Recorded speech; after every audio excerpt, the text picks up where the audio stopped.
today. I'm in the feeling. Everybody go and grab you something and step to the dance and give me the Angola, Angola, Angola, Angola, Angola, Angola, Angola, Angola, give me the Angola, Angola, Angola, Angola, Angola, Angola, Angola. You're the best in the book. I'm a great fool, God, the population, artificial bearing, Kambuka Nylon. I'm in the feeling. Everybody go and grab you something and step to the dance and give me the Angola, Angola, Angola, Angola, Angola, Angola, Angola, Angola, give me the Angola, Angola, Angola, Angola, Angola, Angola, Angola, Angola, Angola,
so many drink, so many. Hey, jiggy, yes, so I pussy it day last body. This money go check ma. Money long go.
Ladies and gentlemen, a round of applause for the Timorios dance crew. Thank you ever so much.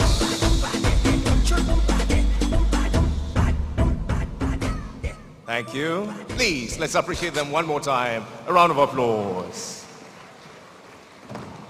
And that's just to tell you that you've made it to Accra, Ghana, which sits at the center of the world, the heartbeat of Pan-Africanism, and home to the largest continental free trade area in the world. Put your hands together for yourselves. From the 1st of January to the 31st of March, we have a special greeting in Ghana. Let's do it together. Happy New Year. Why don't you turn to your neighbor and say Happy New Year? And what better way to do it than to be here for the Africa Prosperity Dialogues 2026. Ladies and gentlemen, you've made it yet again. Give yourselves a round of applause. We've put together a very delectable program which speaks directly to our theme, and shortly upon receiving all our guests, we promise that today's events will begin on time, on point, and on message. Everything has been put together to make your stay here worth your while. We're translating in 4 major languages of the continent. For English, we're on channel 1. For French, we're on channel 2. For Portuguese, we're on channel 3. And for Arabic, alhamdulillah, we're on channel 4. Please raise your hand if you need any translation device, and our assistants will be on hand to assist you. Additionally, let me just spell out a few house rules pertaining to today's dialogue. As is the custom, we entreat all to please place their phones on silent to avoid any interference in the course of this event. I hope you would help us in making sure that we achieve that. The restrooms are located outside. Beckon any of the ushers and they'll be glad to assist you. I think we have water to keep you hydrated in the course of this event too. If there be any other thing we can do to make you stay here warm, comfortable, and safe, I'm yours truly, Jerry Ajololo, and together with my host of ushers, we're yours to command. But while we wait for our guest of honor and the official party, let me give to you a taste of authentic Ghanaian hospitality. Please put your hands together for the one, the only, Nyom Dance Institute.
TT Owusu and the keyboardist, please join me here.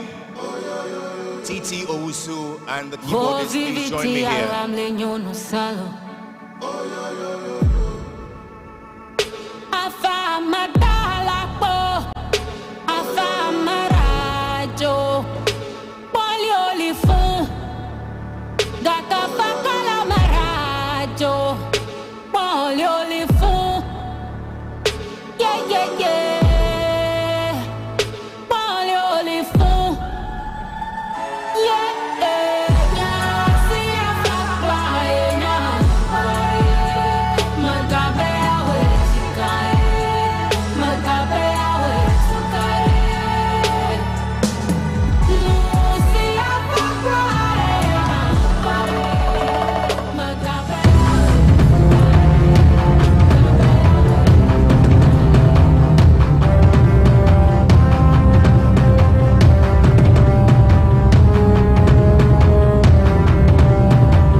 The Nyom Dance Institute setting the tone for what promises to be a very engaging and enlightening session. Please, a round of applause for them.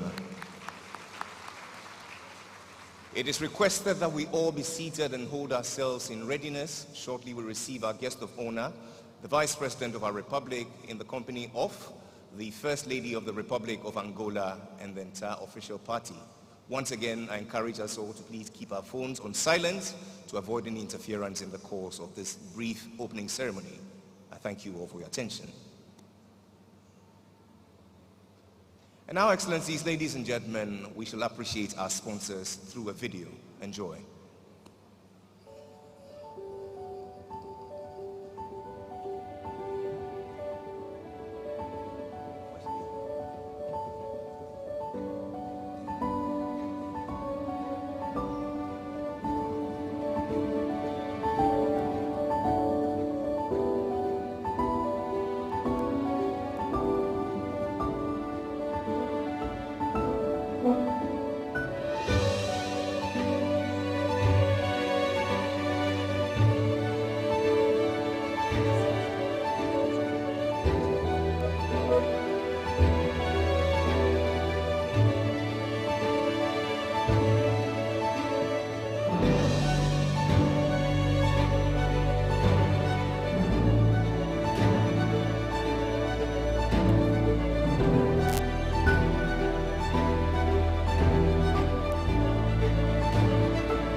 Welcome to the Arab Bank for Economic Development in Africa, BEDIA.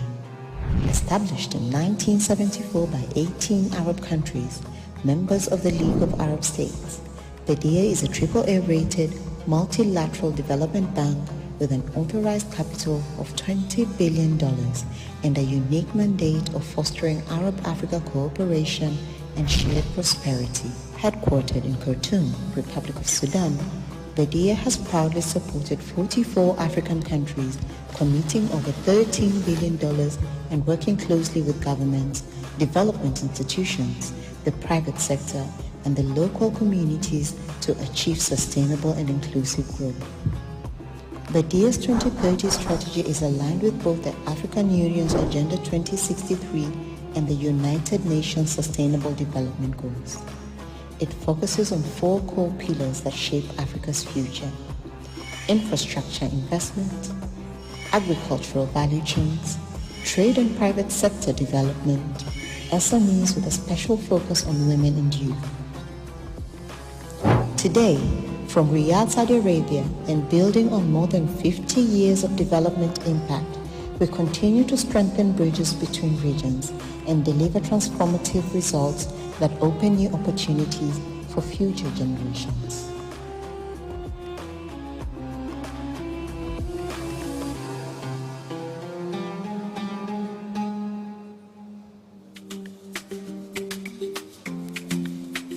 There is a business in every woman. And then she works, juggling all that matters to her in seeming effortlessness.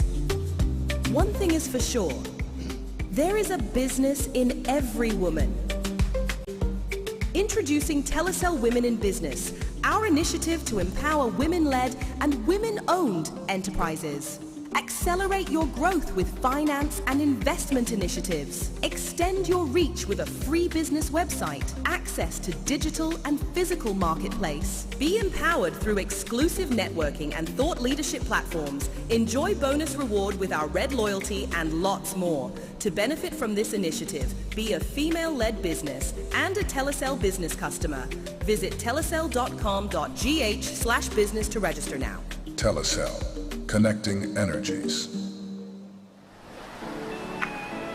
From the heart of Ghana comes elegance that endures.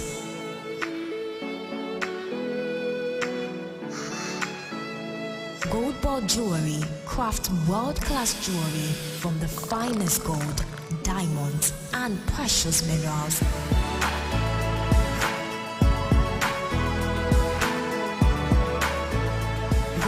Jewelry designed to celebrate your milestones, your style, your legacy. Gold ball jewelry, pure, precious, proudly Ghanaian. Visit our showroom or shop online.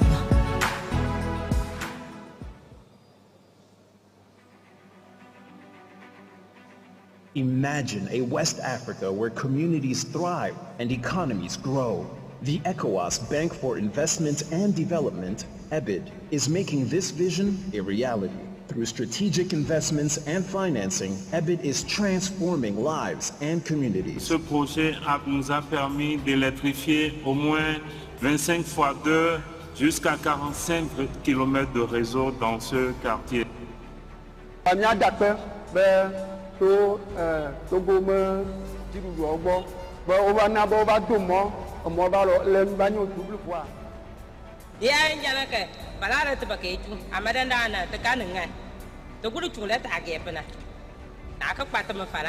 Our experts work closely with communities, governments, and businesses to create lasting impact. Join us in building a brighter future for West Africa. ECOWAS Bank for Investment and Development. Ebid, transforming ECOWAS communities.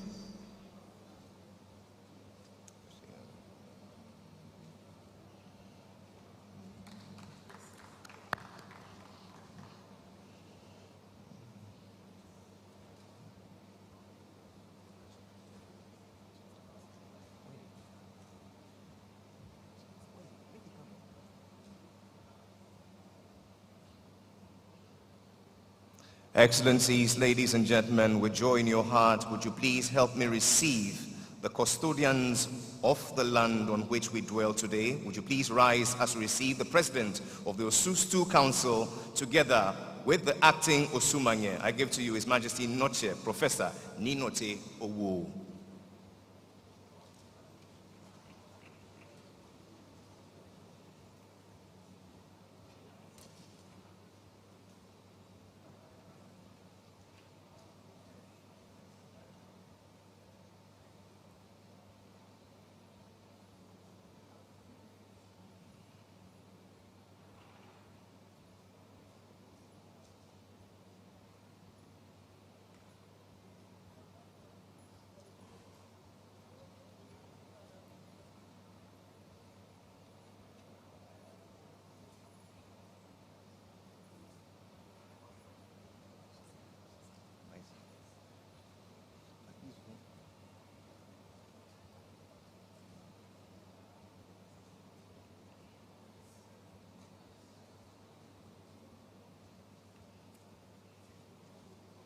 We welcome you warmly, Your Majesty, the President of the Osustu Council, Noche Professor Ninote Owo, and the acting Osumanye.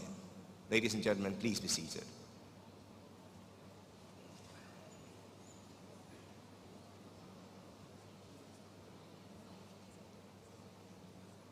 And so all is set now for us to receive the gift of the occasion, the Vice President of our Republic, and our special guest, the First Lady of the Republic of Angola. I ask that we all remain seated and hold ourselves in readiness. Upon their arrival, we shall extend to them the needed courtesy of rising to observe the anthems in addition. Once more, we're translating in 4 major languages of the continent.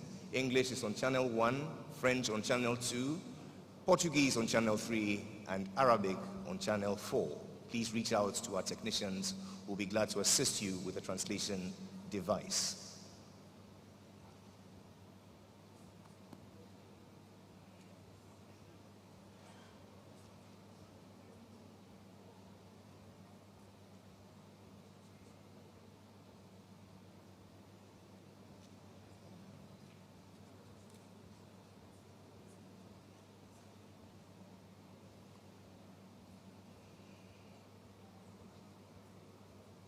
Mr. Operator, a little music won't hurt.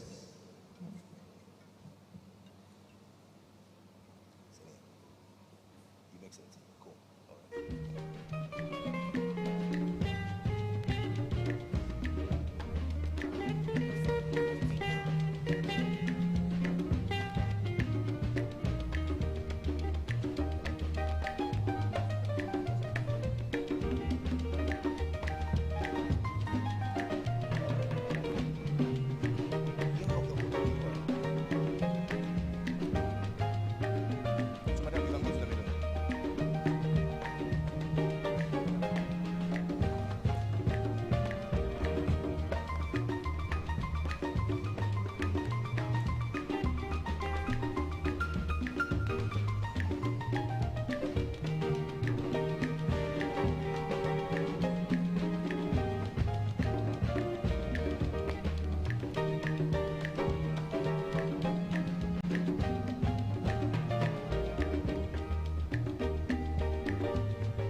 Excellencies, Majesties, please rise for the Vice President of our Republic and the First Lady of the Republic of Angola.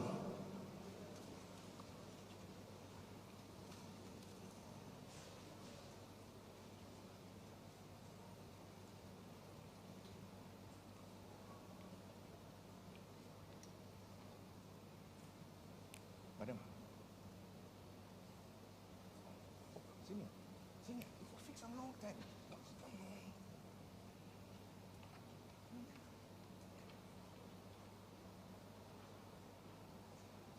Madam, please move.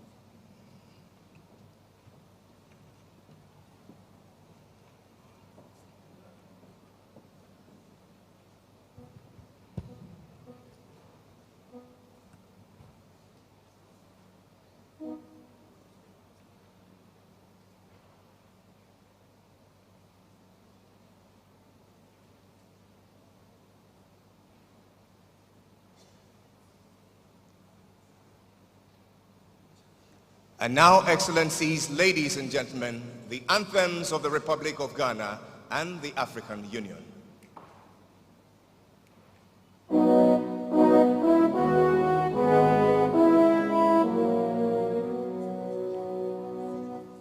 God bless our homeland, Ghana, and make our nation great and strong, bold to defend forever the cause of freedom and of right. Fill our hearts with true humility, make us cherished, fearless honesty, and help us to resist oppressors' rule with all our will and might forevermore. And help us to resist oppressors' rule with all our will and might forevermore.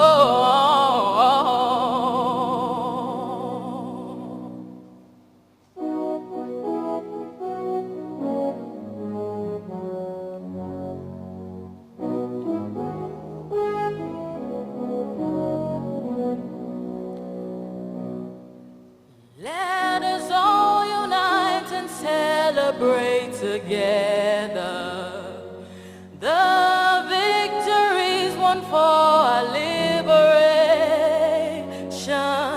Let us dedicate ourselves to rise together to defend our liberty and unity.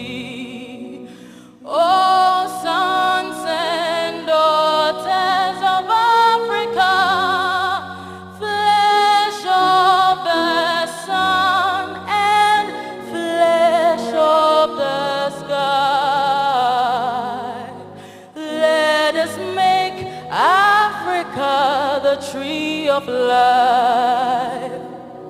Let us all unite and sing together to uphold the bonds that frame our destiny. Let us dedicate ourselves to fight together for lasting peace and justice on earth. Oh, sons and daughters of Africa, flesh of the sun and flesh of the sky, let us make Africa the tree of life. Let us all unite and toil together to give the very best to Africa, the cradle of mankind and fount of culture, our pride and hope at break of dawn. Oh, sons and daughters of Africa, flesh of the sun and flesh of the sky, let us make Africa the tree of life. Oh, sons and daughters of Africa, flesh of the sun and flesh of the sky, let us make Africa the tree of life.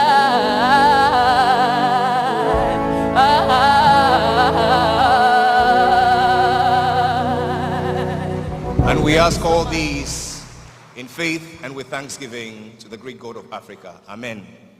Titi Osu, please appreciate her. Please be seated.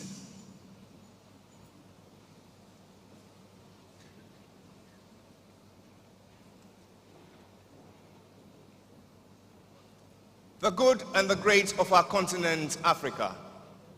I stand before you gracefully, Jerry Ajololo, very troubled in my spirit. May I share my participation with you. Streamer of the year, I Show Speed, with an estimated net worth in the tens of millions, was able to move across 20 African countries in 20 days with an American passport. Meanwhile, Africa's richest man, Aliko Dangote, and millions like him, worth billions of dollars, reportedly need around 35 visas to travel across the same continent just to invest and build it. The same Africa, different treatment. Why? A first world passport is more valuable than any PhD in the world. And in much the same way in Africa, it can be more powerful than money too. Fellow Africans, is this right? Can we stop it?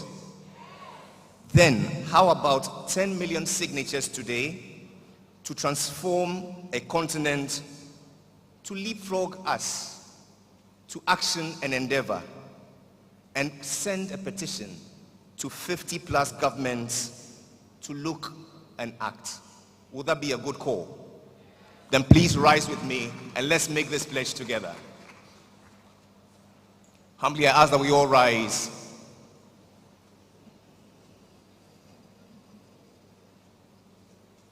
Together, let's make this call.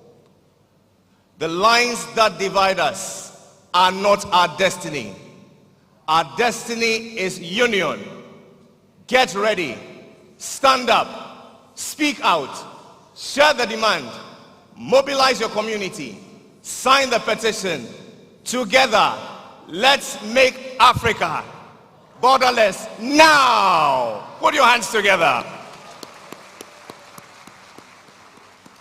And so I ask that you reach out for your phones and scan the QR code which will be shown and sign this petition such that together we as a critical mass will make this movement a reality. Please, your phones and the QR code.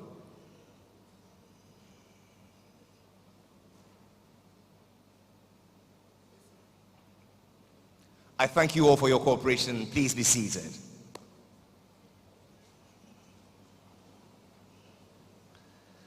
And such is the boldness and audacity with which we come to Accra, Ghana, at the center of the world and home to the largest continental free trade area in the world and the heartbeat of Pan-Africanism, and to this house, the Accra International Conference Center, which is home to many continental deliberations for the Africa Prosperity Dialogue 2026. Put your hands together for making it thus far.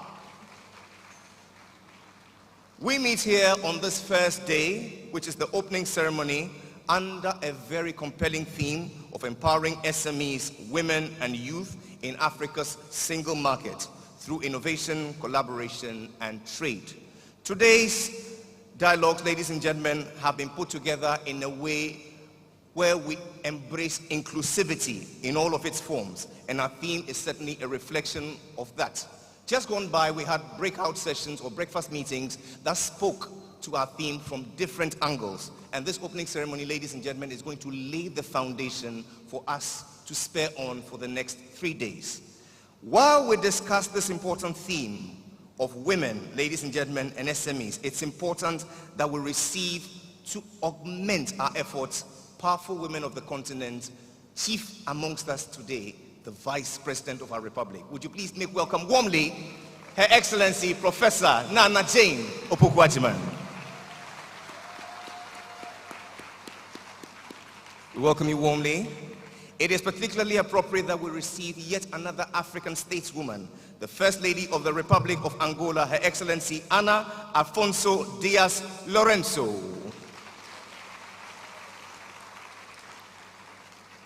We make welcome yet another accomplished Ghanaian and African diplomat who is the Commissioner for the African Department of Health, Humanitarian Affairs and Social Development at the African Union Commission, Her Excellency Ama Chum Amoa.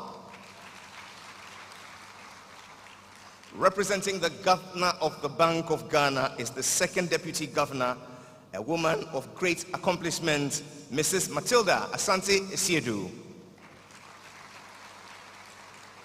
Make welcome the CEO of the Commonwealth Enterprise and Investment Council, Samantha Cohen. The Managing Director, CEO, Fidelity Bank PLC Nigeria, Dr. Nneka Onyali Ikpe. Make welcome the Director, Finance and Accounting at the ECOWAS Bank for Investment and Development, Dr. Sydney van der Poy. We make welcome, ladies and gentlemen, a venerable African statesman and diplomat, the Honorable Hakman Owusu Ajiman. The President of the Osustu Council joins us, Noche Professor Ninote Owu. We also acknowledge with gratitude Royal Highnesses, our chiefs and our queens from various traditional areas, revered religious leaders, excellencies, heads of mission, executives of multilateral agencies and organizations, our business leaders, captains of industry, investors, civil society organizations, distinguished speakers and delegates, members of the press, together with the good and great of our continent, joining us live here at the Accra International Conference Center, on radio, on television, and online. For this opening ceremony, we're pleased to receive a woman of great vision and accomplishment, one whose career embodies the ideals of Africanism and empowerment. In her role as the third chairperson of the African Union Commission and being the first female leader since this organization's founding in 1963, she coined the new or the now iconic phrase, the Africa we want, symbolizing Agenda 2063. This call has become a rallying call for peace, unity and development, progress and shared prosperity on the continent. Her tenure was marked by this defining moment, and we are pleased to have her as the chairperson of the Africa Prosperity Network, the organization behind this great dialogue. Would you please, with warmth in your heart, make welcome Her Excellency Dr. Nkusanza Lamini Zuma for her remarks. Madam Chair,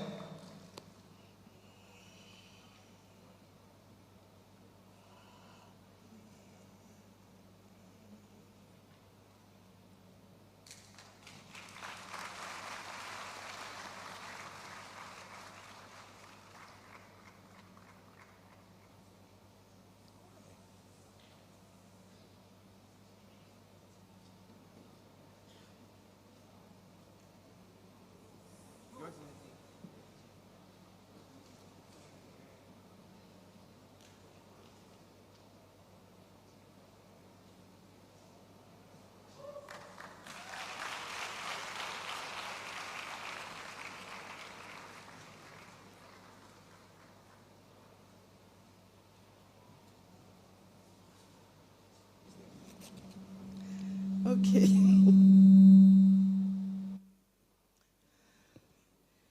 Thank you very much, Program Director, Your Excellency, J. Nana Opoku Ajiman, the Vice President of the Republic of Ghana, who's always here supporting us. Your Excellency, Ana Afonso Diaz Lorenzo, the former minister and now the First Lady of the Republic of Angola. Ministers who are here, distinguished officials who are here from Ghana, from the AU, from the REX, leaders of both the private and the public sector, small and medium business leaders, women, youth, and all the fellow Africans who are here. But special greetings go to our queens and kings who are here. And of course, my fellow advisory council members, the chair of the board of Africa Prosperity Network, and all board members. It is a privilege to address you today at the Africa Prosperity Network Dialogue 2026. I'm happy to say that Africa Prosperity Network has continuously emerged as the boardroom of Africa, a place where vision meets execution, where declarations are transformed into action, and where African prosperity and narratives are shaped by Africans themselves. It was a great pleasure to attend some of the breakfast meetings. I learned a lot from young people and from women entrepreneurs. Empowering SMEs, women and youth in Africa will ensure that our single market, our Africa Continental Free Trade, is a success. Without empowering those, Africa will go nowhere. The Africa we want, which is an integrated, prosperous, peaceful Africa, driven by its own citizens, representing a dynamic force in the international arena. This meeting is very much aligned to Aspiration 6 of Agenda 2063, which recognizes that Africa's development must be driven by its people, drawing on the full potential of its women and youth. We gather in Ghana, a nation whose history is inseparable from the Pan-African project. From the vision of late President Kwame Nkrumah to Ghana's contemporary leadership in democratic governance and continental trade facilitation, Ghana symbolizes Africa's enduring commitment to unity, self-reliance, and economic liberation. Hosting the APD 26 in Ghana reinforces the message that Africa's single market is rooted not only in policy, but in history, in struggle, and in collective aspiration. The Africa Prosperity Network was established to bring African leaders, businesses, citizens together to shape our collective future. It has convened heads of states, business leaders, innovators, and has built bridges between policy and enterprise, and advanced campaigns to remove barriers to trade and mobility. These include advocacy for mobile money interoperability, now adopted through the Pan-African Payment and Settlement System. And I'm happy to know that about 17 countries are already utilizing this. And the $1 a day initiative to mobilize citizens, finance for Africa's infrastructure, which is currently under discussion with NEPAD. Our success as African leaders will not be measured by summits.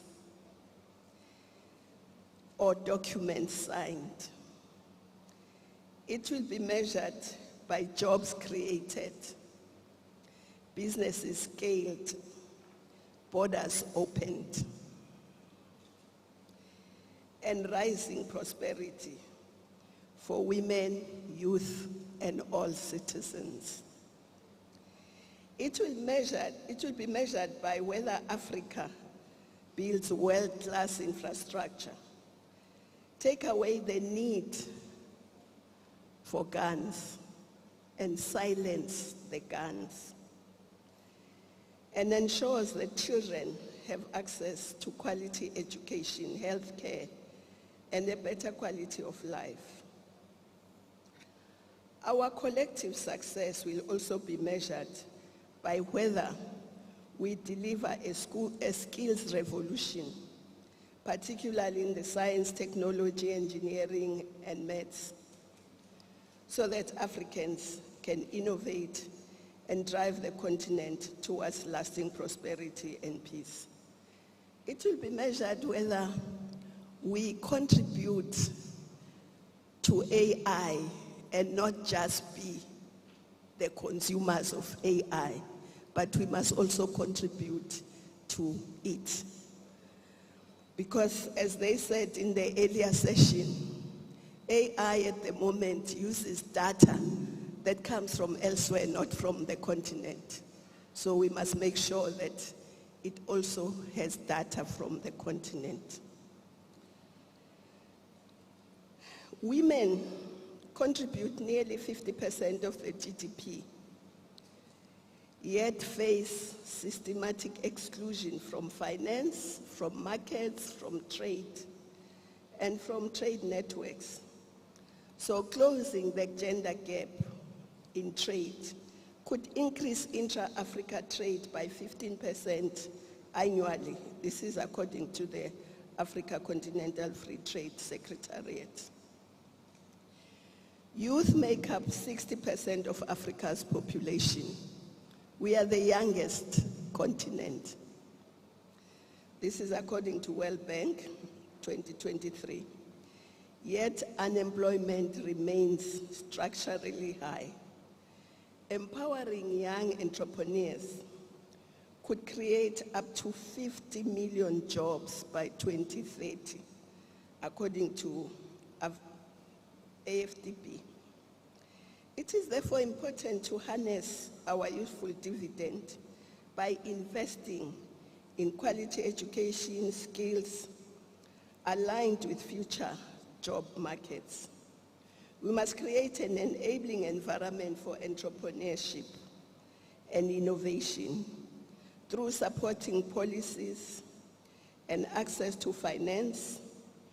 Also, we need to foster good governance, political stability, and inclusive economic policies to ensure young people meaningfully contribute and benefit from the continent's growth. SMMEs account for 80% of employment and 50% of Africa's GDP, according to Afrexim Bank 2022. Yet, only one in five participants in cross-border trade due to regulatory, financial, and logistic barriers.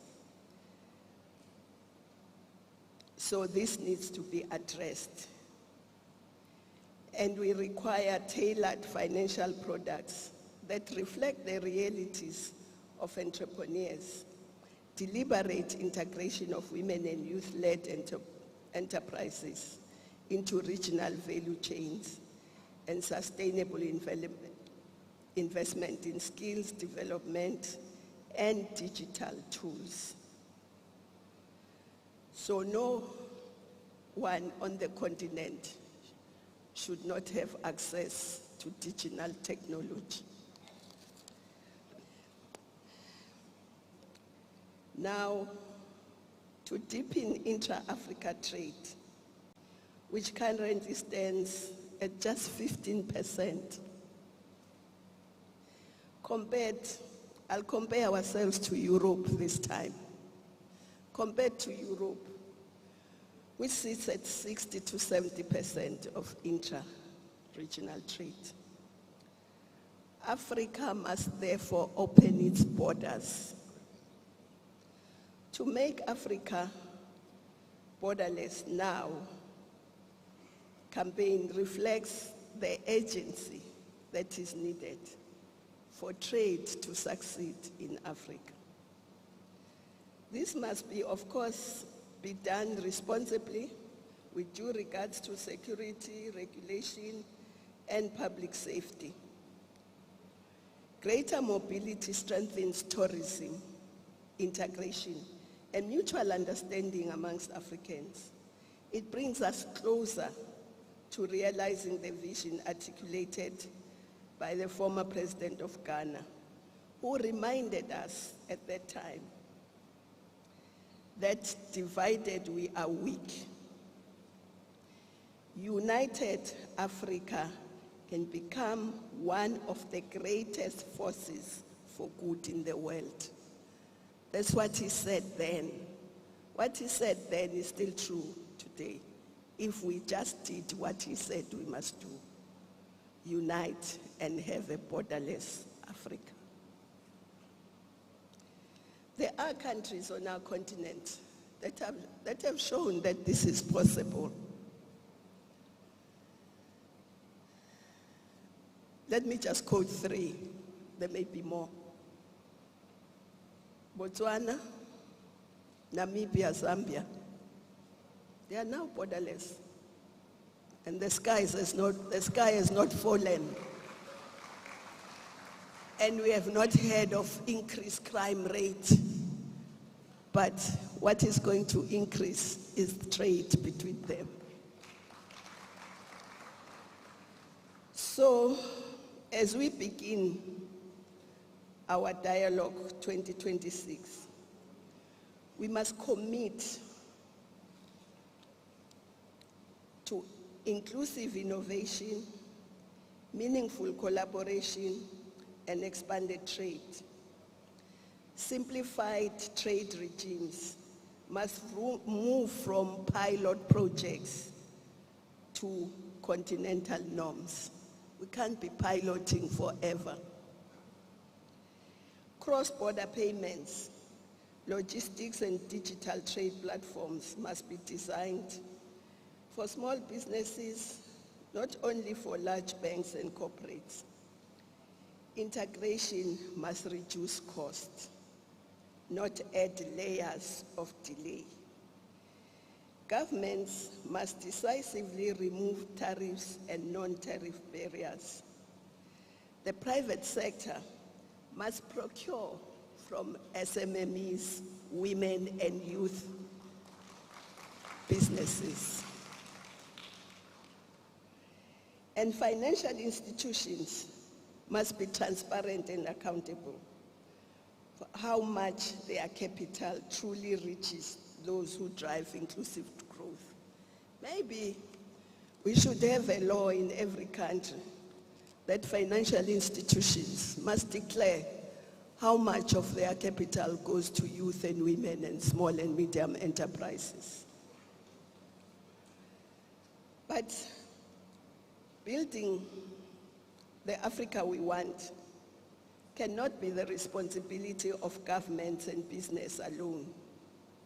It is a shared responsibility. Each and every one of us, whether you are a policymaker, an investor, an entrepreneur, an academic, a worker, or just a citizen like me who doesn't work anymore, we still have the responsibility to build the Africa we want. We have a role in building the Africa we want. But this must begin with us changing our mindset and understanding that we are Africans. The borders that we cherish so much were not drawn by us. And we must remove them. we must remove them. So, but of course, let me just digress and congratulate the young people who participated in the AFCON competition recently in Morocco. We congratulate all of them as they are our young people. And congratulate Senegal for winning. But you only win if they are participants, so we have to congratulate those who participated. And as I conclude, the measure of the success of this dialogue will not be the eloquence of our discussions, but the courage of our implementation as we live here. If we genuinely empower SMEs, women and youth within Africa's single market, if we innovate with purpose and collaboration without borders, we will ignite hope that is rooted here in the continent. We'll send a clear message to Africa's young people that their future does not lie, their future does not lie in the perilous journeys that they take across the Sahel and across the Mediterranean, but it lies here in the continent. We must build an Africa where young people will aspire to live in Africa, to fix Africa, rather than to escape it. So I wish this dialogue of APD 2026 great success. And I hope all of you here in this hall and outside will sign and be part of the movement for the borderless Africa now. I thank you. Let us.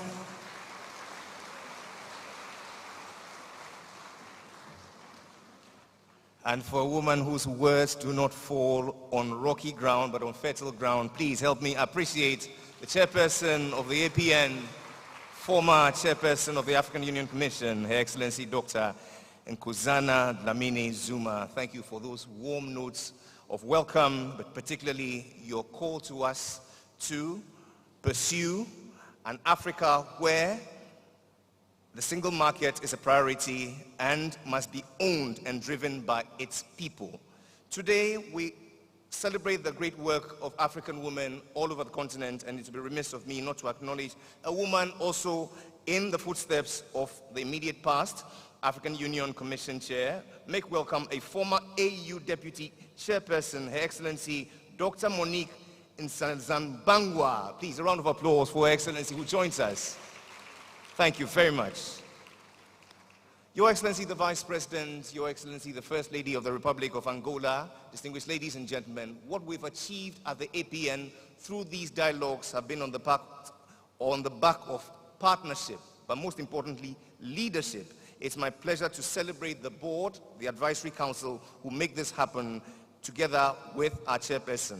Joining us as a member of our board, Madame Patricia Poku Diaby from Ghana and La Côte d'Ivoire. Please, a round of applause for her.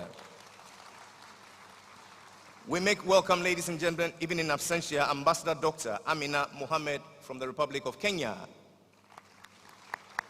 Help me celebrate our council member from the UK, Mr. Joshua Siao. From Ghana, Dr. Eugene Owusu.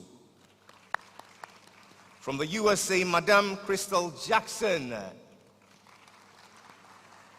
From Equatorial Guinea and Mozambique, Dr. Caesar Mba Abogo.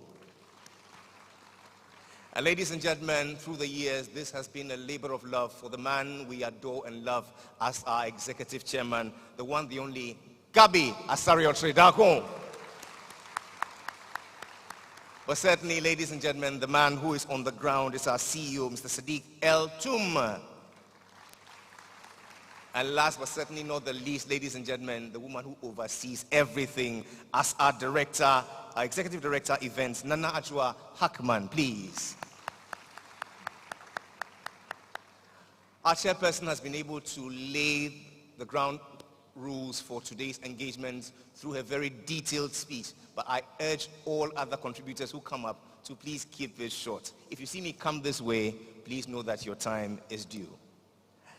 We shall now appreciate our journey and what has culminated in the APD 2026 theme. Please lend your attention to the screen.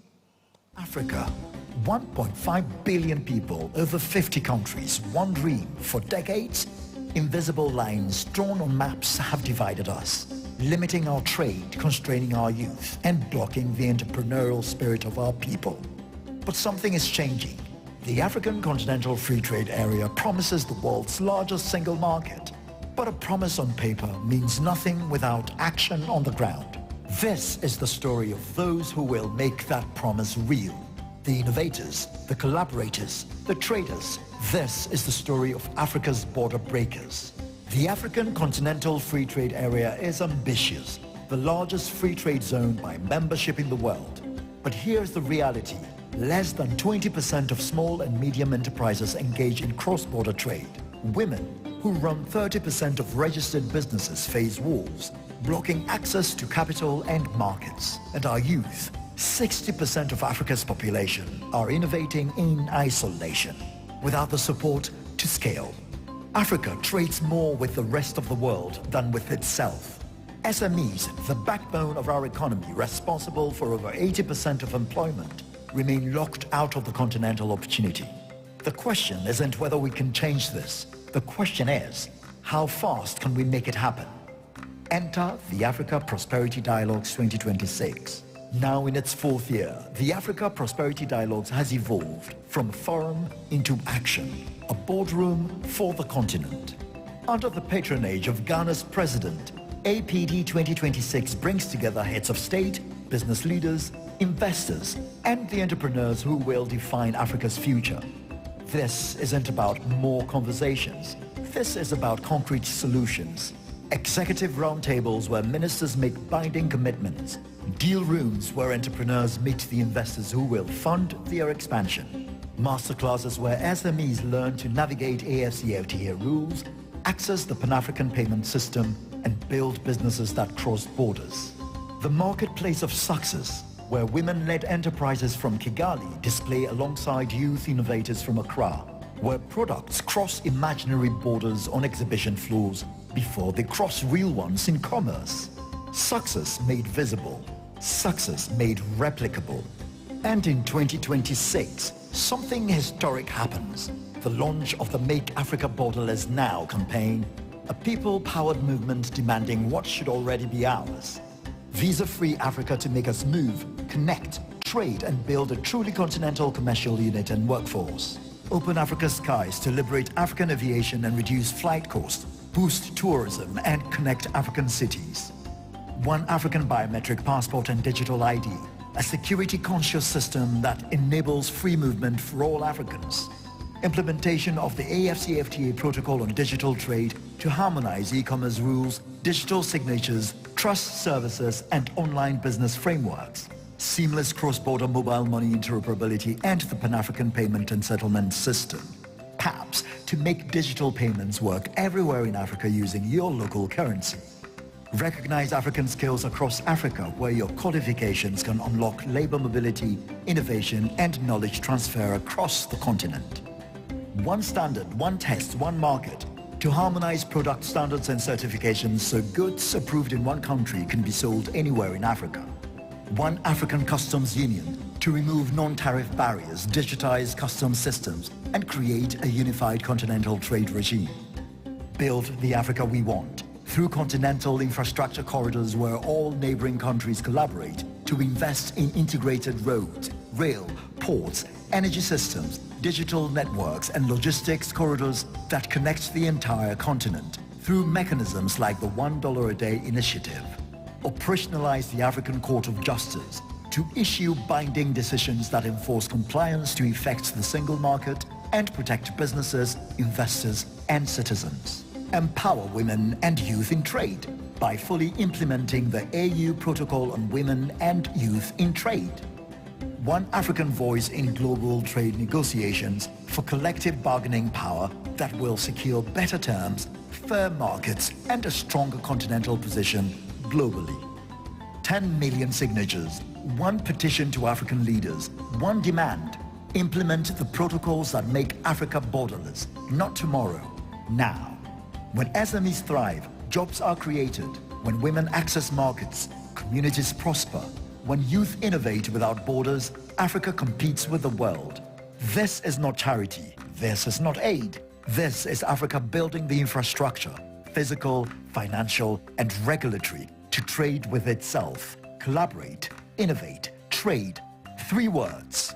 One formula for success. The Africa Prosperity Dialogues 2026 is where that formula becomes a reality. Africa's prosperity won't be granted by others. It will be built by us. One border broken, one business scaled, one partnership forged at a time. The question is not whether Africa will rise. The question is, will you be part of making it happen? Africa Prosperity Dialogues 2026, where Africa's future is not debated, it is built.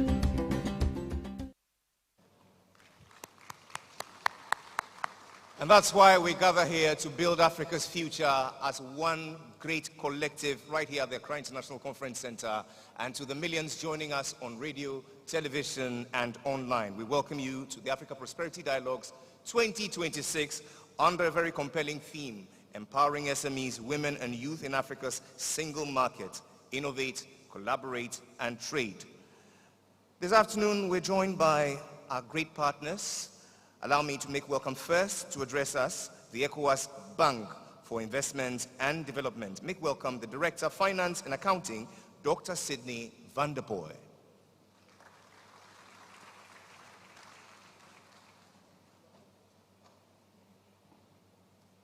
Thank you, Jerry. Your Excellencies, honorable members of government, heads of institutions, captains of industry, innovators, distinguished ladies and gentlemen.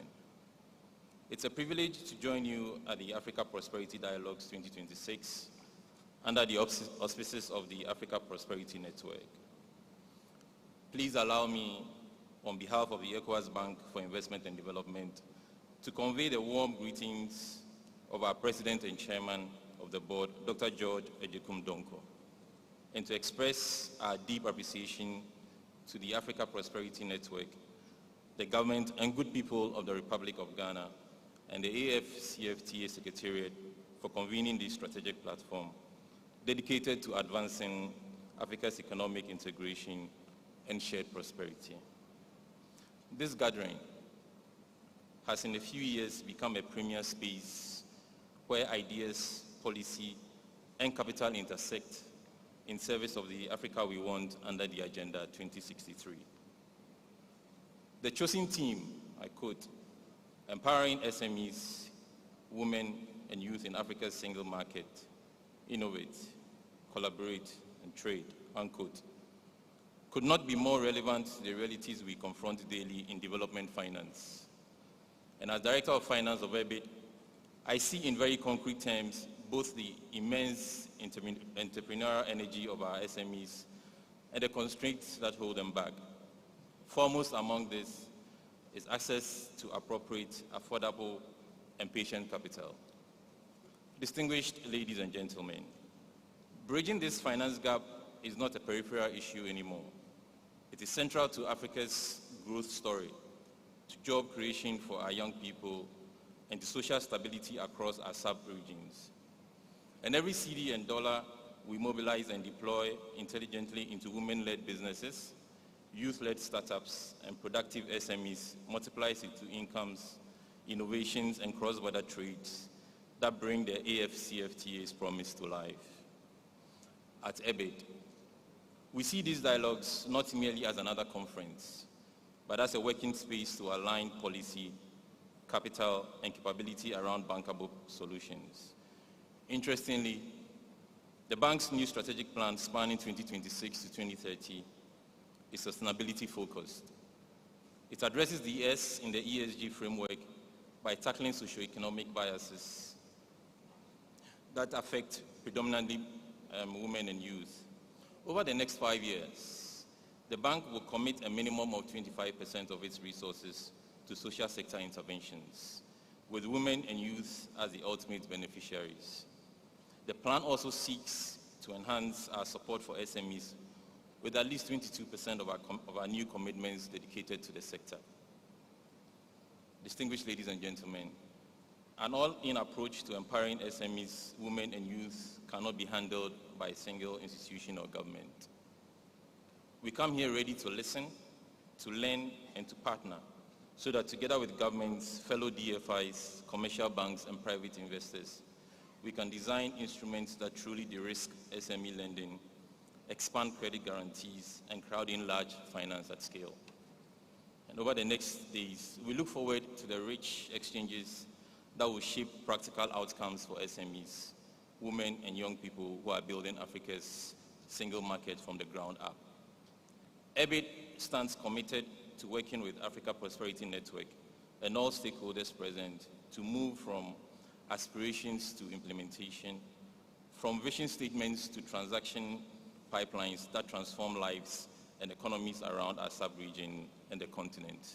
We wish all of us a fruitful deliberations, and I thank you for your kind attention.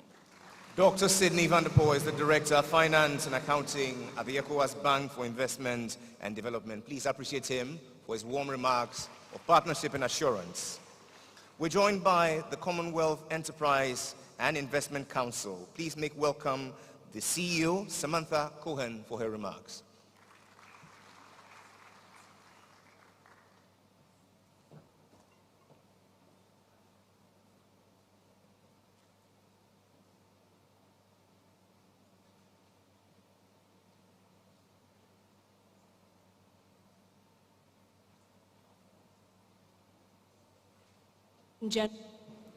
And distinguished speakers, Dr. Sidney van der Poel, Dr. Neka Anyeli Ikpe, and Dr. Johnson Pandit Asiyama. Thank you very much for inviting me to speak to you here today, addressing you on my very first visit to Ghana. I would especially like to thank Gabi Asare Chocho Dako, who has long been a supporter of my organization, graciously serving as the chair of the Commonwealth Enterprise and Investment Council for Ghana, and who founded the Africa Prosperity Network to bring people together around Africa's economic integration and development. I represent an organization called the Commonwealth Enterprise and Investment Council, or CEWIC as we call it. It is the accredited business arm of the Commonwealth.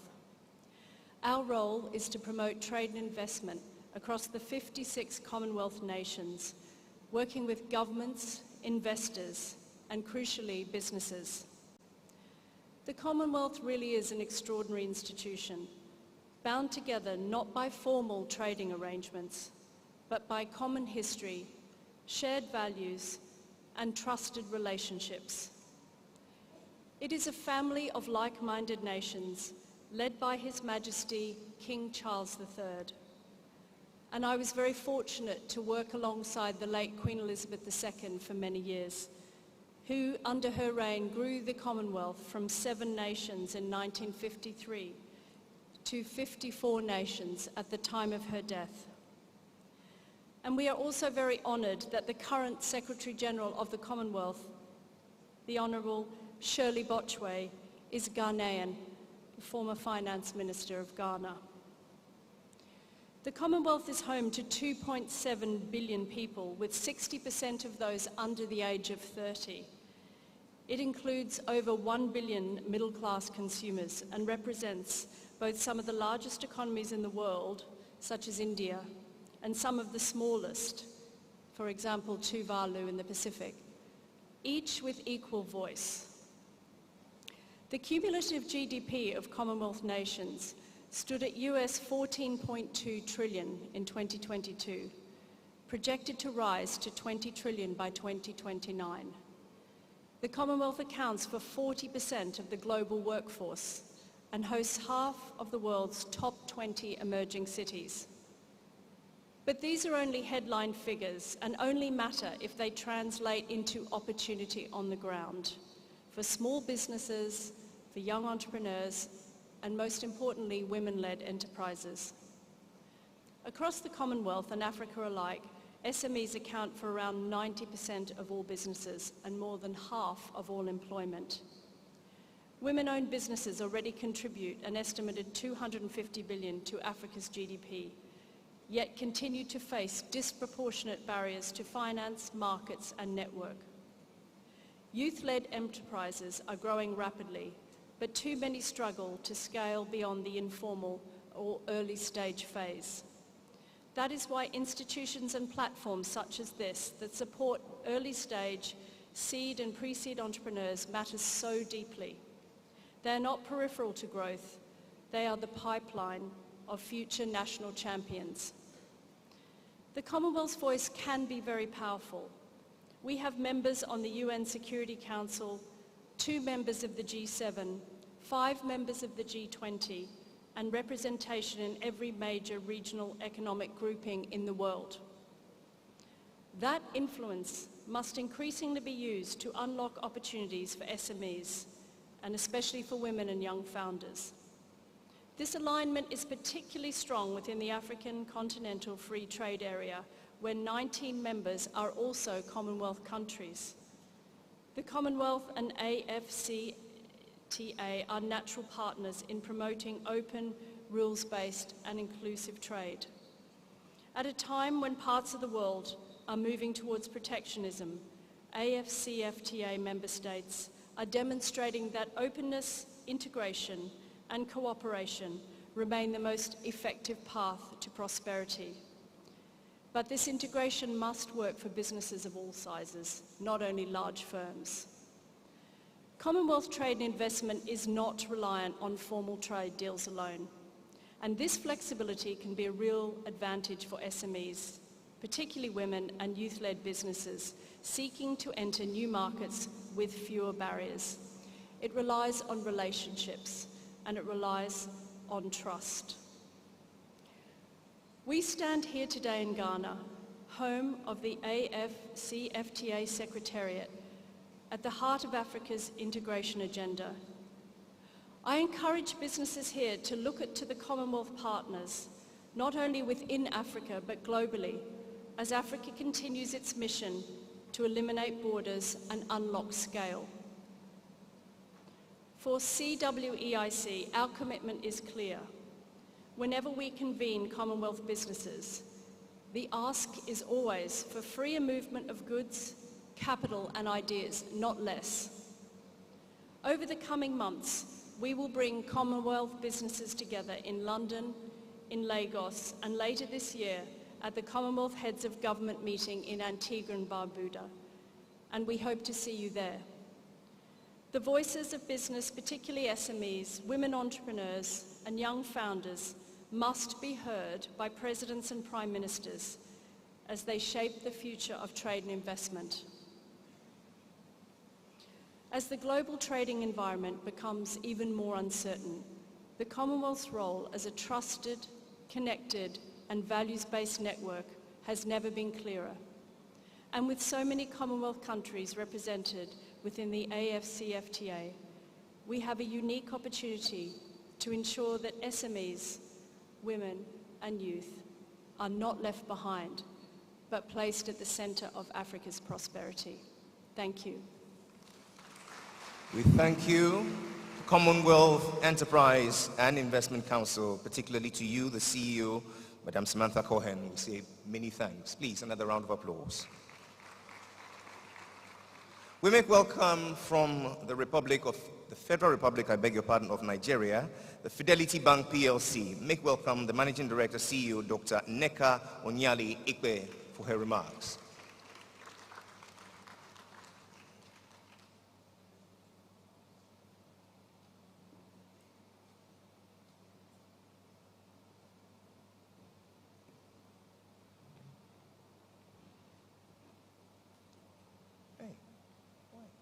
Speaking from there, please don't interrupt my flow, madam. Please, madam, please.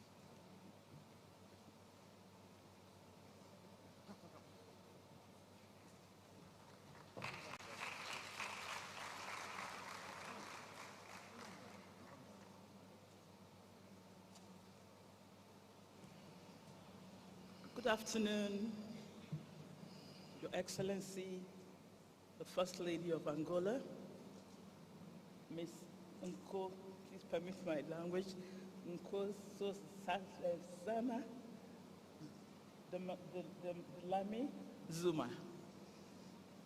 Also, the First Lady, Her Excellency, Dr. Monique, and distinguished ladies and gentlemen, please permit me to stand on existing protocols. I am honored to join you today at this event, the Africa Prosperity Dialogue for 2026, a platform that has grown into one of the continent's most influential spaces for advancing trade, investment, and inclusive growth. I would like to acknowledge the leadership of His Excellency John Dramani Mahama, the President of the Federal Republic of Ghana,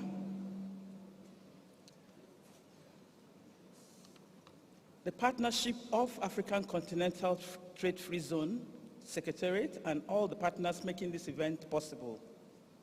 Today's top theme, empowering SMEs, women and youth in Africa's single market, innovate, collaborate and trade, resonates with the realities we see on ground and the opportunities ahead. And it's a topic and a theme that is very dear to me and my institution, Fidelity Bank Nigeria and Fidbank London, UK. Incidentally, Fidelity Bank is the 6th largest bank in Nigeria and is a leading bank in SMEs in Nigeria, SME support in Nigeria. We have won several awards on this background, so I think we earned the right to be here today because SMEs are very close to our hearts. So despite the fact that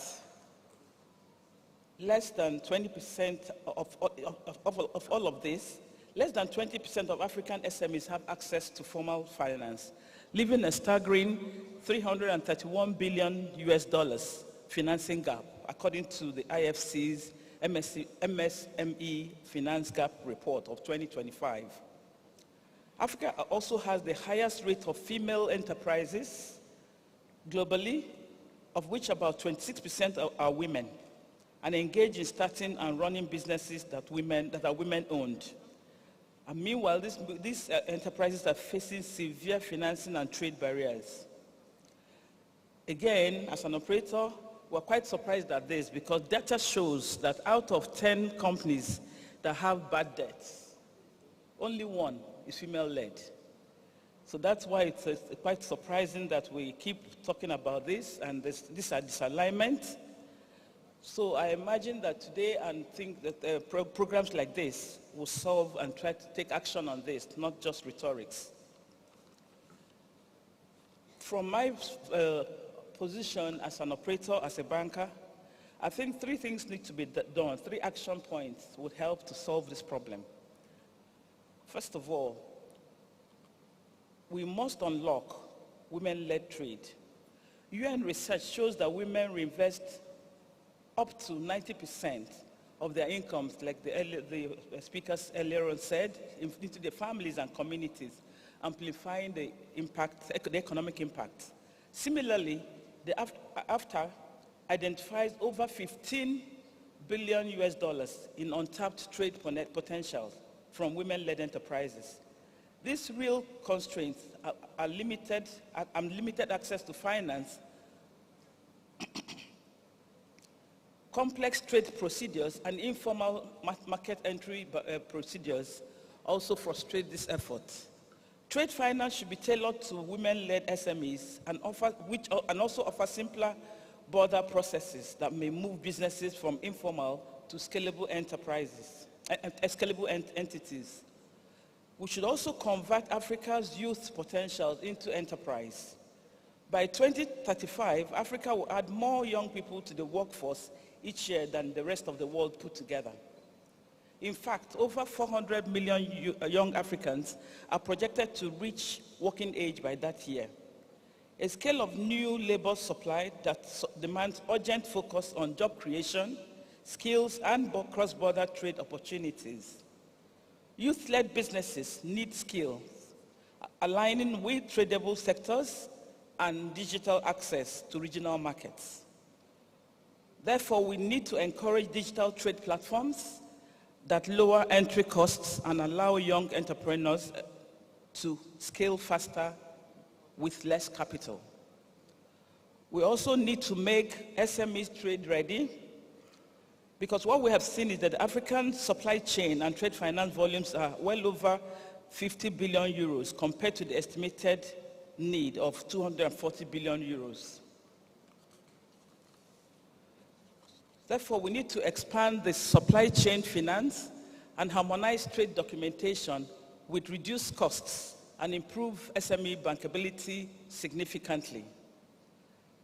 So by our judgment, this is how SMEs will become credible partners to African single trade market. So like I said, let me expand on what Fidelity Bank is doing to help with all of this. We have 3 priorities. One is empowering trade and finance through our Fidelity Bank UK subsidiary, who are present, they have a booth outside.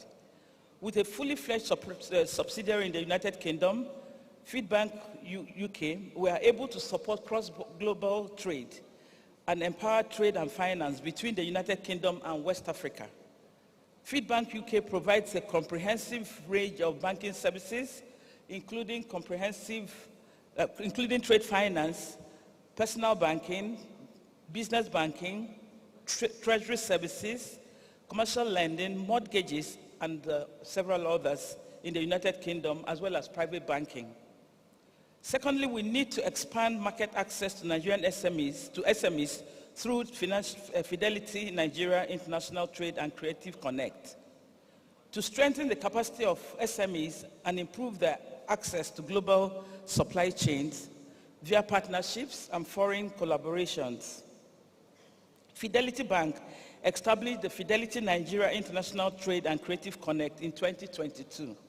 We have had three of the programs, one in the United Kingdom, 2 in the United States. Through this program, participating SMEs have successfully entered markets in the United Kingdom and the United States, namely Atlanta and Houston were the 2 venues.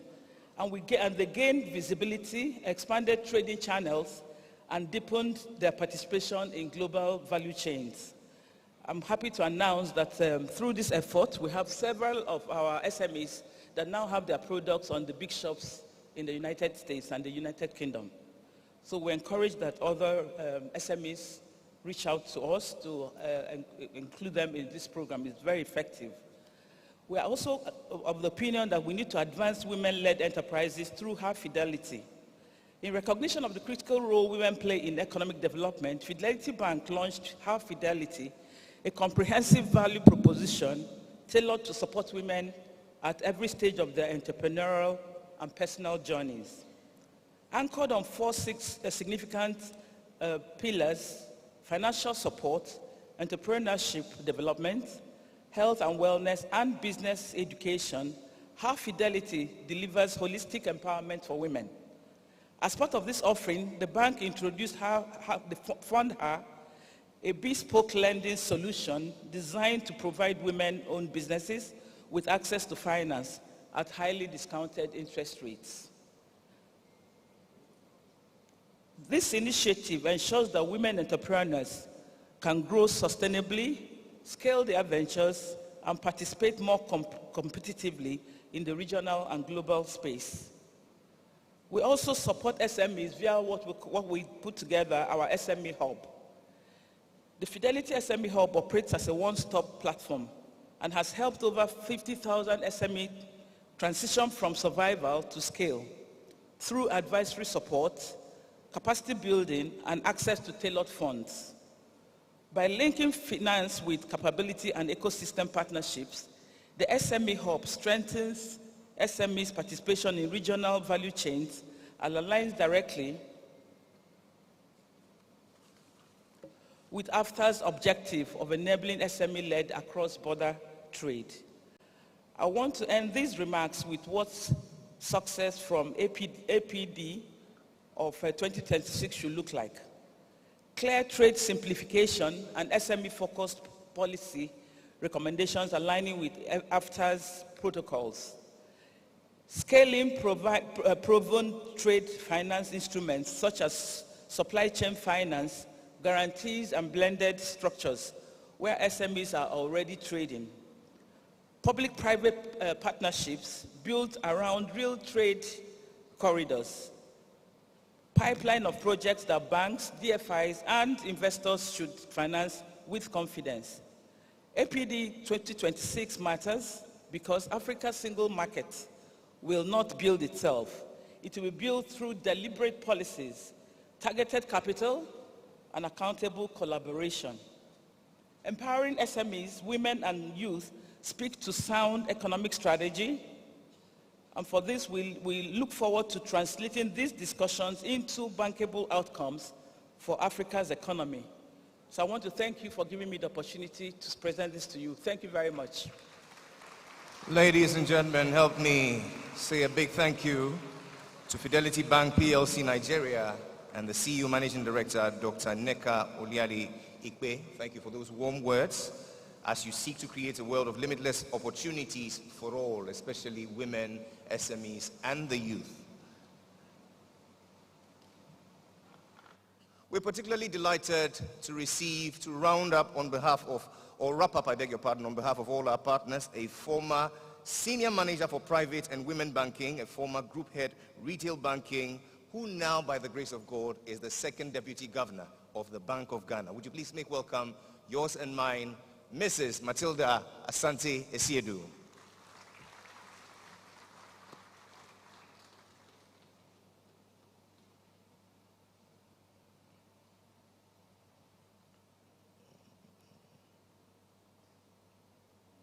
Excellency, Vice President of the Republic of Ghana, Professor Jane Nana Opoku-Agyeman, Your Excellency, First Lady of Angola, Excellencies, distinguished guests, investors, innovators, ladies and gentlemen, good afternoon.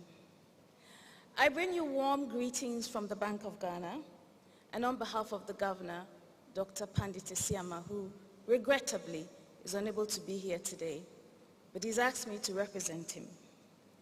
And so let me start by commending Mr. Gabi Asaro Tredako and the team at the Africa Prosperity Network for sustaining this important convening platform, but also for the theme for today, which is empowering SMEs, women, and youth in Africa's single market.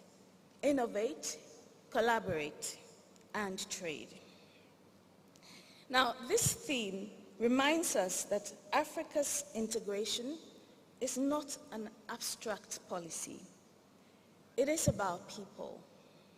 It's about whether a young innovator in Accra, or a woman trader in Kisangani, or a small enterprise in Lusaka can access markets across borders with confidence and efficiency. At the center of this transformation lies one critical enabler: efficient cross-border payments and digital finance systems. Ladies and gentlemen, as we advance implementation of the Africa Continental Free Trade Area, one truth has become increasingly clear, and that is trade agreements alone do not create trade. Payments make trade possible. Without secure, affordable, and reliable means of transferring value, the promise of a truly integrated African market cannot be achieved. Payment systems are strategic trade infrastructure, essentially for monetary stability, financial integration, and long-term economic transformation across our dear continent. Now, despite Africa's enormous economic potential, cross-border payments remain expensive, slow, and fragmented. Transaction costs intra-Africa payments exceed between 7 to 10%, Now that compares to about 3% on average around the world. And so settlement times also take long. Sometimes it can go from days to weeks. Yet amidst these tremendous challenges lie great opportunities. AfCFTA brings together a market over 1.5 billion people, a combined GDP of approximately $2.8 trillion. If fully and truly implemented, intra-Africa trade could double in the medium term. But this growth would only materialize if our payment systems match Africa's trade ambitions. Thankfully, Africa has already demonstrated global leadership in digital finance and innovation. With more than half of the world's mobile wallets being on the continent, we've shown that with technology we can expand financial inclusion, transform livelihoods, and Ghana stands as a notable example. But for digital finance to be fully empowered and for Africa's single markets to explode, inclusion must not just be within borders, it must extend beyond individual country borders. For instance, here in Ghana, we have deliberately built a modern, interoperable, and resilient payment ecosystem. Investments in digital public infrastructure have enabled interoperability amongst banks, fintechs, mobile money operators, supporting real payments across our economy. These domestic successes provide for us a strong platform for regional integration. Ghana is an active member of the Pan-African Payment Systems and Settlements PAPS, which enables cross-border payments in local African currencies. It shortens the long value chain and lowers the costs of trade across the continent. So our vision is very clear. Africa must increasingly be settled in African currencies, all the transactions done in Africa, through African infrastructure and supported by African institutions. And we believe that central banks play a very critical role in fostering this innovation while safeguarding stability and public confidence. Now, at the Bank of Ghana, we are advancing key initiatives. First is our FinTech Passport, which is a transactional collaboration between the Bank of Ghana and the Bank of Rwanda to enable cross-border licensing and regulatory trust. We believe that this solution could be scalable across Africa to facilitate trade. Our next generation digital public infrastructure initiative is testing multilateral interoperability frameworks, settlement modules, and future cross-border currency arrangements. And our most recently passed Virtual Asset Service Providers Act is designed to support emerging digital channel payments while ensuring strong consumer protection and risk oversight. These initiatives recognize that payment systems constitute critical national and continental infrastructure requiring robust cybersecurity, regulatory coordination, and trusted governance frameworks. So the agenda is fundamentally about inclusive growth. SMEs, which we're focusing on today, account for over 90% of Africa's businesses. Women dominate in these informal sector trades. Young Africans are leading the continent's digital revolution. Yet, high transaction costs and payments inefficiencies disproportionately affect these groups. Therefore, we believe that removing these barriers will unlock scale and strengthen competitiveness, as well as expand opportunities across Africa. So as we look ahead, our collective priorities, we believe, must be to harmonize regulatory standards across borders, advance licensing passports across African countries. strengthen digital public infrastructure, expand cross-border mobile money and instant payment pilots, and as the chairperson said, move from pilots to full-scale execution, and then broaden digital onboarding and payment acceptance infrastructure for the SME sector.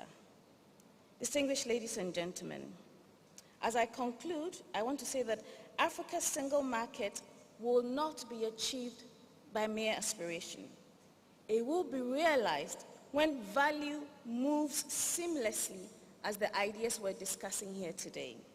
When entrepreneurs transact across borders without friction, and when innovation is supported by trust and strong institutions. Now, if we collaborate with conviction and build systems that serve trade, cross-border payments, I believe, will move from being constraints to powerful catalysts for Africa's shared prosperity. We at the Bank of Ghana stand ready to collaborate, to move from discussions to action. I thank you for your attention. To actions, ladies and gentlemen, Mrs. Matilda Santiesiedu, Second Deputy Governor of the Bank of Ghana. Please appreciate her one more time, and the Bank of Ghana. This year's theme has been deliberately chosen, one which speaks to greater inclusivity, empowering SMEs, women and youth in Africa's single market, innovate, collaborate, and trade. Here to lay the foundation, ladies and gentlemen, by way of a keynote address, is a very distinguished African diplomat right here from Ghana. Today she's the Commissioner for the Africa Department of Health, Humanitarian Affairs and Social Development at the AUC. I give to you Her Excellency Ama Chum Amoa.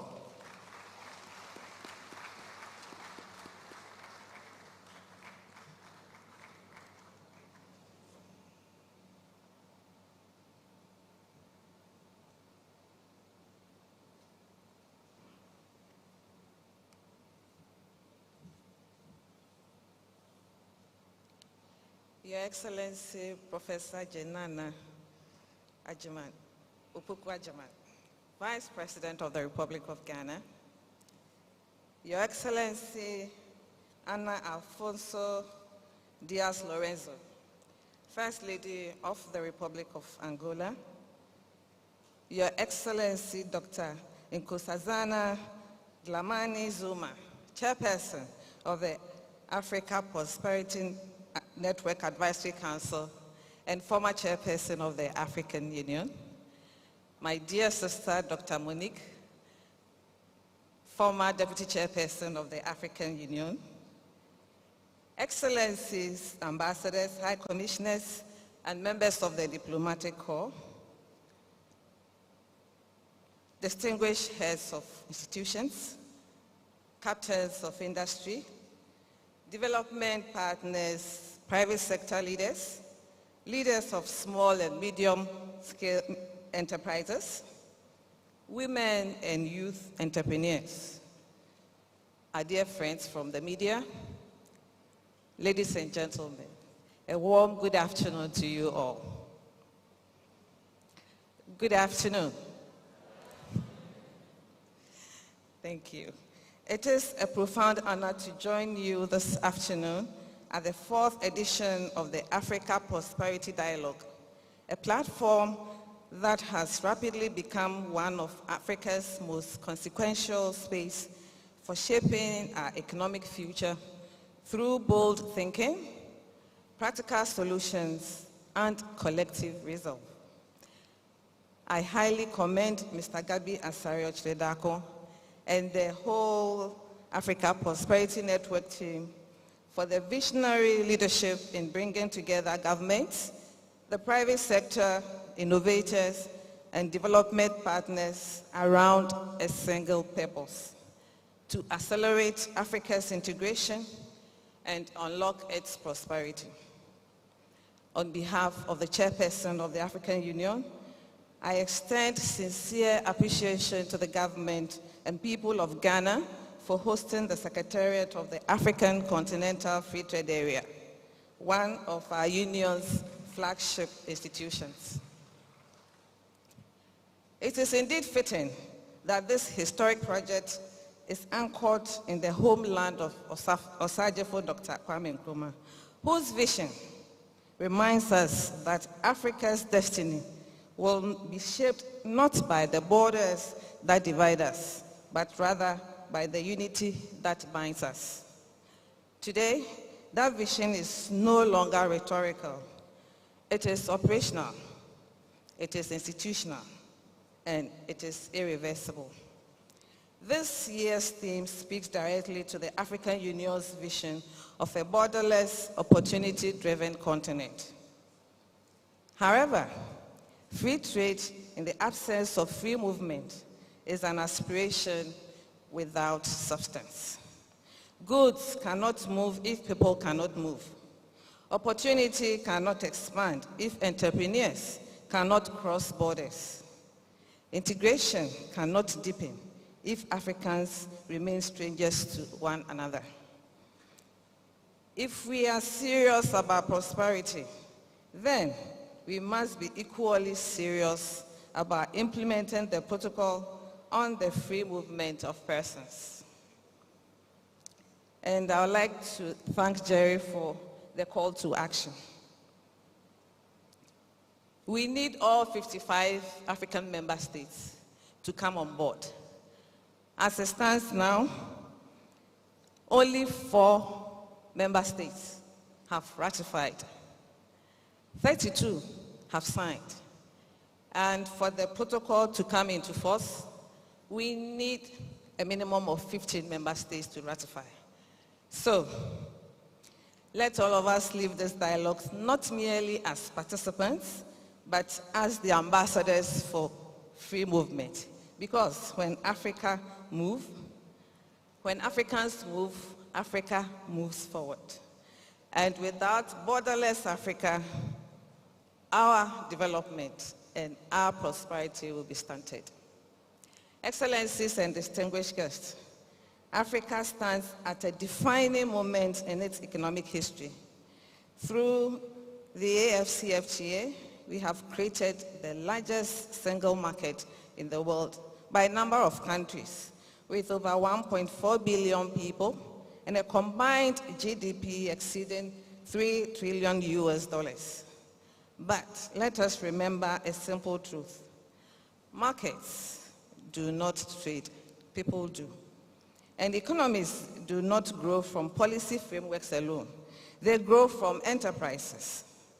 If the AfCFTA engine is the transformation for Africa, then SMEs, women and youth are its power source. Without them, the engine cannot run. Without them, integration cannot deliver prosperity. Across Africa, SMEs represent over 90% of businesses, as we already heard, and more than 80% of employment. Yet, too many remain local by necessity rather than continental by design. You will all agree with me that an integrated market that excludes SMEs is not integration. It is exclusion. We must move African enterprises from survival to scale, from informality to competitiveness, and from domestic reach to continental impact. Africa is the youngest continent on earth, and African women are among the most entrepreneurial globally. This is not merely a demographic reality. It is Africa's greatest economic advantage. Yet, financing gaps persist. Market access remains uneven. Informality continues to suppress growth. Excellencies, empowering women and youth is not a social gesture. It is an economic strategy for our continent. When women thrive, economies expand. When youth innovate, productivity rises.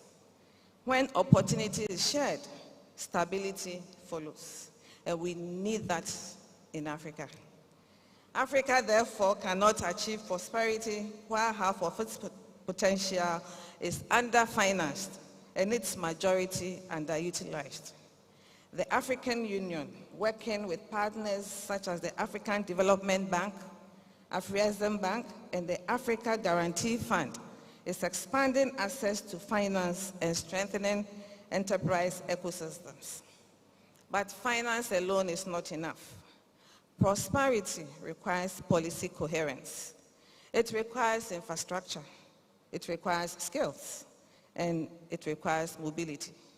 And above all, it requires political will. Africa's integration will not be defeated by a lack of ideas. Indeed, we have lots of ideas, but by a lack of courage to implement them. Critical AU instruments, including the Free Movement Protocol, the Single African Air Transport Market, the Pan-African Payment and Settlement System, and the Protocol on Women and Youth in Trade, must now move decisively from agreement to action. I believe that the era of signing must now give way to the era of delivery. Distinguished guests, Africa's prosperity will not be imported, but built by Africans, built by our entrepreneurs, powered by our own innovation, and sustained through collaboration. History will remember our generation, not for the agreements we signed, but for the opportunities we unlocked for Africa's women, youth, and entrepreneurs. If we get this right, Africa will not merely participate in global trade. Africa will help shape it. Excellencies, distinguished guests, ladies and gentlemen, the future of this great continent of ours will not be written solely in presidential palaces or corporate boardrooms. It will be written by the small business with a big idea, the young innovator bold enough to disrupt the status quo, and the woman entrepreneur transforming her community. Let this be the generation that moved Africa from fragmentation to unity, from potential to productivity, and from promise to prosperity. And let history record this final truth. When Africa stood at the crossroads of integration, we did not hesitate. We chose courage, we chose unity, and we chose action. I wish all of us fruitful deliberations and look forward to the commitments that will advance our shared vision of a prosperous, integrated, and unstoppable Africa. May God bless us all, and may He continue to bless our great continent. Thank you. Madam Wasi.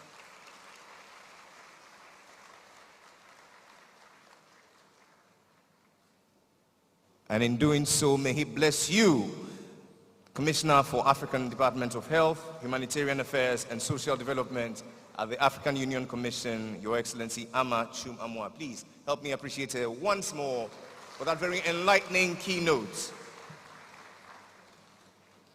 Well, we've been sitting for quite a while on a very refreshing note. Last year, the world elected a new pope. On the sidelines of that election that was happening, 4 men gathered outside St. Peter's Square. They were drinking and talking, and one of them started boasting. He says, my son is a Catholic priest. When he enters the place, they call him father. The second one says, well, my son is a bishop. When he enters a place, they say, your grace. The third one says, my son is a cardinal. When he goes to a place, they call him your eminence. And the fourth one says, you have all a bunch of jokers. My son is the incoming pope. They will call him what? Your holiness. Then they turn to a woman who was just there minding her own business. They say, and you too? She says, well, I don't have a son, but I have a daughter. She is pretty. She has brains. She has skills. And when she opens her mouth at any place, people say, oh my God. Ladies and gentlemen, the next woman you're going to see is going to blow your mind. I ask that you receive with warmth and delight from Ghana to the whole world, Poet Nakayet. And together we say,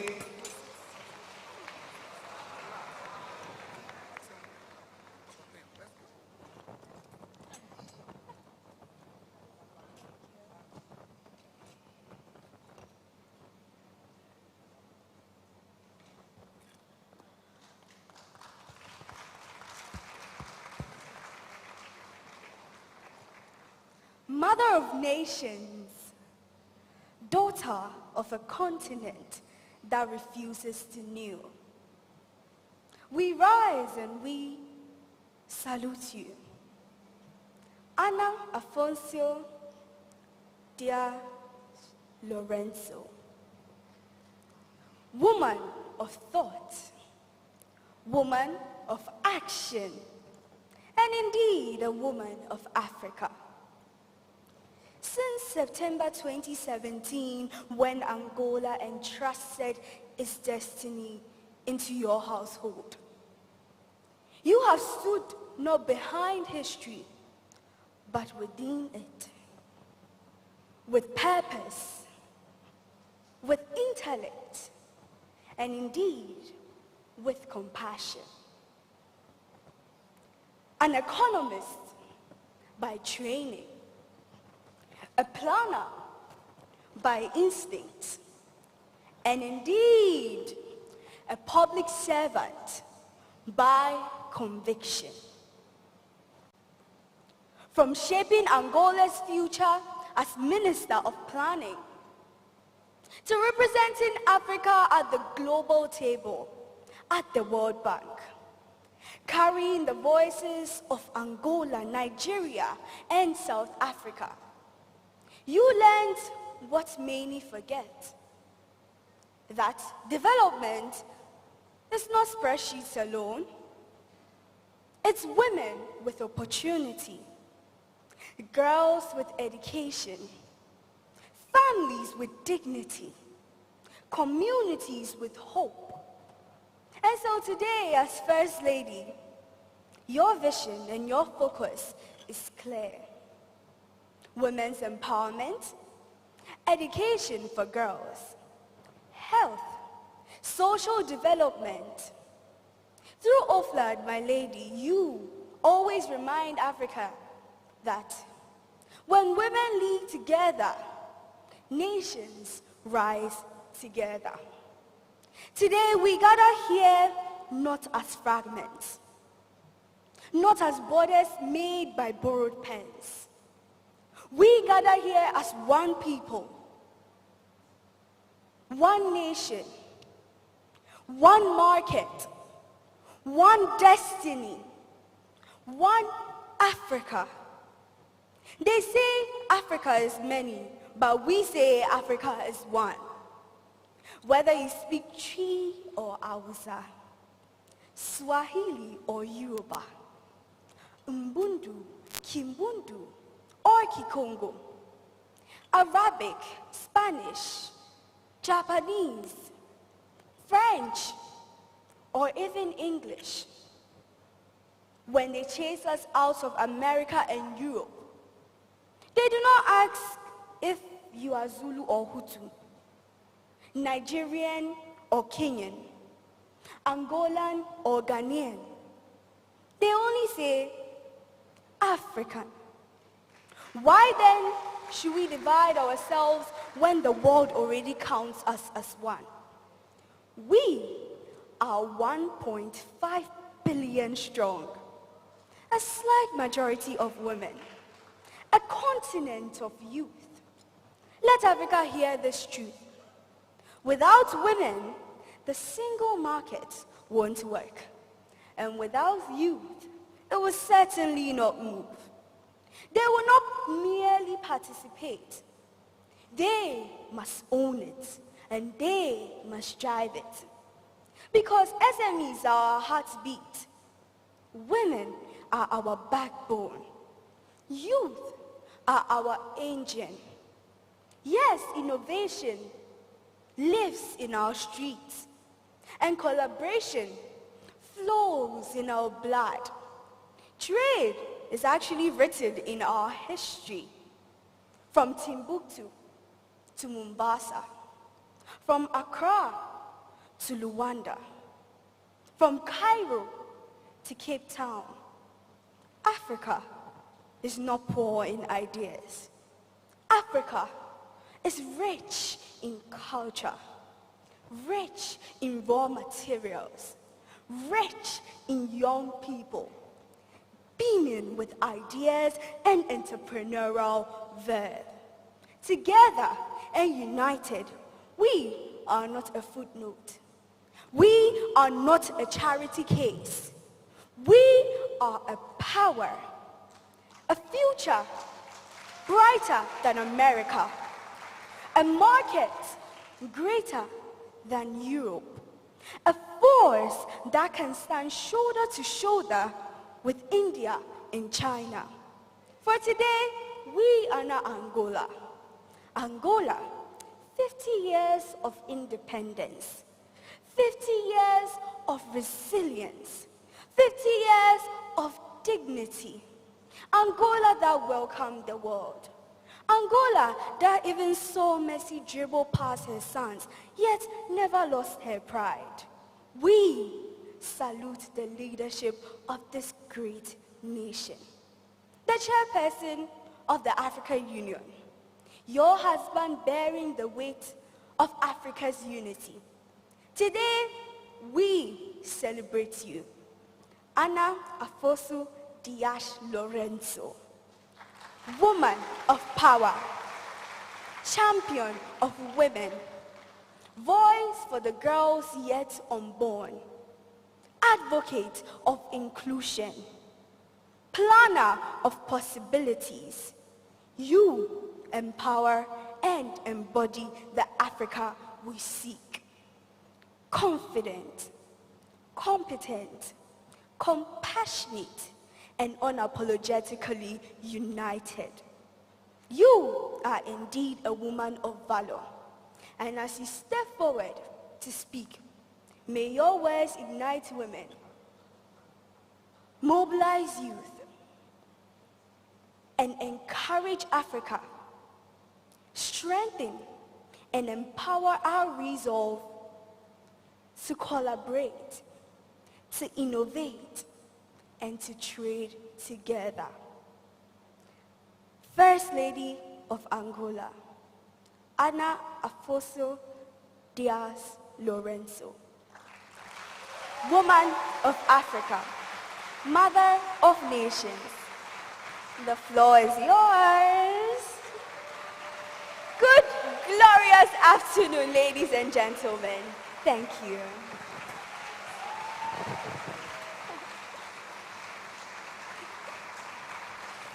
And for Nakayat the poet, we say, oh my God. Put your hands together. And now the good of Africa, the good and great of Africa, please rise and celebrate a distinguished African stateswoman, the First Lady of the Republic of Angola, as she delivers her address, Her Excellency Ana Alfonso Dias Lorenzo.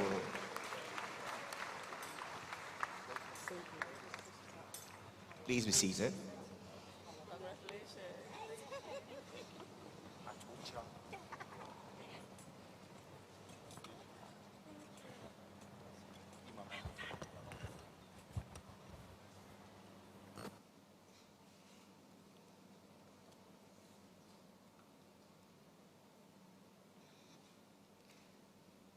Excelência, Senhora Vice-Presidente da República do Ghana,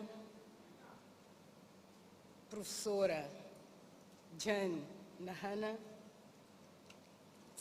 Excelência Senhora Dlamini Zuma, antiga Presidente da Comissão da União Africana, ilustres convidados, membros representativos da APD, minhas senhoras e meus senhores. É com profunda boa tarde a todos. Good afternoon for all. Bonsoir, messieurs, dames. É com profunda honra e um elevado sentido de responsabilidade que me dirijo a este distinto auditório para refletirmos em conjunto sobre um tema que considero não apenas central e urgente,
participaram e que silenciam o nosso imenso potencial comercial. A integração plena exige que suprimamos não apenas os entraves alfandegários, mas também as barreiras linguísticas que limitam o diálogo, a confiança e a negociação entre os nossos povos. Devemos promover com rigor a formação linguística e sempre que os nossos jovens e as nossas empresárias possam comunicar, negociar e celebrar contratos em qualquer geografia do continente, sem barreiras e sem que o idioma seja um fator de exclusão ou isolamento. A nossa vasta diversidade linguística é uma riqueza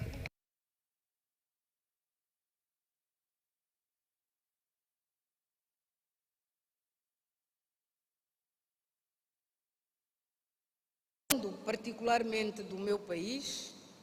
O investimento no capital humano é e continuará a ser uma prioridade estratégica do Estado angolano. Este compromisso assume uma relevância especial no contexto atual de transformação econômica. À medida que Angola abre o investimento regional e global, torna-se imperativo assegurar que o crescimento seja abrangente, socialmente equilibrado e territorialmente justo. Mantemos em Angola um enfoque especial na educação de qualidade e na formação técnico-profissional de excelência, garantindo que os nossos cidadãos, e em particular os nossos jovens, estejam preparados para participar de forma ativa e competitiva numa economia que queremos cada vez mais diversificada e aberta. Estamos a formar não apenas mão de obra qualificada, mas pensadores e inovadores que mantenham raízes profundas da angolanidade.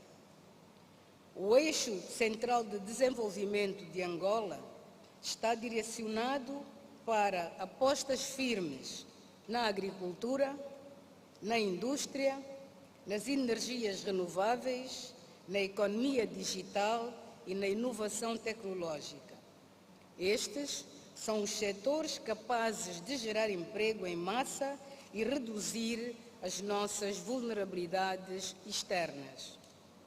É imperativo que a África se prepare de forma estratégica e coordenada para responder às ameaças globais, sobretudo às crises climáticas que constituem um dos maiores riscos do nosso tempo, que ameaçam o nosso futuro coletivo. Não haverá comércio livre sustentável sem uma agricultura adaptada às mudanças climáticas.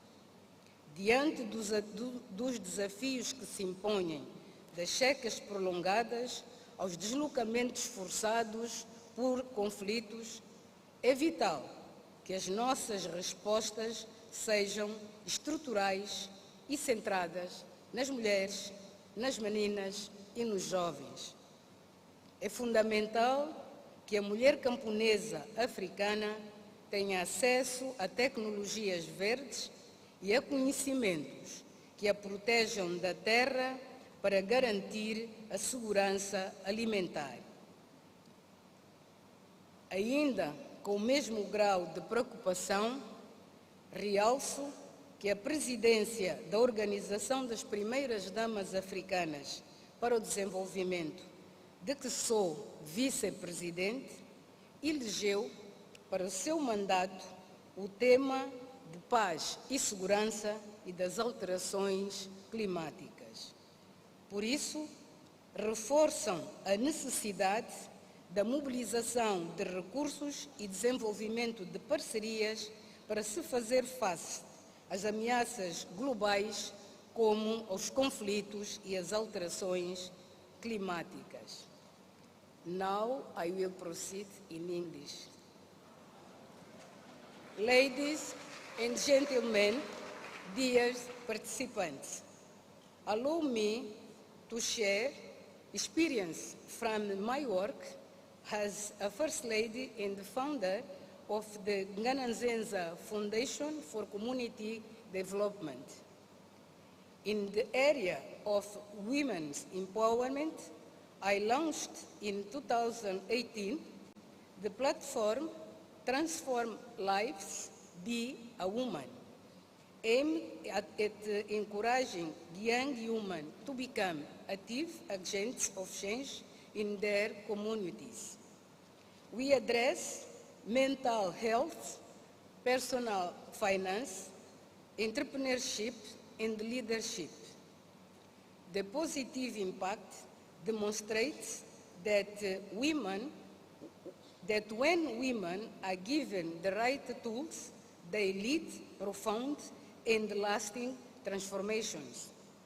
In parallel, in Kunene Youth Campus is being implemented and will offer leadership training, vocational education, and civic engagement, preparing our youth to meet the challenge of the future. Let me explain that Kunen is a province in Angola near of Namibia. It's our border with Namibia. Despite progress, many women continue to operate in low-profit sectors and face deeply rooted cultural barriers. Nevertheless, the role and the voice of women have gained growing recognition across Africa. Mainstream agenda perspective from policy design through implementation is essential to ensure equal benefits and opportunities for women and men alike. From our perspective, this approach is decisive for unlocking Africa's demographic dividend. Without equal opportunities, Angola and indeed Africa risks wasting more than half of its social and economic potential, which resides in women.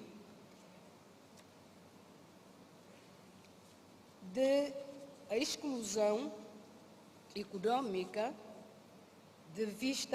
do nosso ponto de vista, a exclusão econômica de mulheres e jovens constitui um risco estrutural grave para a estabilidade e competitividade do nosso continente. A inclusão de mulheres e jovens é uma estratégia inteligente. Uma juventude produtiva é o mais eficaz antídoto contra o radicalismo e a instabilidade. Neste percurso, importa reconhecer o papel das mulheres que ocupam posições de influência, incluindo o papel das primeiras damas de África. Embora sem autoridade executiva formal, a nossa influência constrói-se através da advocacia, servindo de voz ativa para aquelas que são silenciadas pela falta de instrução ou de acesso e oportunidades. Temos perante nós a oportunidade soberana de reescrever a narrativa de África como uma história de sucesso. Construamos juntos a Africa Trade Investments, que não deixe ninguém para trás, que não ignore nenhuma aldeia e que não se esqueça de nenhum talento. Investir nas mulheres e nos jovens não é um gesto simbólico, é uma decisão estratégica para garantir economias mais fortes, sociedades mais justas e futuro africano de prosperidade verdadeiramente partilhada. Muito obrigada pela vossa atenção. Thank you very much for your attention. Merci beaucoup pour votre attention. God bless Africa. God bless us. Thank you very much. Fellow Africans, please rise in celebration of our special guest, the First Lady of the Republic of Angola, Her Excellency Ana Diaz Lorenzo. Please, a round of applause. And that certainly was a masterclass in building an inclusive Africa. Please appreciate her once more with a round of applause. Your Excellency, we thank you ever so much for that thought-provoking address. Please be seated. And for those of you who do not understand Portuguese, well, your salvation is not complete. Allow me to just pick on something she said, very, very important. Madam, we want to salute you for the active role you're playing as the Vice President of the Organization of African First Ladies for Development. Through your initiative, you have adopted a mandate of building the resilience of women and girls, climate, conflict, and a sustainable future. And this platform reinforces the need to mobilize resources and develop partnerships to confront global threats such as conflict and climate change. Please, one more time, let's salute her together with all First Ladies of the continent for this bold initiative.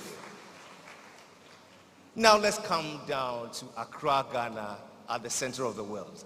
It's a good time to be in Ghana for the first time in many years. Ladies and gentlemen, everything is in our favor to accelerate growth and empower women, youth, and SMEs.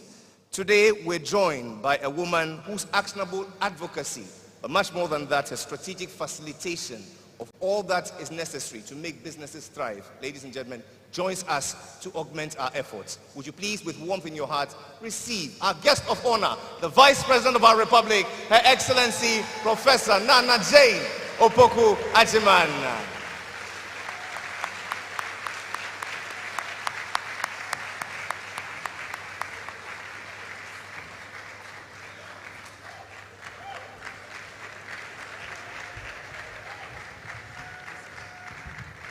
Thank you very much. Please take your seats. Your Excellencies, Heads of States and Government, distinguished ministers and other members of government, captains of industry, finance and enterprise, the Council and leaders of the APN, Nime, Name, Nananum, friends of the media, ladies and gentlemen, good afternoon. Good afternoon. Thank you very much. I bring you all greetings from His Excellency, President John Dramani Mahama, who was meant to be here, but was called away for other international duties. It is a pleasure to represent His Excellency. It is important to engage with the avenues that conceptualize, change, and implement it. It is in this context that such advocacy platforms have emerged to complement the work of the African Continental Free Trade Area, which is headquartered here in Accra, to champion inter-African trade and deepen intra-African economic cooperation, investment, and mobility. Distinguished ladies and gentlemen, this commitment is not new. Recently, at the United Nations, President Mahama stated that Africa would shape the future. He is just as convinced of that today. And central to that conviction is a simple truth. A future that excludes young people, women, and small enterprises is not one we can afford to sleepwalk into. It is a belief that lies at our reset agenda. The idea of a reset is to move us from dependency to self-reliance, from fragmentation to integration, from exporting potential to building prosperity at home. The vision of Africa as a single integrated economic space remains unfinished. Whether this reflects the constraints of imagination or the execution, we must remember what is at stake, and that is prosperity for Africa's people. Our borders should connect us. From Pan-African Festival of Arts and Culture, through the Year of Return initiative, to the Diaspora Summit, successive governments in Ghana have worked deliberately to bridge our historical and economic divides with the understanding that progress is strongest when it is collective. This spirit of partnership was reaffirmed just last year at the second AU CARICOM Summit in Addis Ababa, where African countries recommitted themselves to cooperation rooted in dignity, equity, and mutual benefit. Against this backdrop, the African Continental Free Trade Area stands out as a historic opportunity. It is the world's largest free trade area by number of participating countries, representing a market of 1.3 billion people. Within this market, SMEs are central. Africa's SMEs are often cited as generating over 80% of employment and a significant share of GDP. In Ghana, our SMEs continue to demonstrate resilience, competitiveness, even under challenging conditions. Equally notable is the role of people. Women make up nearly half of Africa's workforce and are a major force in enterprise, especially in micro and small businesses. Our youth account for more than 60% of our population. Across the continent, our youth are driving technology and innovation from fintech to creative industries. However, ladies and gentlemen, this potential is not yet fully reflected in cross-border participation. Fewer than 20% of SMEs engage in export trade. Women continue to face unequal barriers to finance, mobility, and market access. Many young people still lack the capital, skills, pathways, and institutional support needed to scale their ideas across borders. Many of our economies risk remaining trapped in low productivity models, exporting raw materials, importing finished goods, and watching talented young Africans seek opportunity elsewhere. This trajectory is neither inevitable nor acceptable, and that is why the theme for this dialogue is very relevant. Across the continent today, we are seeing sustained efforts, deeper coordination, and increasingly confident leadership. The task now is to convert this momentum into a durable economic transformation. That requires clarity of focus, expanding trade within Africa, and implementing the industrial strategies that strengthen priority sectors, build skills, support sustainable production.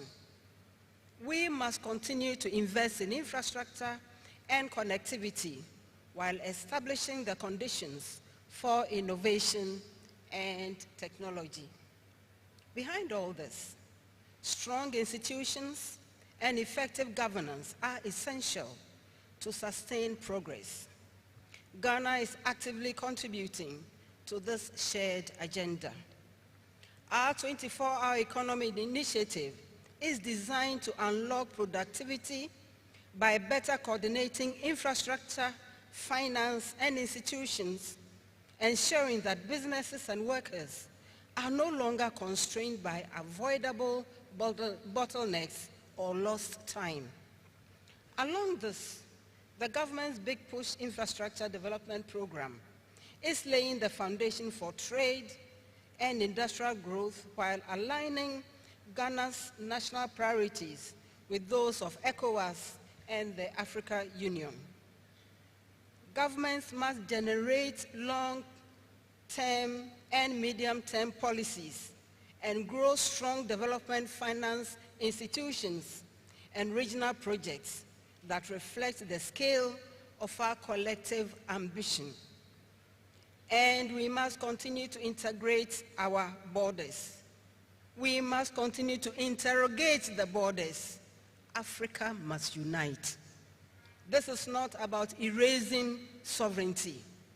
It is about organizing our sovereignty in service of shared prosperity and our markets.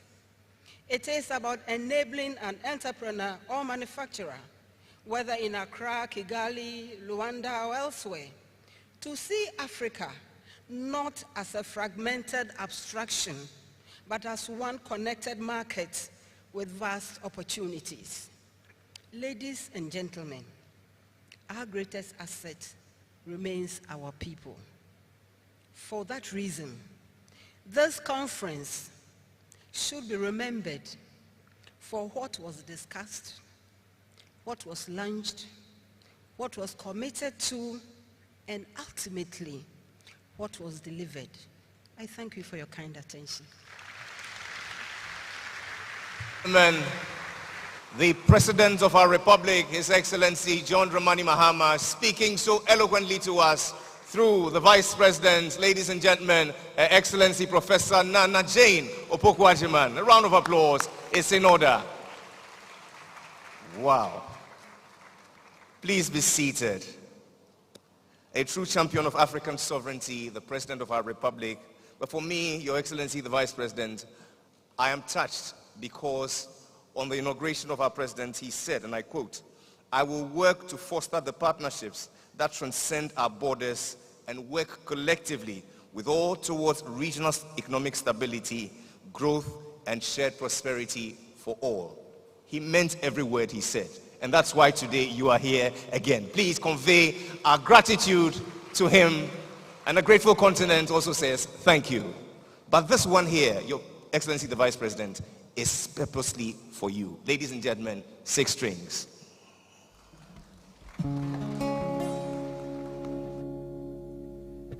Good afternoon, ladies and gentlemen. Madam, this is a special one for you.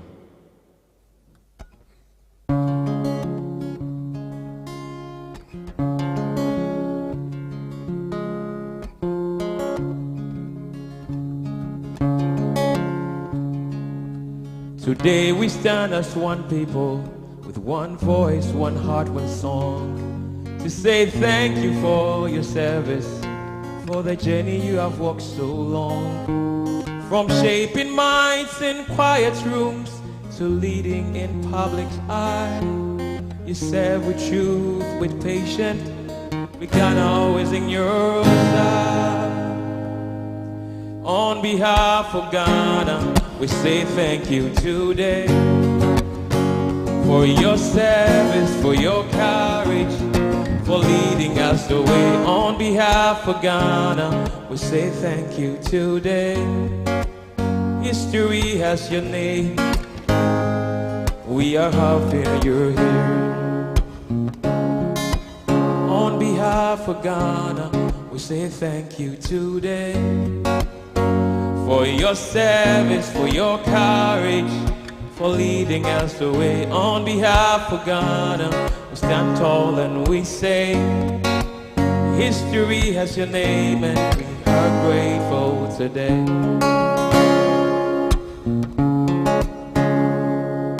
You showed us leadership can listen and strength can walk with grace. You prove that wisdom and compassion still have power in this place. As the first woman to rise as far, we gather with one grace. You showed our children to lead. On behalf of Ghana, we say thank you today for your service, for your courage, for leading us this way. On behalf of Ghana, we stand proud and we say, history has your name and we are so grateful today. On behalf of Ghana, we say thank you today for your service, for your courage, for leading us your way. On behalf of Ghana, we stand proud and we say, history has your name and we're so grateful today. And this is to you, the Vice President of our Republic, Your Excellency, Professor Nana Jane Opoku-Agyeman. Ladies and gentlemen, please, a round of applause. And so all is set now for our very first conversation for today. It will be on building an inclusive AfCFTA. Your Excellency, the Vice President, we are cognizant of your very busy schedule and we are grateful that you've even stayed with us to this end. At the end of the anthem, we shall respectfully invite you in the company of a few principals for photos, and then we shall permit you leave. For now, ladies and gentlemen, allow me to just spell out a few modalities for our engagement for the next few days. Ongoing today is the Women Prosperity Dialogue. Tomorrow we shall have the SME Scale Up Dialogue, and then we shall have the Youth Prosperity Dialogue, which also happens tomorrow. Day 3 will see us witness the Presidential and Business Leaders Dialogue. We shall launch officially the Make Africa Borderless Now movement, and then we shall crown it with the Africa Prosperity Champions Awards and Presidential Gala. But to this end, we want to say thank you particularly to the Vice President of the Republic. Would you please rise and let's observe the national anthem of the Republic of Ghana, our host country, for this dialogues.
Please be seated. Humbly, I invite you, the Vice President of our Republic, together with the First Lady of the Republic of Angola, joined by our Chair of the APN and our Executive Chairman of the APN.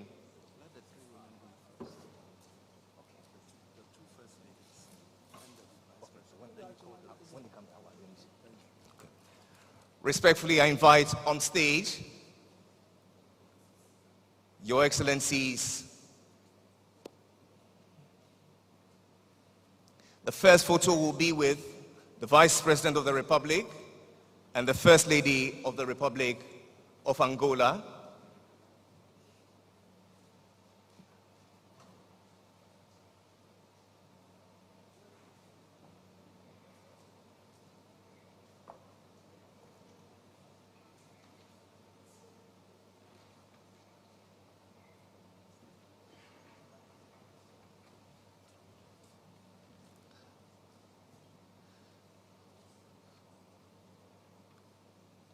I shall now happily invite to join the chair of the APN, former chairperson of the AUC, Her Excellency Dr. Nkosazana Dlamini Zuma.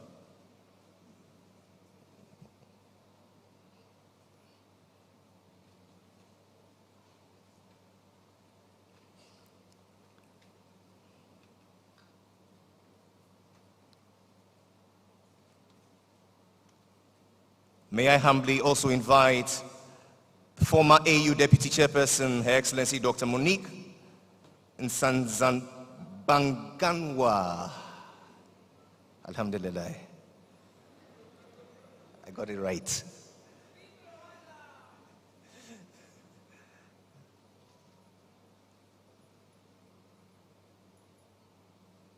And for the powerful women of Africa, please, a round of applause.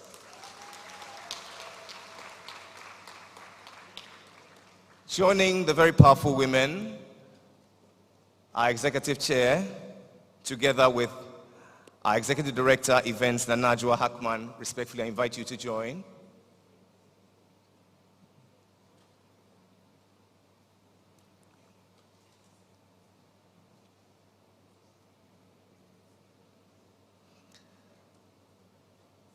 I humbly ask all Advisory Council members to please join.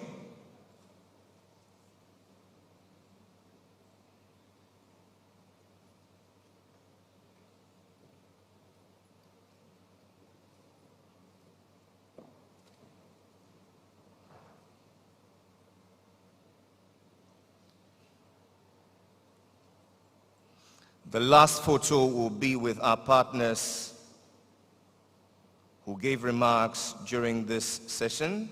The Director of Finance Accounting, ECOWAS Bank for Investment and Development, the CEO of the Commonwealth Enterprise and Investment Council, the Managing Director, CEO of Fidelity Bank PLC, and the Second Deputy Governor of the Bank of Ghana.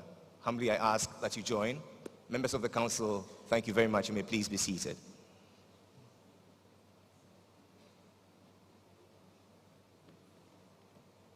Our keynote speaker, respectfully, I ask that you join.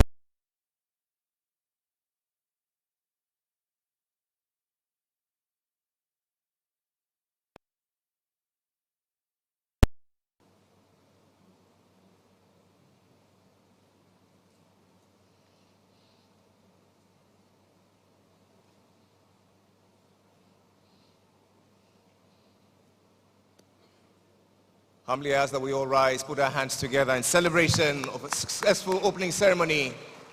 The first part, Your Excellency the Vice President, thank you very much. You are please excused.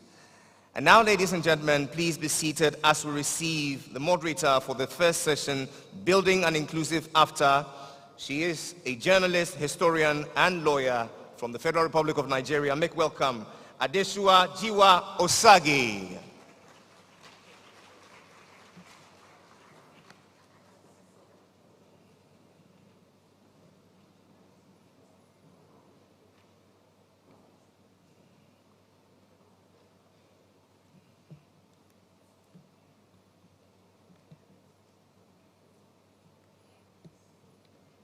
Madam Moderator.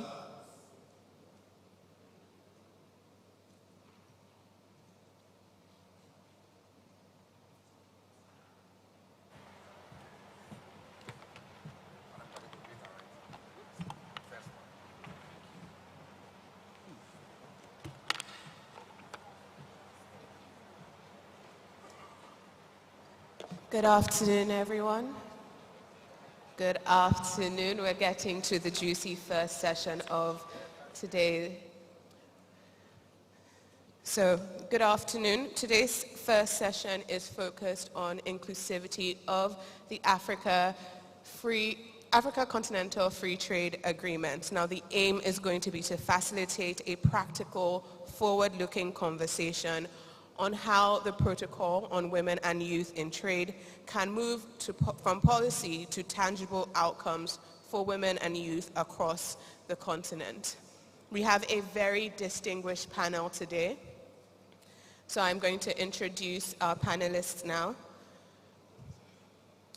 Thank you. I know everyone is still getting settled.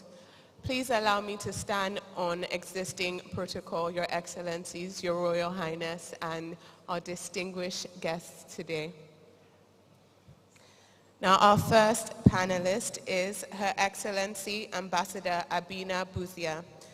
She is the former Ambassador Extraordinary and Plenipotentiary of Ghana to the Federal Republic of Brazil from 2017 to 2024, with concurrent accreditation to the Republics of Argentina, Bolivia, Chile, Colombia, Ecuador, Guyana, Paraguay, Peru, Suriname, Uruguay, and Venezuela. Ambassador Buzia is Professor Emerita at Rutgers, the State University of New Jersey, where she served for 40 years in the departments of English and Women and Gender Studies, including 2 terms as department chair. She served on the board of the Center for Women's Global Leadership throughout its existence from 1989 to 2019. She has received fellowships and awards from numerous organizations, including Rockefeller, Fulbright, and Ford Foundation, as well as Rutgers University President's Award for Distinguished Public Service. Her Excellency is also a dedicated philanthropist. She previously served on the board of the African Women's Development Fund and has served as board chair of AWDF USA, a sister organization to the AWDF. Please join me in welcoming Her Excellency Ambassador Abina Buzia.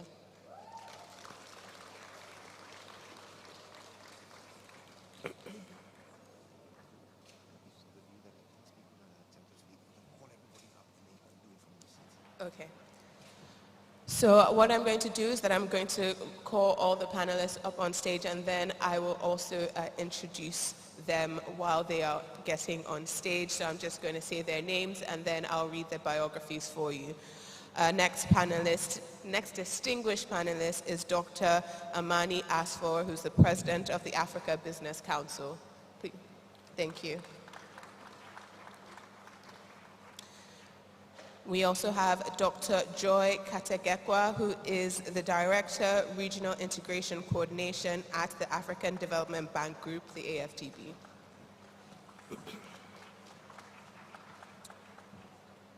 We have Engineer Patricia Obonai, who's the CEO of Telecel Ghana.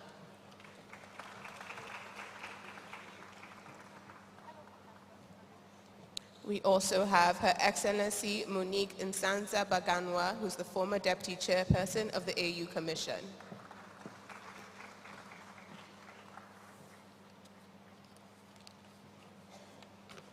So I'll quickly read their bios while they get settled down, and then we will start our panel.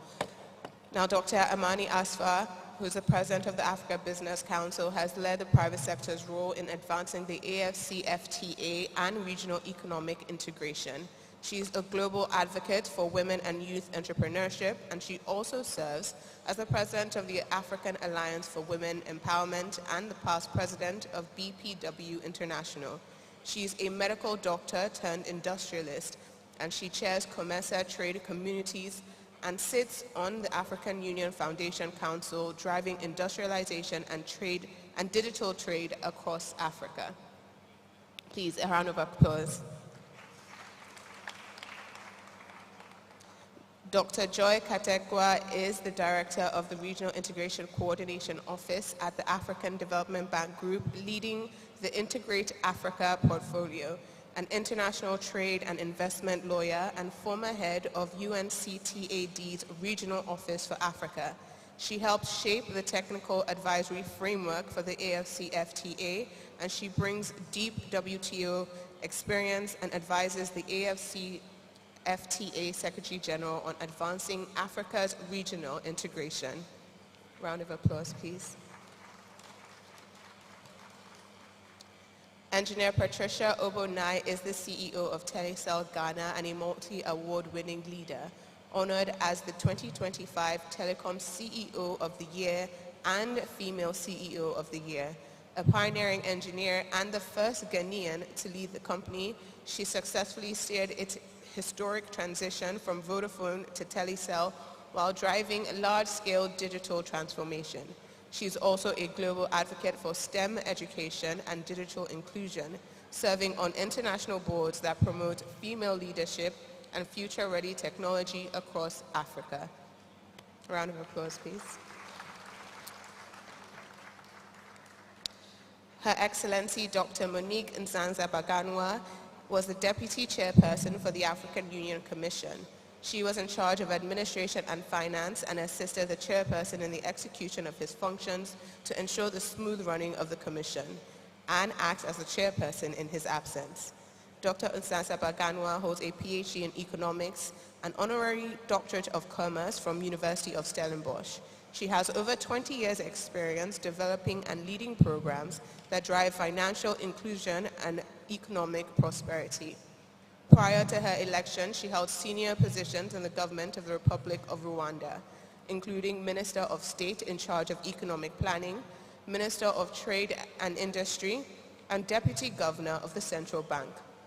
Dr. Nzanza-Baganwa has supported various gender empowerment initiatives through her memberships in the Alliance of Inclusion, Financial Inclusion Gender Committee, Women's World Banking African Advisory Council, and the Grassa Machel Trust Expert Group on Women's Financial Inclusion and the Digital Economy in Africa. A round of applause, please.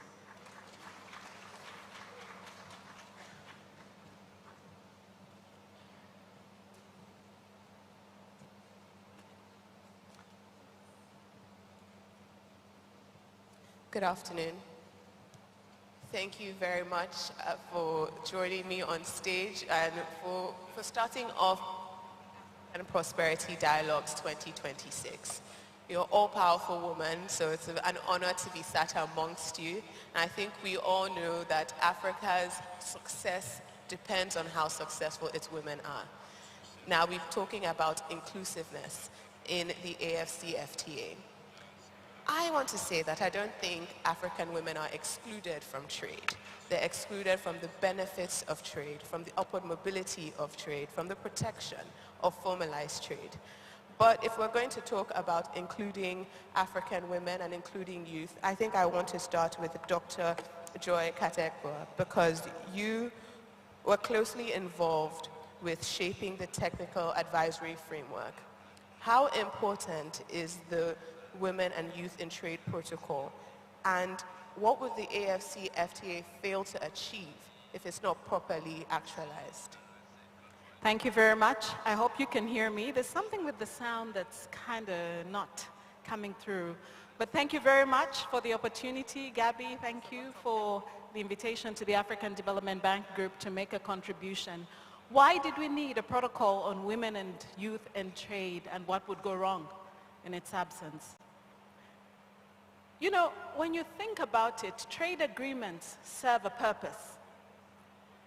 The purpose is to create opportunities for those who make goods, for those who supply services, for those who have ideas that can exchange across borders.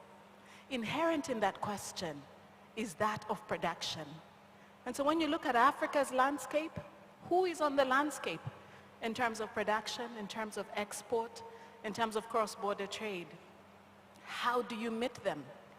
The answer to your question, Adesua, is that in the absence of a protocol on women and youth in trade, the AfCFTA would have been an instrument to spectate and gaze at. Why? Because it has failed to meet the contextual relevance of the situation it is supposed to resolve. And so the protocol on women and youth in trade is precisely about understanding how you bring the players and legislate around ensuring that they win. When you think about women, we've heard a lot about it already. So the SMEs, the informality, but also the strong resilience and the grit. And so the protocol on women in trade tries to move away from this idea of trickle down and starts from the bottom up to say, we are going to legislate in your favor. We are going to create an instrument that requires governments to invest in you. We are going to be part of resolving the bottlenecks that make it difficult for you, that create this idea that you're on the margins of trade. Therefore, in a sense, why it was necessary was to ensure that the AfCFTA speaks to its contextual relevance. If we hadn't done that, we'd have lost out on the development promise, would have created perhaps another agreement that Africans can spectate at, and above all, would have missed the opportunity to have a homegrown step forward in ensuring that trade is inclusive and works for all in Africa.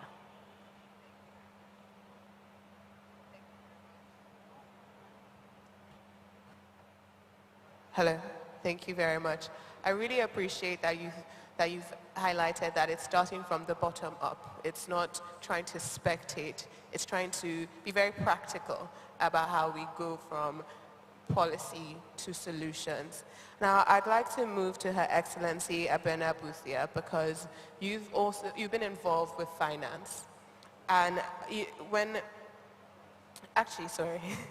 I'd like to move to Dr. Monique Nsanza-Paganwa, because you've been involved with financing when it comes to women's trade. When we're talking about economic planning, trade, and central banking, for African women to trade successfully, they need financing. Some people say that African women do not control the capital, they only circulate it because they're stuck on the lower levels. I'd like to ask you, what specific role should African governments play in de-risking women's participation in trade? And do you agree that exclusion in trade for African women exists when we move from the informal, where they thrived, to the formal? Do you hear me? Oh, thank you so much. Today, I put on the hat of a former DCP, but also the hat of a chairperson of a special purpose vehicle called Africa Strategic Investment Alliance, which is championed by a trade group and is here just to do what my sister mentioned, a platform for ourselves to invest in this aggregator for the MSMEs, women and youth, and strengthen an ecosystem. So you asked a very critical question. I trust that governments, what they need to do, now we have a protocol. What is next is to check inside our borders, in our governments and systems nationally, to start with. How are we coordinating the ministries of trade, finance, agriculture, all of them, labor? Do we have these national coordination systems so that we see how practical, what are the practical steps to take to really onboard as many SMEs, women and youth on this AfCFTA? That is number one. Number two is invest in them. We've been waiting for others to come with projects, with aid, with all sorts of facilitation. But it's the high time that ourselves, we invest in ourselves. And we have all the instruments that we have created, all these multilateral financial institutions, all the DFIs we have in our borders. This Africa Strategic Investment Alliance, that is endorsed by the African Union, among others, and is sovereign-led and governed. Can we support or go behind all those implementers who are trying to come up with practical solutions? I give you an example.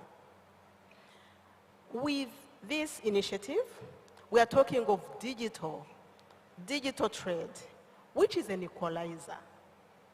Digital trade can be an equalizer, but it can't happen automatically. It has to be intentional. How much are we investing in the platforms? How much are we investing in interoperability? In payment systems, it has been mentioned.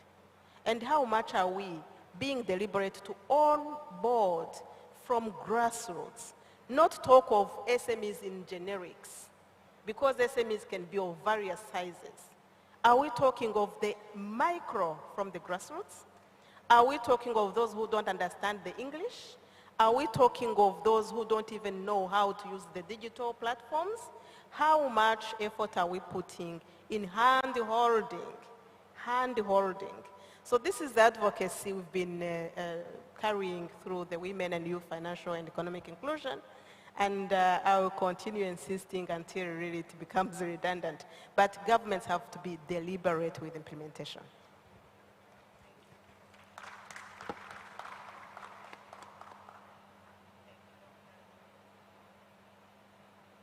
Thank you, Dr. Nsanza-Baganwa. Now, because we're talking about digital trade, I must go to our engineer here on stage from Telecel, the CEO of Telecel.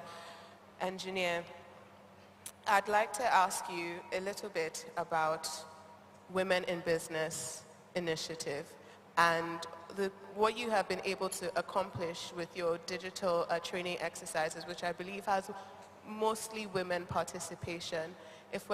What are the gaps that policy misses that private enterprises like Telecel are able to solve?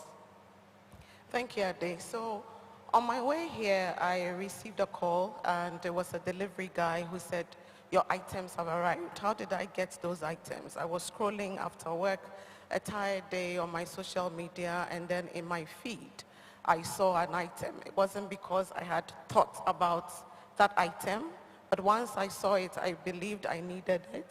And so I placed the order and I was able to pay.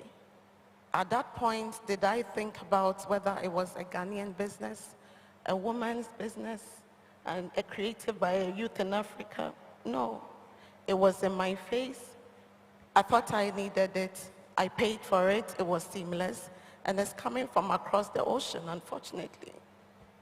My point is, from the insights that we have gleaned from putting our proposition together for women in business, what we have observed is that women businesses lack visibility, they lack reach, and they lack access. So it's not enough now to be under. I remember 2 years ago, I was on a platform for the same event, and we talked about the lack of connectivity for women in Africa. Today, 95% of the population in Africa have some form of mobile connectivity. But if you come to women, it's only 32% who are connected to the internet. So how is this woman going to cross this barrier to be able to put her product out there? And apart from putting that product out there, is able to put it out there so that it gets into my feed and for me to buy it. It's become such a competitive global environment that we have no time to wait for the world will not be patient for the woman business in Africa to catch up. And that is why I think your question on private sector is important. So whilst we drive connectivity and make sure that we are deliberate in making sure women and youth have access, it's also important to train, and that's what we do. We train the women specifically on the markets in which they are trading, and then on how to use. Everybody talks about digital skills, digital access, but how did I get this product in my feed? We need to now train our women on these solutions, the programmatic, so that they can know where to put the solution, the products that they have, so that the right target market can find it. And for me, this is the core of why we were able to put together a proposal, so they don't have to struggle. They will be able to find the insurance product there, they will find banking and financial services access there. Men build networks so well, women's networks are so few. So if you don't have the network, then how are you going to drive the business? And so webinars, seminars, women connectivity, putting together different trade sectors in different networking groups. We see that as very small, but I tell you, we've been running this program for close to 2 years. And the impact is significant. If you want to drive inclusion by scale, we have to be a little more deliberate in how we are investing in connectivity for the women, how we are putting the devices in their hands, how we are making sure that they have the right knowledge about how to put the products out there and how to make it accessible to the consumer. And that's what we've done with our proposition. I just want to follow up. You said men are very good at building networks, Engineer Obonai, but anyone else can answer this, or if you want to, Ambassador, because I know your work focuses on women and gender. Why do you believe women are not as good in building networks as men might be? Yeah. No, Engineer Obona, yes, because you said women are not as good as men in building networks. Why do you believe that is? I think we are too consumed with our day-to-day. We carry 80% of the challenge, the issues at home, and then we carry everything at work.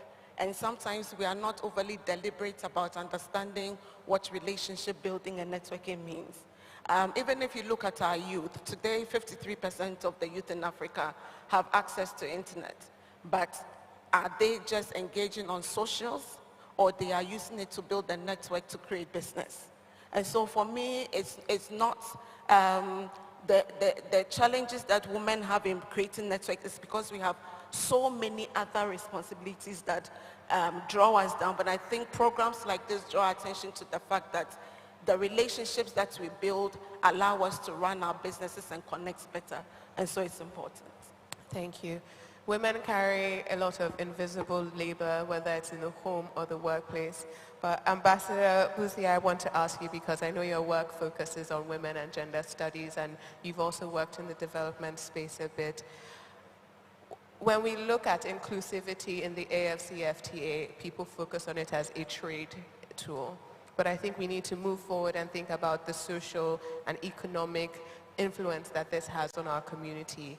How do you view the different pressures that women carry, and how do you view this protocol in helping us to achieve better trade results for women in African society? Is it working? Yeah. You know, I think it's very important to look at the ecosystem in which this protocol is created in the first place. And the way it represents, in fact, the kind of schizophrenia about women and gender in certain kinds of spaces, the activity of women and gender in certain kinds of spaces.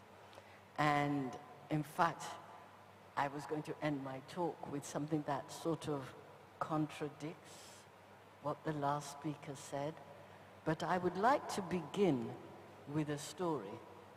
And here I'm going to age myself. I think I'm probably the only pre-independence baby on this platform. And the story I'm going to tell, it dates me because British Caledonian Airways was still in existence, okay? But I remember I was flying British Caledonian Airways, for those of you who don't know it even existed, was this airline that used to do what I call the trot-trot hop of the plane down the coast of West Africa, from Nachakut to Dakar to, you know, the Gambia to Cote d'Ivoire to Ghana, literally stopping at every stop. And we had just started working on our 4-volume Women Writing Africa. So this would have been about 1992. And I was coming down from Freetown, I think it was. And I remember getting on the plane, and most of the women on that plane were market women. And I remember as soon as we were on flight and we were released from our seatbelts, they all stood up and started trading. They all knew what each other was carrying and had put in the hold, and they were wearing their caban slit with wrappers with the different foreign currencies wrapped in, you know, the CFA in one corner, the Naira in another, the Ghana cedi in another, the pound sterling in another, etc. And they were walking up and down, laughing and joking and trading their things and saying, well, when we get to the airport, I'll take it off and give it to you, and so on. And I was so impressed because they knew exactly what the currencies were worth. They were working in multiple currencies and trading in this short trip along. Now, I've never forgotten that, Because you see, these women certainly knew trade. They were not at the table, perhaps, where the policies were made and the currency trade were made, but they knew the world those policies created. That's one story. The other thing I want to look at when I said the ecosystem in which this protocol exists. Now, I confess I was very impressed when I read the protocol. It reads beautifully. Every time I had a thought of, well, what about this? It was covered. We're very, very good at protocols and resolutions. But I'm put in mind of the title of one of Ayikweama's latest novels, The Resolutionaries. You know, we make resolutions. The issue is, as has been pointed out, how do we follow through? What is the infrastructure? How do we carry it out? And so as a literature person, I want to point out the very title of the protocol on women and youth. Because the truth of the matter is, in most states and state instruments, women are indeed infantilized. It's necessary because women in governmental structures are on the par with our youth. And that is what we need to correct.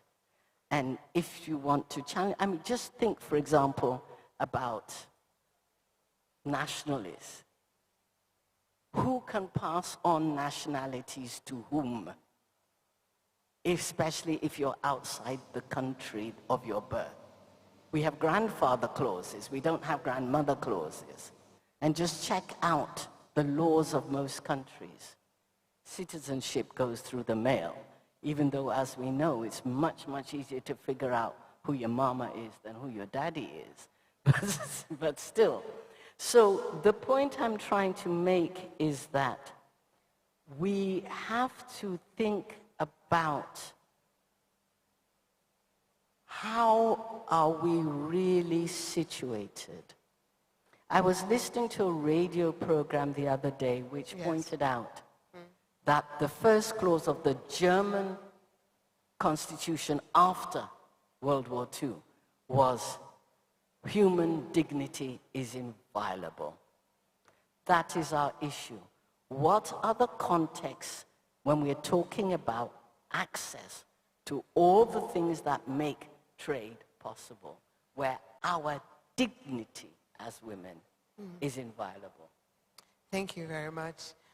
I think it's, thank you, yes. I have to say, speaking about dignity, I arrived in Ghana yesterday with my Nigerian passport, and it's the first time I've had a dignified immigration experience with a Nigerian passport. It was very exciting for me to come to another African country and just be able to enter. And just that we've spoken today about our borders that were not created by ourselves, but still hinder us. And it's nice to go through immigration without anxiety and feeling dignified in person. So I agree with you, we must think about dignity.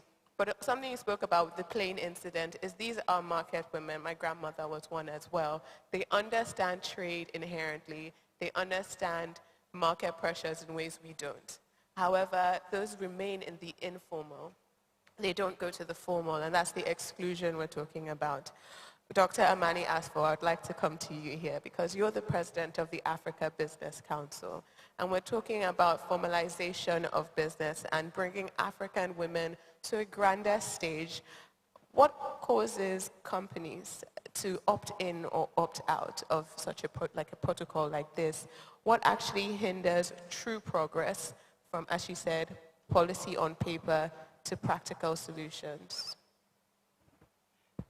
So thank you very much. First, let me thank Africa Prosperity Network with my brother Gabi. Thank you for bringing all the greats together. Thank you, my dear Mama Zuma, for chairing the Africa Prosperity Network. And you are the one really who pushed for all of us, the women, inside the corridors of the African Union. Thank you, Your Excellency, First Lady of Angola, for the great work you are doing for women empowerment. We believe you are a great role model for all the First Ladies to see how we really empower women. So it's very important to say that the Africa Continental Free Trade Area Protocol on Women and Youth, unless it is really implemented from paper to policy, from policy to prosperity, then it will not really have an impact. So how do we really do that? What is the concrete action that we should do? I believe, I call it the triad of empowerment, 3 pillars. P's, personal empowerment programs, policy advocacy, and product development. What do we need by that? So personal empowerment programs for our women-led SMEs, everywhere, at all levels.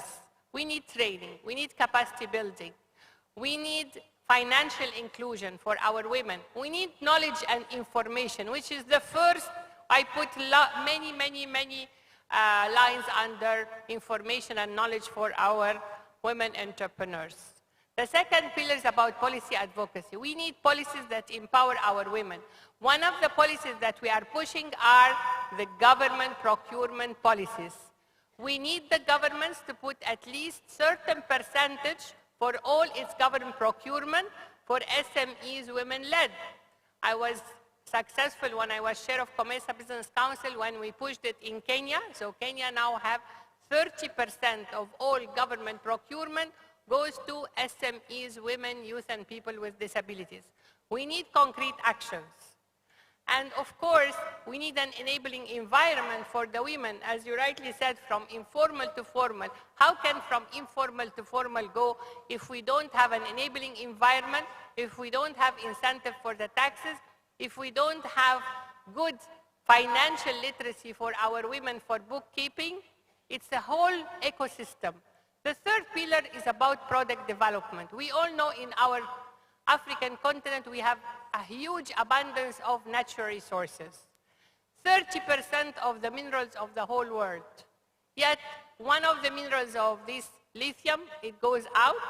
So how we are able to really have those lithium batteries while we have 2030 will need 300 million electrical cars.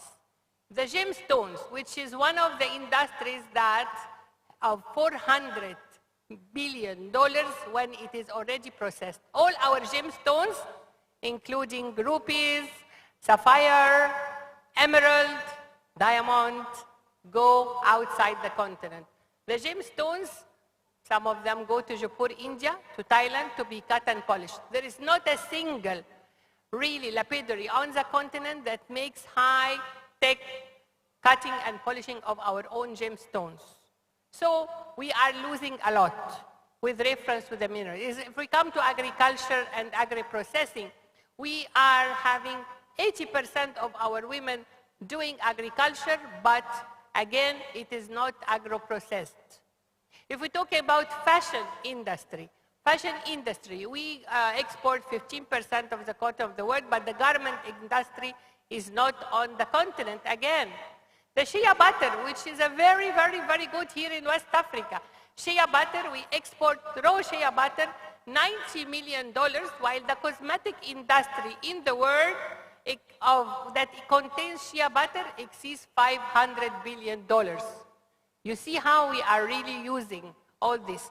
So for the AfCFTA protocol on women youth to be translated, it has to be how many deals the women have done, how much we raised the intra-Africa trade, how many job creation was done by this protocol, how do we really, the level for women in the informal sector become formal, the small or the micro became small, small become medium, medium to large.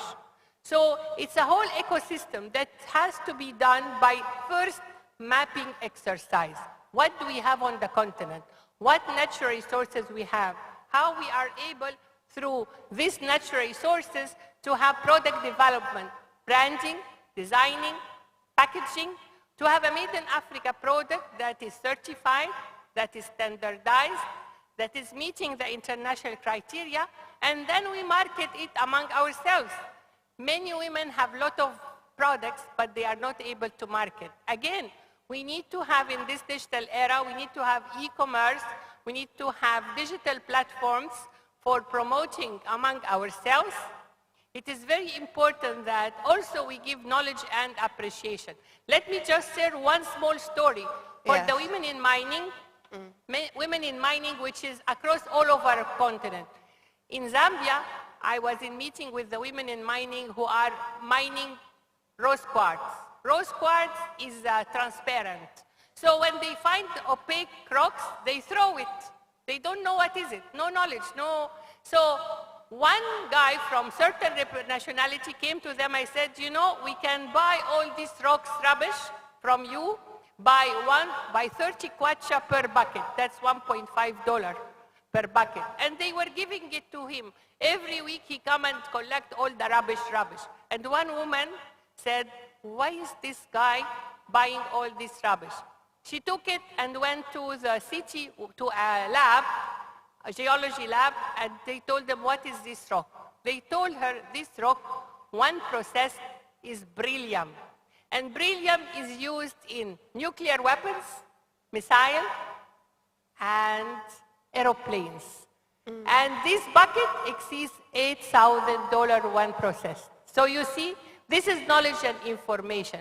What we need here for operationalization of the AfCFTA protocol for women and youth is to work together to make sure that we empower our women, we have a good policy, and we have product development. Thank you very much. Thank you very much. Thank you very much. It's very important what you've highlighted, particularly with the last bit of information, because information is power. Participation is not power. Inclusivity alone is not enough. And I want to go back to you, Dr. Joy Kategakwa, because when we're talking about you have experience in the WTO, and you have experience with the framework of the AfCFTA. What are the greatest risks of slippage, you believe, from the intent of the protocol to actually getting gains on ground? Are we on the right track?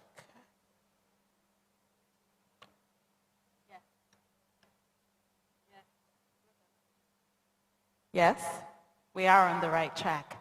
The first point is to set the framework. But as former DCP Nsanzabaganwa said, if we don't move straight into support for industrialization, we lose the opportunity. Let's recall that women are active players in Africa's intra-African trade. And I brought some stuff to show and tell, because sometimes seeing is believing. Did you know that this beautiful sheepskin, is it sheepskin? Camel skin folder is made by Bet Mama, an enterprise, women-led enterprise out of Chad. Did you know that Ivorian designers can make wonderful things out of Afro-branded sort of design?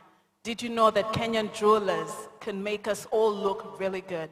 The point is that women are present, and therefore we're looking at a situation where we have to understand what's happening in the market and build from there to ensure that we go to scale. There's multiple ways to go to scale. And I think what's new is to find out concretely from the women why the protocol on women and youth in trade is key, as Professor said, is because we didn't do top-down. We went over 28 African cities, listened to the women, and they gave us an end-to-end needs and intervention advisory, which eventually became the protocol. We now have women that are engaged in AfCFTA. It's 5 years old, this agreement. And so we called them at the end of last year, the women who are actually exporting, and asked them, what is the experience and what do you need and how do we go to scale? And they talked everything: logistics, trade facilitation, finance, market information, market entry. and so on and so forth. And so the risk of slippage is if we treat the protocol on women and youth in trade as if it's self-executing. It is not self-executing. We need to invest smartly in where the women are and ensure that we're building, say, to take them concretely in metrics terms from, say, B to, say, J, or why not Z. If we do not do that, we run the risk of having created this great instrument where we continue to talk about women on the margins. And I've seen this multiple times over the years, where you have these great trade agreements that are sort of like agreed, and you celebrate the signing and the ratification as if it were the victory. It is important, but it's not the end game. It's a step towards something. The true celebration should be in the rise in the volume of intra-African trade. The true celebration should be a rise in the value of intra-African trade. And so where do you stand? The African Development Bank Group has this powerful instrument called AFAWA, Affirmative Finance Action for Women in Africa. And what it really does is touch that point where the woman is, whether it's textiles, whether it's leather, whether it's automobiles, and make financing available. We're also thinking about a new financial architecture. President Ultai is championing this new financial architecture, where you're really diffusing money to go concretely to the ground to national development banks so that they can do the important work of supporting women. So I'd like to say that let's not be part of the slippage. Let's be part of what makes it happen and happen effectively. And let's set the right KPIs, not the treaty and its signing, but rather the goods, the services, for Made in Africa. Thank you. Thank you very much. Just very quickly before we ask the audience if they have any questions, I'm going to go back to Your Excellency, Dr. Nzanza Baganwa. Where does political will make the biggest difference? Let's not be the slippage. Where will political will make the biggest difference when it comes to the Women and Youth Protocol for Trade in Africa? Thank you so much. First of all, being deliberate. We can't emphasize this more, overemphasize it. It's very, very critical. Put SMEs at the core. Digital, it's very critical. Opening borders so that access is fair is very critical. All those have been mentioned. I wish to come back to the theme of this conference, the C, the collaborate. Collaborate is very, very key. And I wish to bring it to the context of government. I don't know how many countries have effective public-private sector collaboration or even dialogue to start with. From my little experience in my country, Rwanda, and in the continent, I know that the private sector has a key role to play. But sometimes private sector is seen when we are mindful of the fiscal space. We are talking of taxes, we are talking of all sorts of income that government generates. But this private sector, that's where the jobs we seek are going to be created. So really that door of facilitating the private sector to do what they know to do best, which is to invest. And when we mean private sector, we are not talking about the big only. Private sector, that woman, that youth, that entrepreneur in a rural area who is trying to grow cabbage or to, I don't know, Joy has mentioned so many things that women are doing. That is the one you have to be collaborating with. We need to lay red carpet for those grassroots SMEs. We need to understand what they are calling for. We need to give them space so that they can grow. We know that the death rate of the SMEs is very, very high, under 5 years. Very little in number will reach that age. And once you reach that age, either you remain stunting or you grow, but the growth is not really where it should be unless you were supported. So that focus, that deliberate focus and that collaboration with the private sector, I think the governments, the public policies need to make. I recall vividly one day I was on a mission in Cameroon, and a leader of a company, big by the way, and also a leader of the chamber of businesses there, they mentioned something that really remained challenging in my head. They were talking about this AfCFTA, but at the same time they were telling me the hardship they are going through to actually trade with a country that is just neighboring the Central African Republic. And they were going granular, very detailed, and what they were actually saying is they were indicting governments. They are saying, you only remember us when you have to come for the contributions to this program, to that program, but are you aware of the opportunities we are losing by not having these non-tariff barriers removed?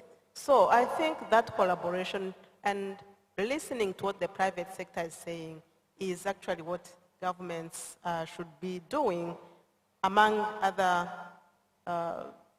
solutions to really get to the implementation stage. Listening to the private sector, well, if we're going to listen to the private sector, I think we'll just go very quickly, Engineer Obonai, because you have a Digitech Academy, I believe. What practical examples can we take from Telecel's Digitech Academy that help the government understand how to better include women in trade? So I think a lot of our speakers have spoken about being very intentional and being deliberate. So I'll make it very practical as well. What we sought to do was, yes, I've talked about women, connectivity, access, etc. But what about the early stage youth who are coming up? How are we preparing them to take up the opportunities that we have all described? And so what we have set up is a digital academy. 70% of them are female, and we're very proud of that. And we train them to solve problems through digital coding. And that's as simple as that. And so far, close to 2,000 young children have been trained to code, and they can solve problems in their societies, and you'll be amazed. If we are not intentional about investing in them, one day we will come back to have a seminar like this and still talk about what do we do for women and children. The other thing, I think the President of the Republic of Ghana recently launched the 1 million coders. His ambition is to train 1 million youth to know how to code. All right, so let's make this practical. We went to see him and said, okay, we have a platform from Telecel Group. We will be able to train 100,000 of that youth to know how to code. That's contributing. If it costs, let's say, 500 cedis to deliver this training, $50 per person, that's $5 million of investment that you are putting into the future of everything we are discussing about protocol, about youth, about women. So private sector has to be also very deliberate in how we put our money where the future of Africa is going to be, and this is what we've done.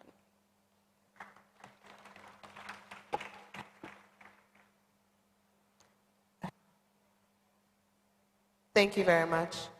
Now we're going to go to audience questions, but just before we do have in our midst His Royal Majesty Notseni Norte Uwo, who is the President of the Osu Steel Council.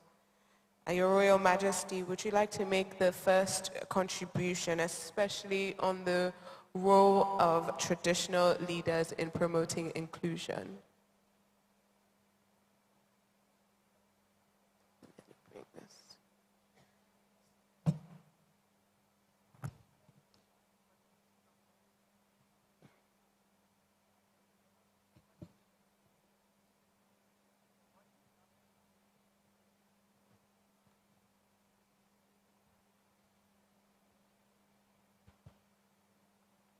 Thank you very much, Adisua.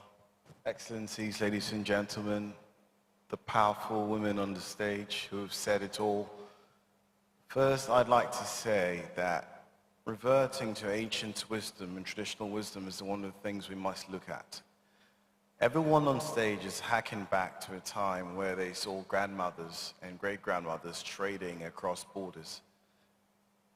Now, our traditional setup is very much the same. We have history of women who traded across traditional kingdoms, who got names based on how far they went to trade and how far they went to perform commerce. Today, we've mostly sidelined women in their involvement in making these policies. Yes, these policies affect them every single day.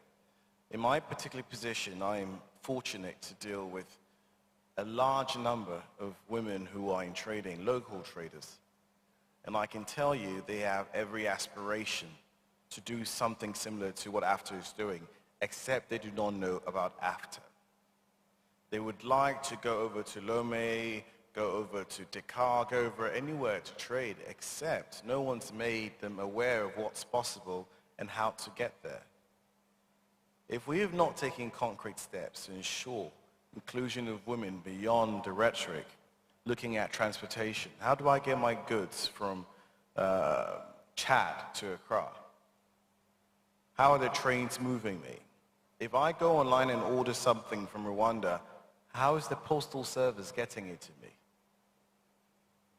If I want to take my payment in Zambia from Nigeria, how's that going to work?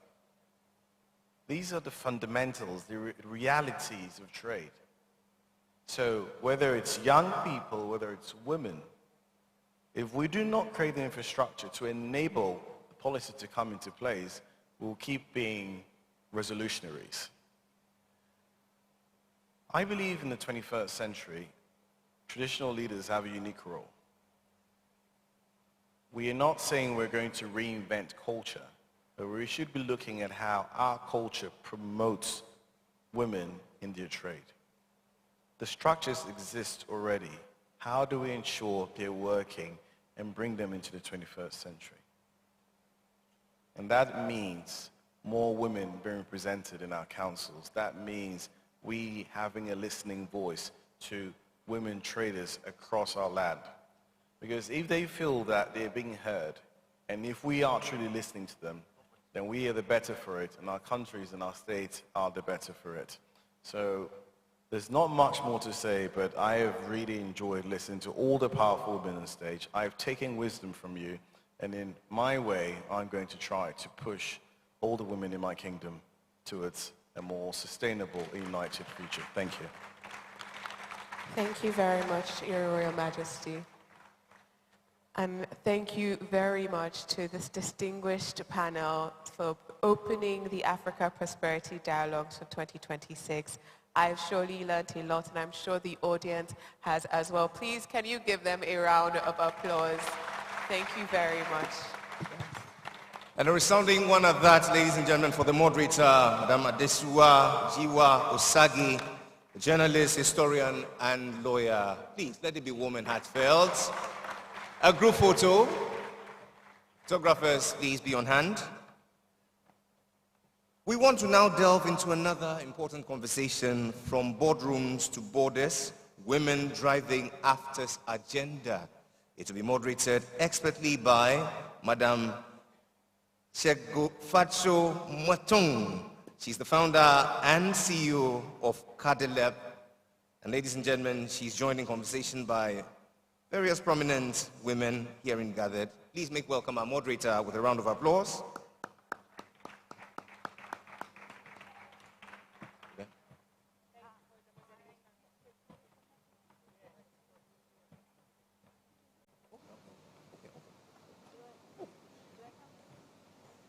Madam Moderator and your panelists, it is requested that you please stay behind for one more photo with your contributor. Please, let's stay behind for one more photo with Ni. A panel, please come up, respectfully. The President of the Osustu Lands, Not yet Professor Ni Note Uwu will join the panel for a group photo.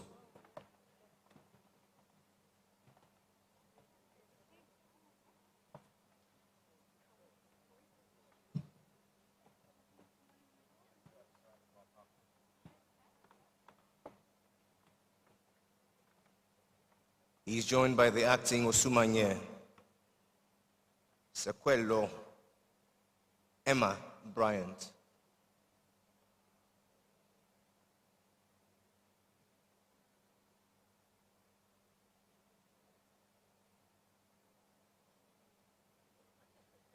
And this is how an eminent traditional ruler gives his assent to our great pursuit. Please, a round of applause for His Majesty. Your Majesty, we want to thank you ever so much for availing yourself and contributing to this great discourse. The King will take leave of us now.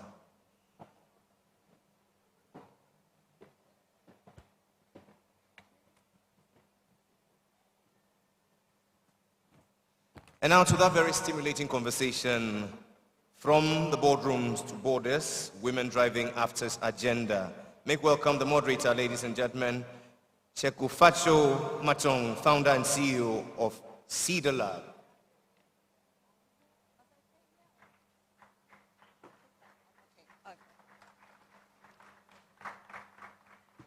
Good afternoon, ladies and gentlemen, and all protocol observed. I know that it's been a long day and energy might be driving, going down, but I want us to hold on. We are having a very, very important conversation. I just want to acknowledge the leadership of the Africa Prosperity Network and the Honorable former AUC Chair, Madam Zuma. Thank you so much. Our Chairperson for the board and all that have put this together. It is not an easy task to do. So let us just give a hand of applause for this stunning work. We all know that Africa stands at the threshold of a transformative era propelled by the Africa Free Trade Agreement. However, many people, even as it was alluded in the previous panel, do not even know about the AfCFTA, let alone its protocol. One of the things that came out even in the recent G20 summit that was held in South Africa is that Africa's future, its development, is being discussed in the corridors of power all over the world.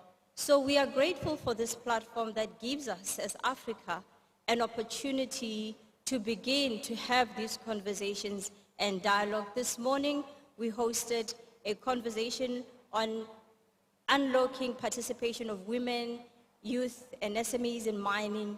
And as we are continuing this conversation, we're seeing that there is work that we need to do, but it's good that we have a platform from which to start. So I want to invite my panelists to join me on stage, and I'll just read out the names quickly. I want to invite Madam Pearl Nkuruma, the Managing Director of Access Bank in Ghana.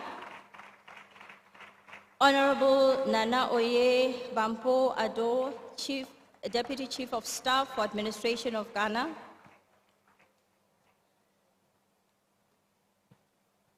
Professor Nana Abba Apia Ampo, the Vice Chancellor of the University of Ghana. Professor Marilyn Sefako, former founder of Women Ambassadors Foundation and Women Ambassadors Conference. Welcome on the stage. And then we have Madame Noma Vegas de Abreu, Chairperson of the Board of Directors of Bai Academy. I just want to make sure that we have all. Okay, I seem to be missing, but what we will do, because of time, we will begin.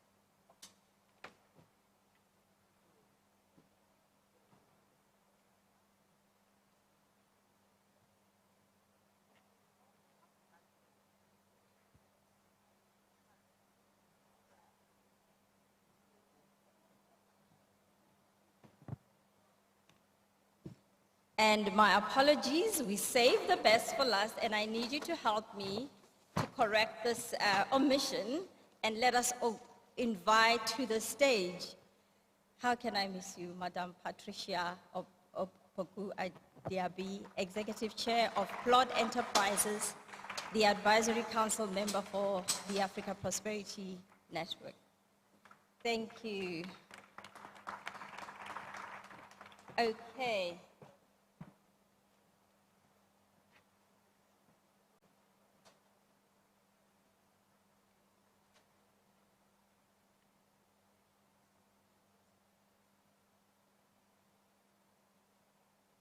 Okay, I'm on. Because of time, and as I was going through and preparing for every single one of you, I believe we can spend an hour engaging each and every one of you because of the amount of work you've done. Welcome to the first Women's Prosperity Dialogue. Can we just give a round of applause to the APN for that? And we are grateful for the leaders that set up these structures that give women a platform to speak. First question for me, I'll just do a round of introduction. And the one thing that you believe we need to address to begin to unlock and open up the space for women, youth participation in the single Africa market. So I'll start with you. Okay. Anyone who's ready?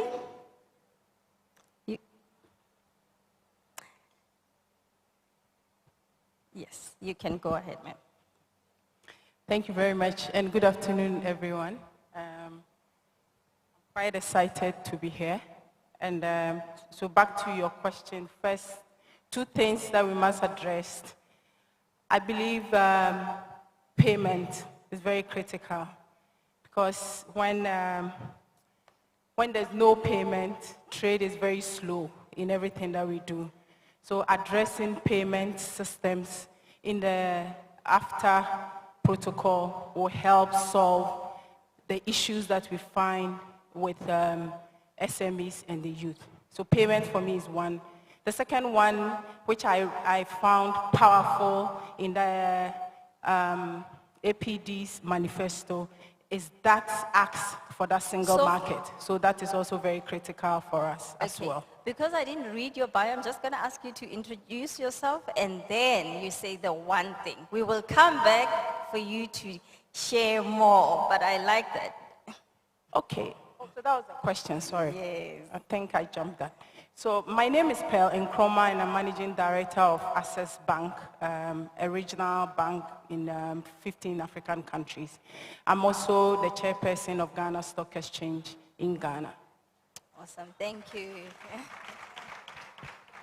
Thank you very much. My name is Nana Oye Bampuado. I'm a lawyer, human rights lawyer. I'm presently the Deputy Chief of Staff of the Republic of Ghana for Finance and Administration.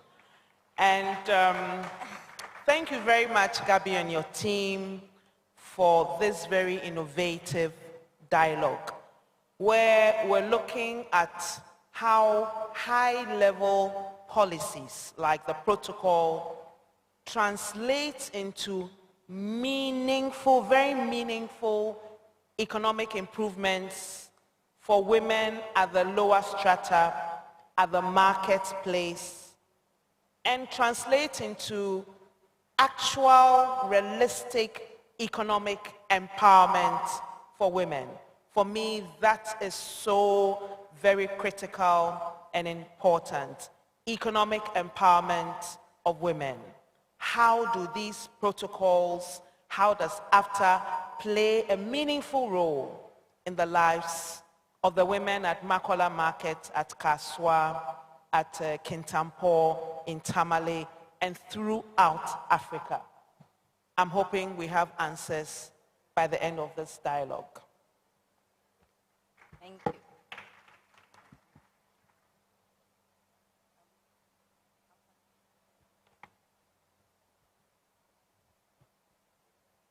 So I'm Patricia Opoku Diaby, founder and executive chair of Plot Enterprise Ghana Limited, and Plot Enterprise SA, both cocoa processing facilities in Ghana and in Cote d'Ivoire. The one thing that you are saying we must be thinking about that needs to be changed, one thing, just one thing that needs to be addressed as we're talking about women, youth participation in the single market. So just let us know what's your top of the list. Before I entered into cocoa processing, most of the women in the trade were just, I wouldn't say just, the name, that is not right. There were aggregators, quality, sorting, artisanal, chocolate makers and all. But then I was bold enough to want to redesign women's position in the value chain. And I think women should be bold enough to redefine sectors, to position women in key positions. Women, we've all said it today, they contribute a lot to the GDP, youth, etc. So if we exclude that branch of the population, we are excluding a whole lot. So I'm also hoping by the end of this dialogue, we would make conscious efforts and intentionally support women-led businesses. Thank you so much. In all forms. Thank you so much. We have professors left. Where do we start? Yes. Ghana. Yeah, I'm Nanaba Apia Amfo.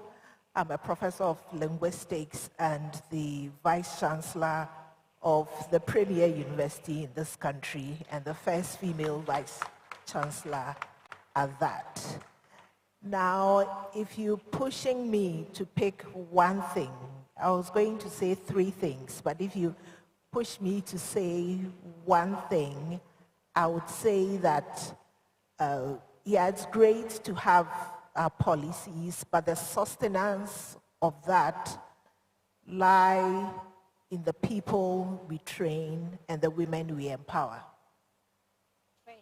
Training, we've got that coming from Professor. Okay, thank you so much. Let's give a round of applause. And over to you, Professor from Angola. Thank you very much. I also would like to thank Mrs. Zuma and Gabby for inviting me to be here.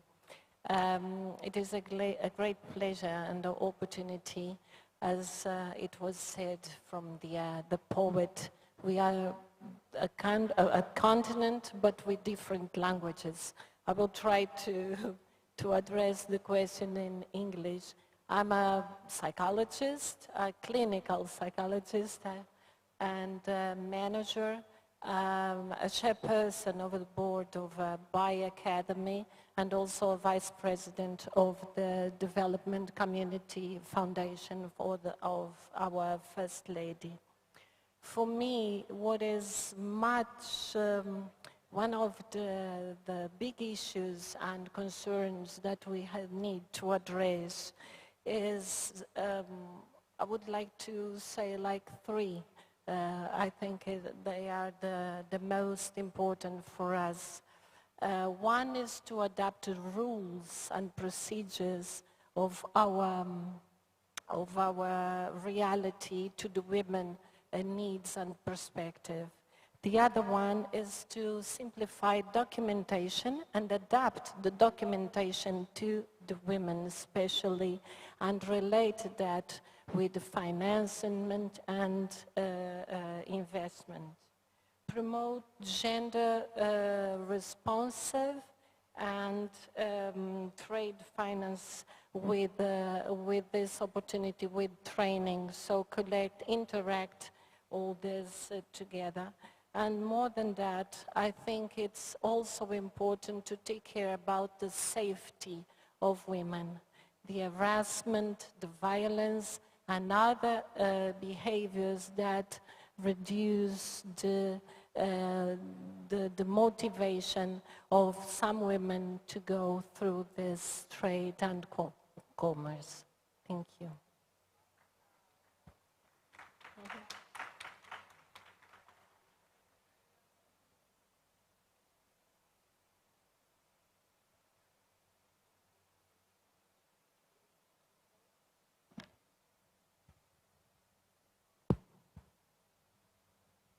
Good afternoon. Can you hear me?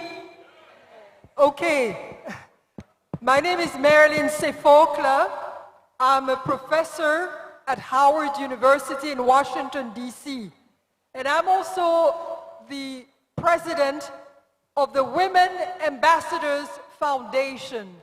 This is a foundation that brings together all the women who are ambassadors of their country in a different country. So I brought with me a big banner, but that banner could not be brought on stage because we would be blocking the flags here.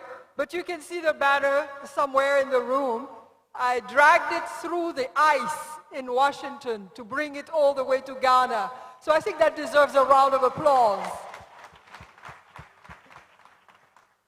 I'm here to talk about the importance of the sixth region. The sixth region should be extremely important to the AfCFTA, especially to the women of the AfCFTA. When you look in the mirror, you see us, we see you. So that's number one. Number two, we have a purchasing power that is not negligible. When you think in terms of African Americans, we are thinking in terms of 7.1 trillion in purchasing power.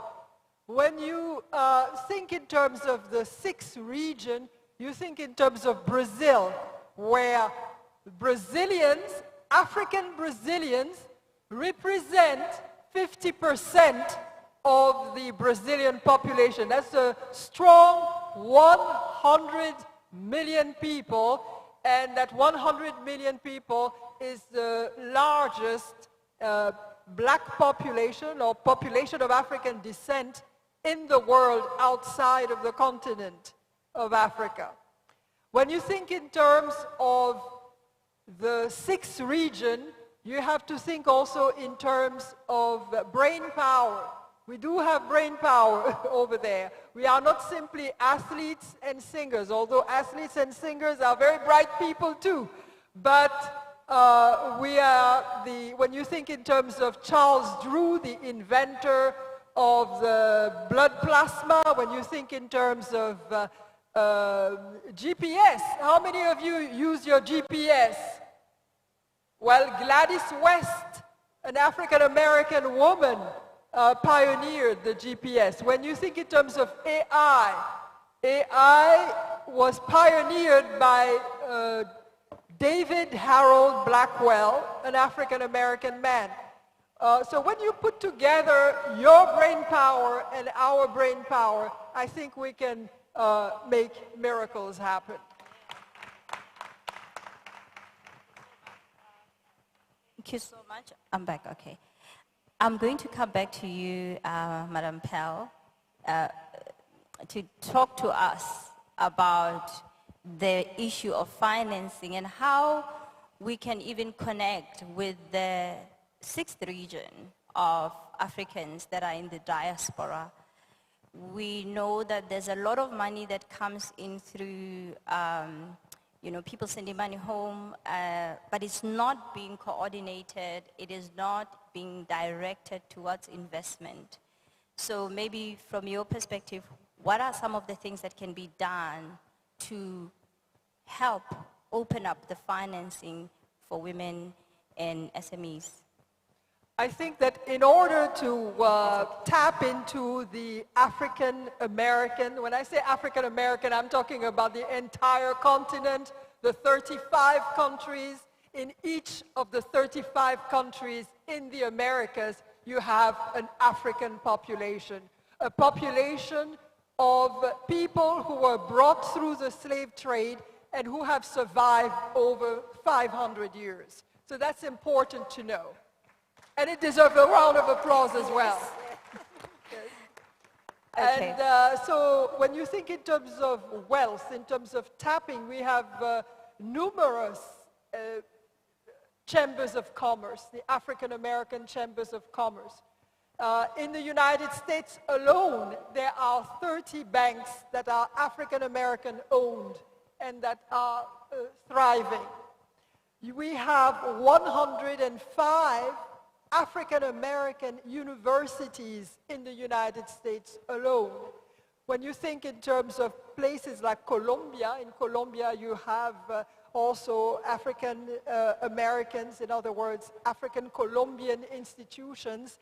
So those institutions are growing, some of them are vibrant. Certainly the one that I come from, Howard University, I'm sure everyone on the continent has heard of Howard University. So our universities present a form of wealth also that you can tap into. Thank you so much. Trade. Thank you so much. Thank you so much for that. Coming back to you, Madam Pearl Nkrumah, talk to us about the financing and also other strategies that we can tap to unlock some of this wealth that is sitting in the 6th region, to your knowledge at the moment. Thank you very much. So for me, when we talk about financing and tapping into wealth outside Africa, is the countries having that enabling structures that allows the flow to come into the countries. We currently, as for instance, as Ghana, do these things in various forms. For instance, we are either doing this as a form of blended financing with the support of a strategic partner outside Ghana, within Africa, or outside in a set region, as is being said. However, before financing comes in, is what the financing is being used for. So the collaboration between women trading among ourselves, like I said, the enabling platforms.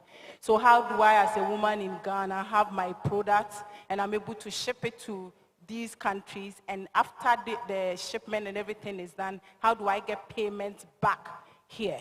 If I find a marketplace where I'm trading, so I'm moving from just an SME into a supplier or a procurement person or somebody that I'm collaborating with another person in Brazil, then that person investing in my business in Ghana is also bringing funds into the country. So there are a lot of avenues to raise capital, either domestic or international, form strategic partnerships through trade to support the businesses. But for me, most importantly, is how do we enable that platform to make it smooth and fluid for that woman to be able to trade and find the partners in those regions to be able to fund their products.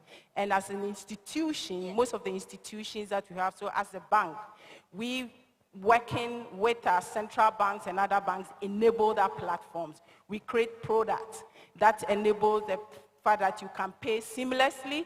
We create the governance structures that enable the funds to come in. And we also even create the marketplaces that enable the trade to happen seamlessly.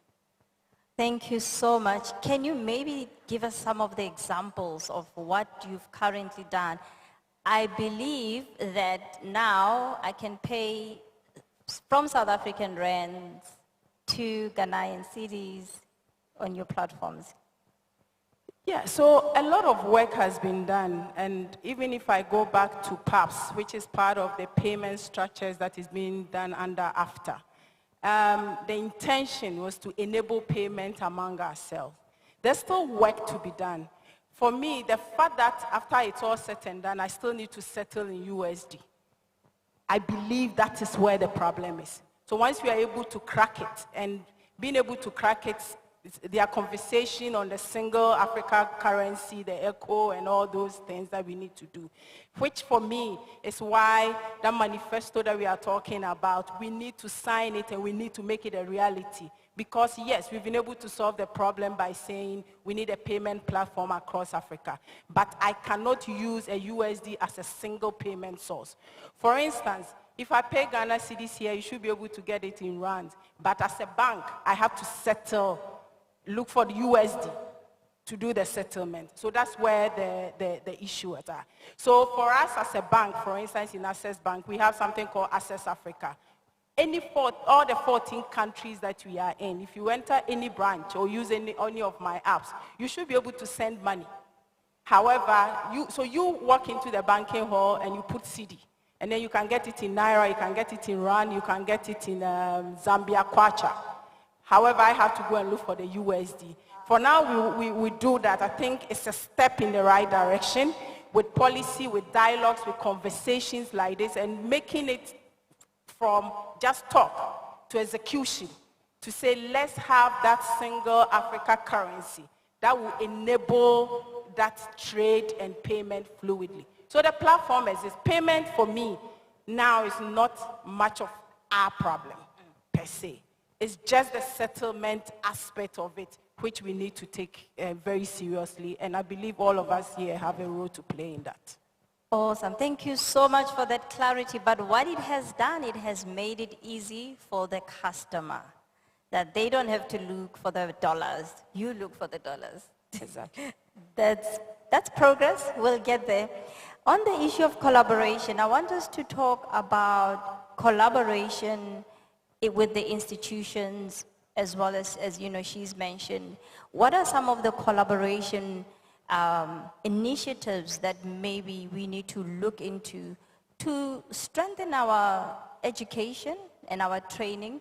In our morning session during the mining conversation, we were talking about just how, for example, I come from a community that has minerals, but I didn't know that we had minerals until I found myself working at a mine. So you end up not knowing, as it was also alluded to by Dr. Amani, that people are throwing away beryl. They don't know that this is a precious stone. Yet our education is teaching us how to, it's good to code, I think we need to code, but we are not speaking to what we already have. So what needs to be done around education, training, to say Africa is rich in minerals, we're rich in wealth. How do we design education that can unlock the wealth, especially for our women and youth? All right, thank you very much. I think that you've sort of mentioned it. The answer is in collaboration. At the University of Ghana, our fourth strategic priority is engagement and partnerships, because we recognize that whatever we want to achieve, we cannot do it on our own. Well, our primary business is to train people, is to do research, right? But it's not going to be effective if we're doing it on our own. So, for example, it was last December that we outdoored our innovation enclave and makerspace. And that was possible because we collaborated with partners both within the country and outside of the country. Within the country, we collaborating with companies like Cosmos Innovation Center, right? That is our industry partner. We also collaborated with Imperial College. So it's within the education space. So the collaboration should be across industries. We have our digital youth village. In fact, it's something that we are actually putting up with the fiscal infrastructure, and that we have collaborated with the Ministry of Communication, Digital Innovation, and Digital Technology and Innovation. And it's covering 5 areas, which is fintech, health tech, edutech, e-commerce, and agri-tech. We recognize that technology is critical in this area. In the earlier panel, Engineer Obonai was talking about visibility and digital visibility for that matter, because that is one thing which will drive our businesses in this age. Indeed, the women are already in that space, because 70% of informal cross-border traders are women, but the visibility is low. And so in terms of us as training institutes, we believe and we do practice that to collaborate with external partners in order to train our students to be ready to take up the opportunities that are available. I always say that at the University of Ghana, it doesn't matter what you come there to study. It's important that when you are leaving, you are sufficiently digitally literate. Because otherwise, I don't know how you're going to survive in today's age. Whether you are going out there to look for a job, to start your own business, you need to be digitally, not just digitally literate, but digitally savvy in that regard. So collaboration, engagement, and partnership is what will reshape the way that we train our students. And that also takes me to the issue of internship. It's important, you know, sometimes you hear people say, oh, the students that we are training these days, they are not work ready. But that's not something that we can do on our own. We need to do it with the people, the industry that we are training these students for. And so that partnership is extremely important. And we need to be ready on both ends to work together in this regard. Thank you so much. Would you like to add on to that from the academia? Yeah. I introduced myself in English, but I will move to Portuguese now. I don't know if you have the...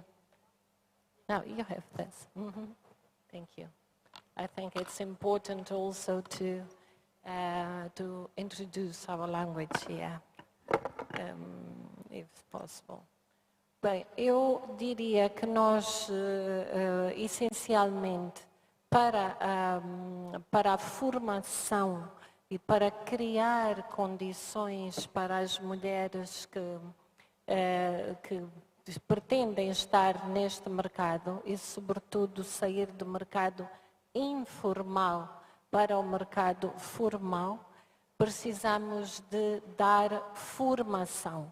Portanto, training é importante a todos os níveis, mas começando até pela formação em relação à nossa própria língua, portanto, transferir todo o conhecimento, as necessidades, as regras, os procedimentos que são do AfCFTA para as mulheres que trabalham nestes diferentes setores e querem negociar contratos, formação em negociação de contratos, formação relacionada com o acesso aos financiamentos e ao investimento que podem precisar de fazer e, por outro lado, toda a documentação e boas práticas, mas de forma simplificada, porque acaba por ser um dos temas também que temos.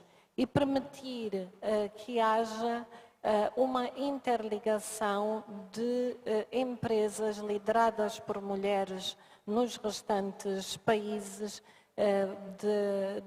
ligados ao AfCFTA e, portanto, criar condições para que elas possam interagir de modo a que as mulheres, que haja uma sensibilidade especial para que as mulheres possam, de facto, crescer neste nível e criar oportunidades regionais com as exigências que estão associadas aqui aos compradores e aos negociadores. Eu acho que também um dos aspectos que precisamos é de procurar criar e identificar situações nos mercados africanos das suas origens para que estas mulheres possam, de facto, interagir em termos de conhecimento regional, mas com base nas leis locais, possam também ter capacidade para poder fazer, então, estas interações e ter acesso e formação também, sobretudo, aos meios de pagamento, criar condições para que os meios de pagamento sejam mais digitais e criar plataformas nas alfândegas em que haja um acesso digital que também nos facilite e possa então criar esta possibilidade dos mercados mais online para haver mais segurança nas fronteiras e em situações em que precisam de facto deste suporte. Eu diria que adicionar estes aspectos é importante. Thank you so much. One of the training that we'll need is to learn the languages that we must be able to speak to each other. Thank you so much. To speak to each other. That's why I decided to speak Yes. in Portuguese and say one of the big problems that we have is that we are a country Portuguese speaking in the middle of a continent where we have Portuguese and English very close to our boundaries. So it's also important It's very important. Thank you for that reminder. Thank you so much. And Madam Patricia, I want to come to you in this very subject of collaboration, of what can be done to collaborate to replicate the success that you've achieved, with the cocoa here in Ghana, because that is the story of the continent. We've got mineral resources, we've got agricultural products, but we are not able to process and add value. How can, even through these dialogues, begin to replicate what you've been able to achieve here?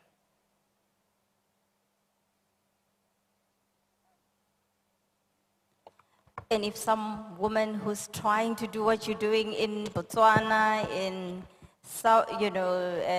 Eswatini is listening, what can she do?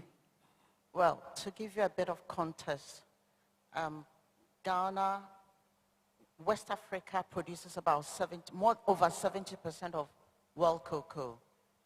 Ghana and Cote d'Ivoire, world number 2 and world number 1, produces over 60%. If you add Nigeria and Cameroon, though Cameroon is not part of ECOWAS, but is still on the West Coast, I would say that we feed the industry.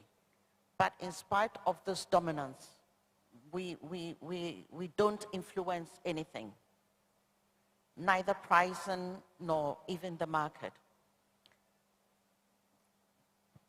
Cocoa remains the backbone of both economies in Ghana and Cote d'Ivoire. And in Ghana, it's about the second largest foreign exchange earner. There are about 2 million smallholder farmers, and so their livelihood comes from cocoa. But then when it comes to, even worldwide, there are about 4.5 million families deriving their income from cocoa. So there's a strong economic and social significance. But we, the producers, when I say we producing over close to 80%. We remain price takers, not value negotiators. And I believe that is because we consume very little. The consumption of cocoa is more in Europe and in America.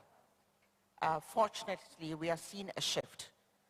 There's Asia, India, China, but then Africa too. There's the growing demand for cocoa products in Africa. And I like to believe Angola is growing in consumption as well because of the health benefits. So if you look at the population of Africa, about 1.5 billion, it means that there's a huge untapped potential. So that is how the African Free Trade Continental Agreement can come to play. How can we trade, promote consumption if we can't export freely, if we can't import freely? We cannot. It's good that, so there's a big potential there untapped, and that is where women also can contribute. So the adoption of the protocol on women and youth, the trade protocol in February 2024 is a huge milestone. But its value lies on how practical it works. I mean, the success would be measured by how women, and I mean women because we are focused on women, trade, engage in cross-border trade easily, quickly, and predictably. For cocoa processing, for example, for products, if my products stay 2 days or more at the border, there are serious consequences. There will be quality issues. Even the client will not be happy. Cash flows issue because your payment will be delayed. So there are a whole lot of things preventing us from trading freely amongst ourselves, and therefore not taking advantage of this huge potential, which still remains untapped. And so long as we produce what we do not consume, so long as we export in the raw form and we do not add value, we will remain price takers.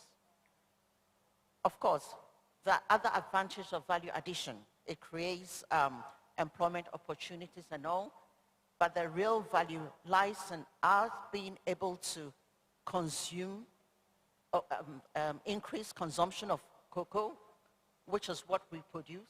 I mean, we feed the industry. So if we can increase the consumption on the continent, I think we would be in a better position. We will not be dependent on the external market, and will be in a better position to influence the pricing. Again, we have different policies and very fragmented trade policies. If Ghana, Cote d'Ivoire, Cameroon, Nigeria could come together, they could create the OPEC of cocoa. The recent, a very clear example is the recent alliance between Ghana and Cote d'Ivoire, where together they try to come out with one policies, and it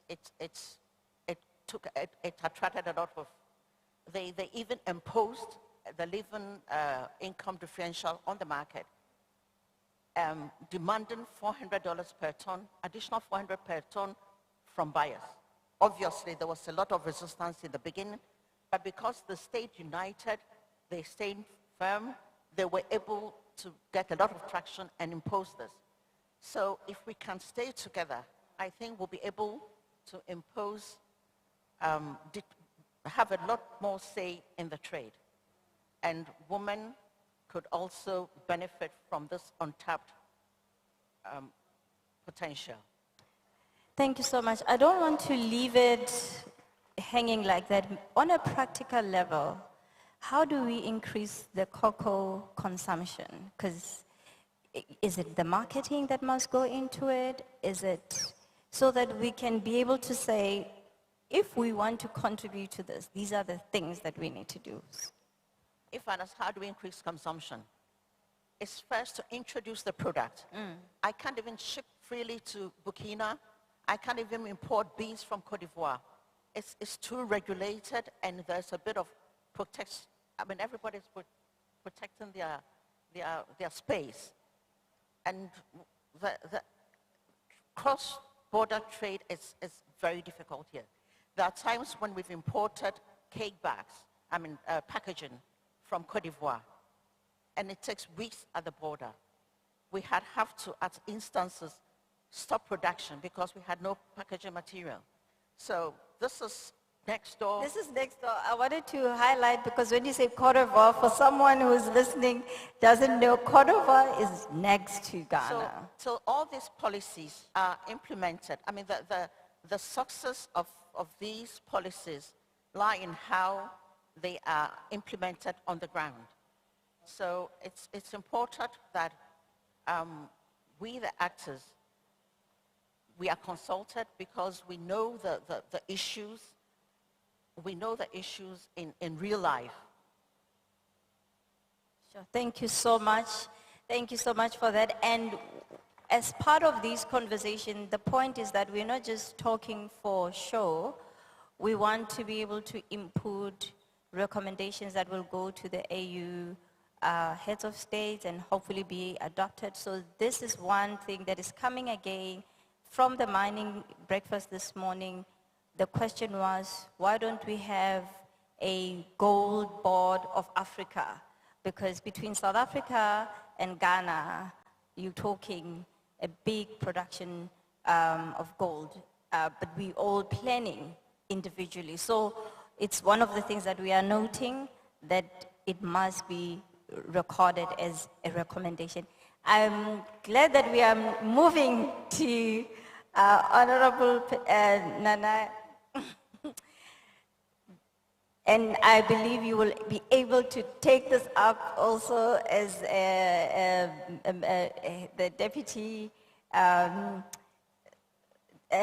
Chief of Staff in the administration of the government of Ghana. We are looking to Ghana for many reasons that have already been put, because Ghana cried for our freedom. So we believe even this push for economic freedom will happen if Ghana pushes. So having heard the contribution, what can you encourage us as in terms of what government is doing in Ghana, and some of the things and thoughts that you would like to share in terms of policies that can be implemented to open up these markets? Yeah, thank you very much. We must not forget that 70% of the cross-border trade, the informal trade, 70%. Women conduct 70%. I recall I was in Gambia in March last year, and I visited Ghana town and saw how fish, salted fish, was being purchased, packed into trucks. And then I asked, where is this going to? I was in Gambia. They said, it's going to Mankasim in the central region in Ghana.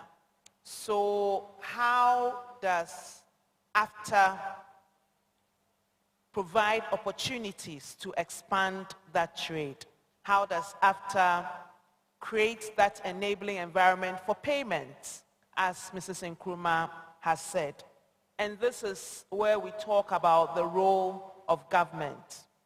And Patricia has spoken to the difficulty in cross-border trade. I'm surprised to learn that it's even difficult to import. I mean, like, it was difficult for them to bring some goods from Cote d'Ivoire, and we're just next door.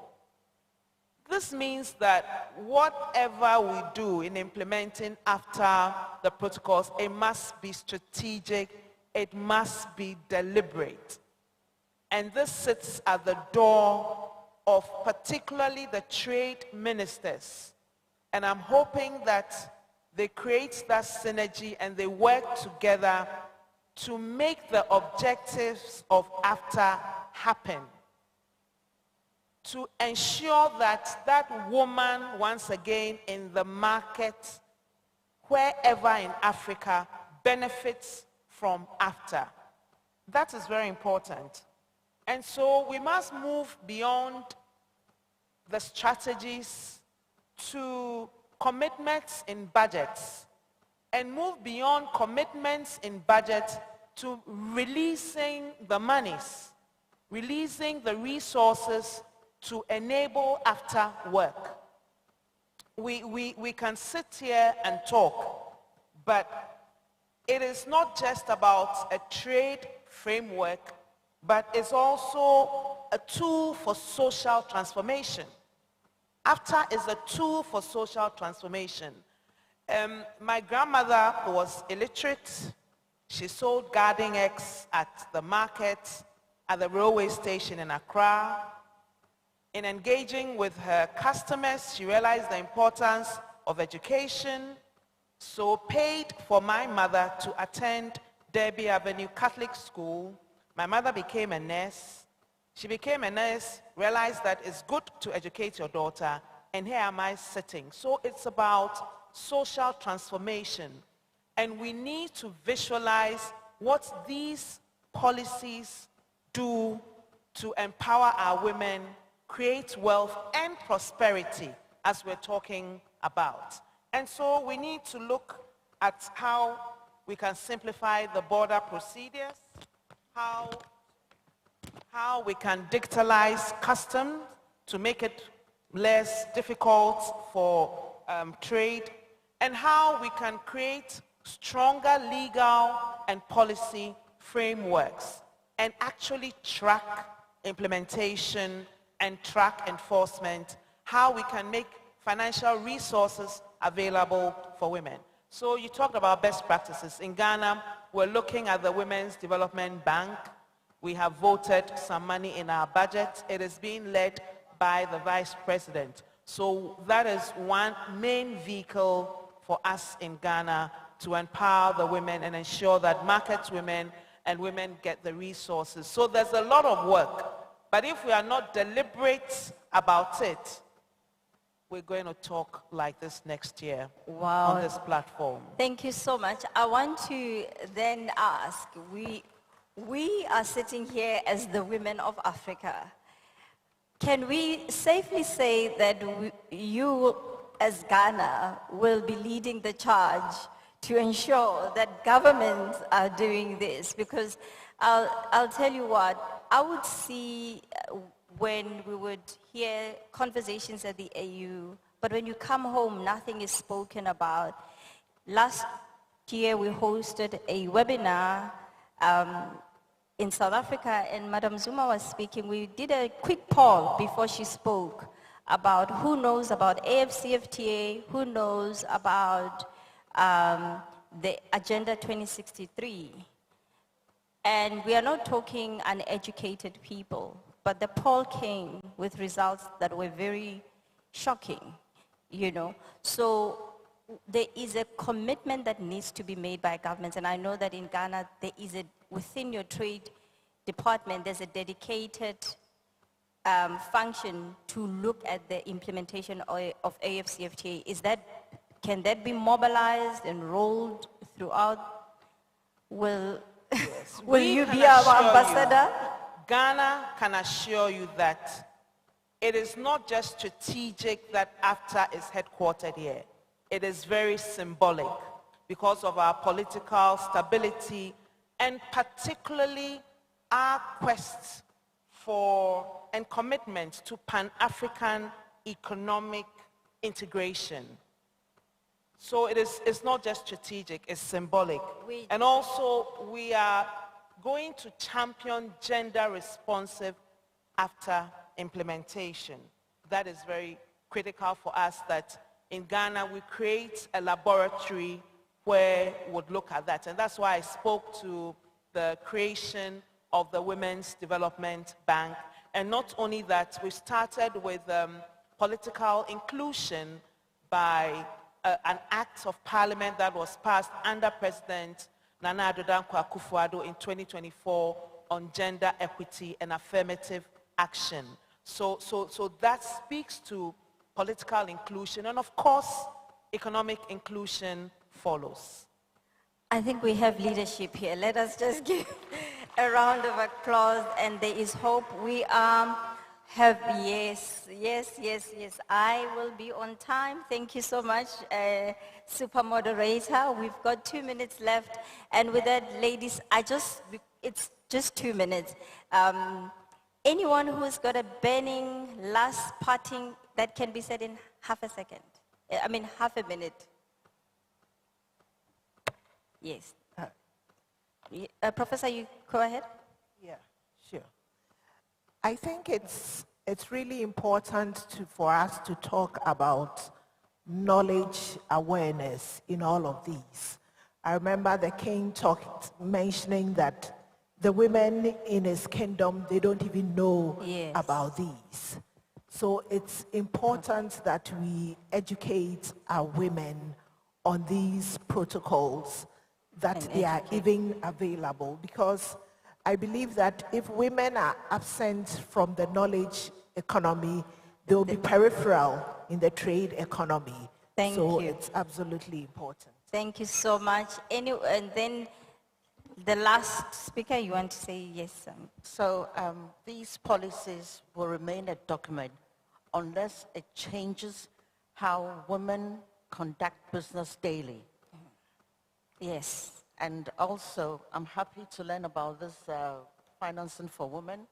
I mean, it's not an, it is an economic imperative, not a social concession. Thank you. Lastly, yes? Okay.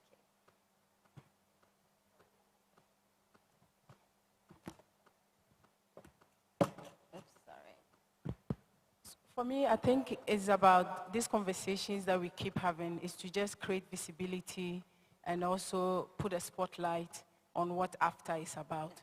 However, there are a couple of things, about 12 things that is making it virtually impossible for that, for us to achieve all the protocols that we need to, whether for women, for youth, or for that African who want to trade among ourselves. We are talking about boardroom to borders. So it's for us, private sector, individuals, institutions, keep talking about it and holding our institutions, our policymakers, and our regulators accountable to make these policies work. Okay. So that's what I'll say. Thank you. Over to you.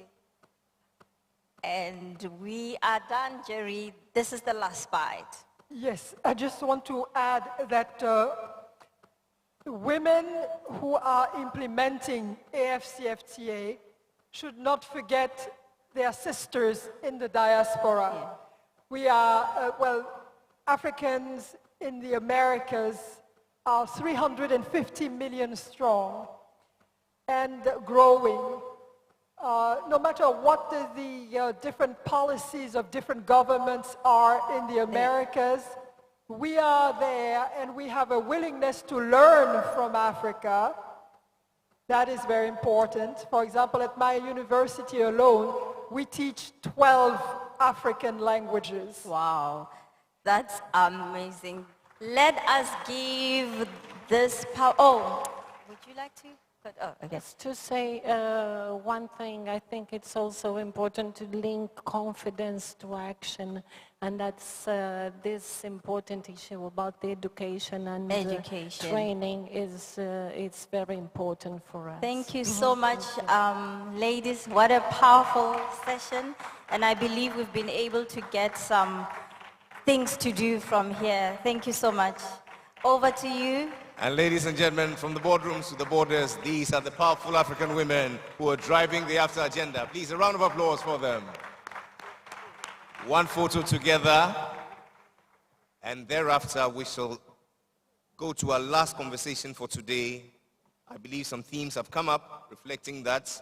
We're talking about value addition and export readiness for the continental market.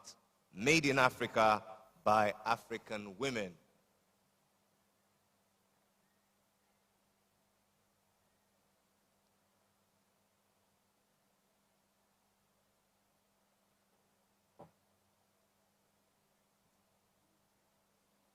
Setting the context for this conversation will be the CEO of Igre Coffee Company, Madame Bridget Harrington. Shortly, she will do that.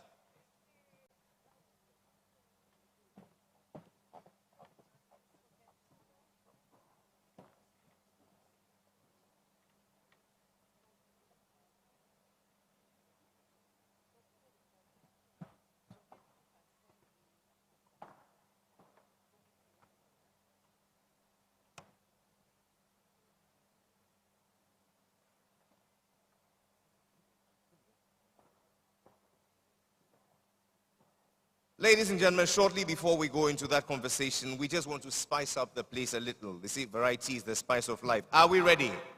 Or are we ready for a little surprise? I want to give you a taste of the beautiful women in Africa. For the next few minutes, ladies and gentlemen, enjoy AfCFTA as they show us contemporary West African heritage and fashion. A round of applause for them.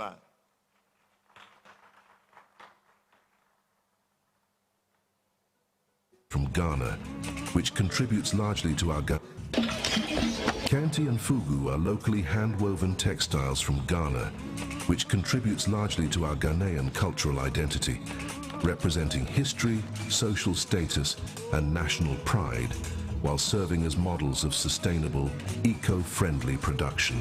Ladies and gentlemen, the Black Star.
AfCFTA stands as a testament to the intersection of West African heritage and contemporary fashion by reimagining traditional craftsmanship for the modern wardrobe.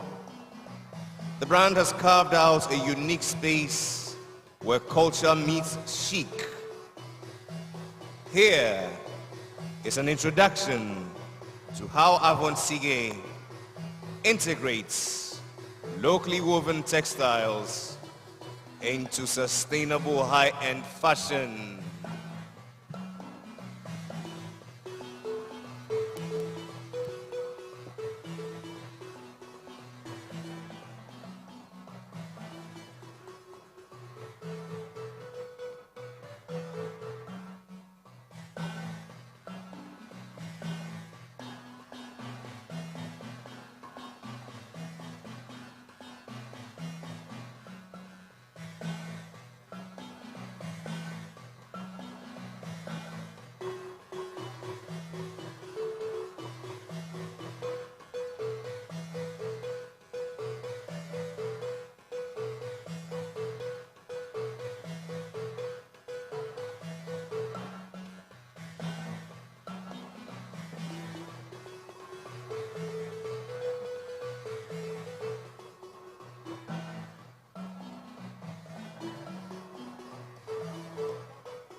And now, ladies and gentlemen, behold the designer AfCFTA.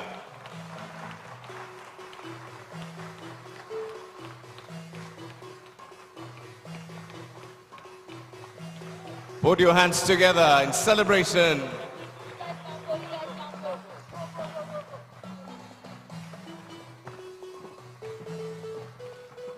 A true statement of African creativity and industry. AfCFTA, ladies and gentlemen. Wow. Thank you very much. Please do well to visit this stand outside, and you'll be glad you did.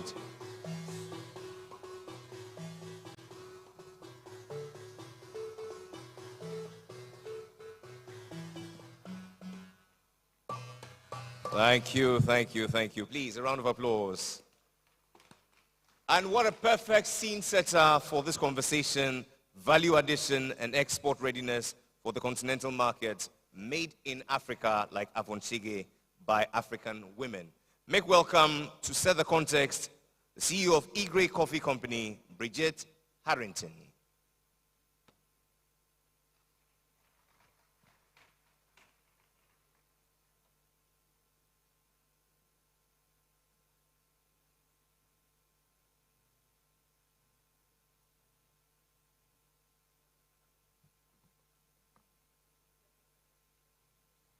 Good afternoon, ladies and gentlemen.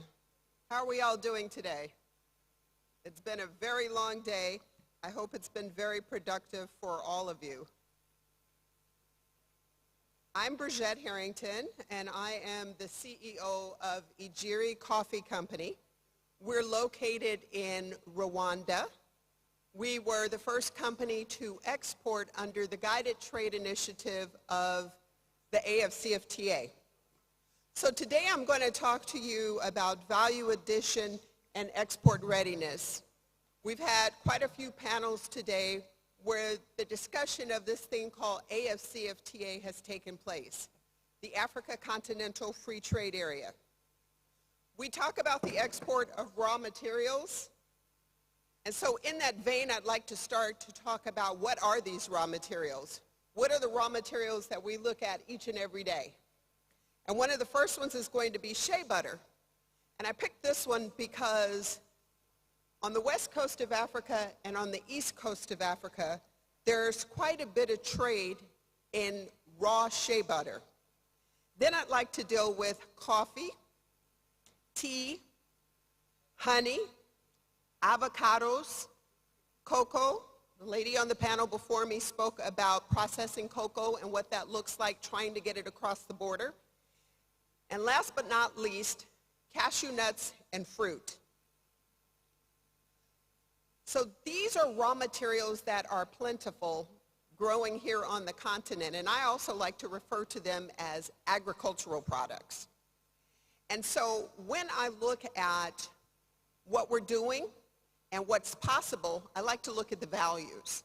So the first thing I want to start with is the value of coffee that is exported from the continent in terms of raw materials is about $3.6 billion.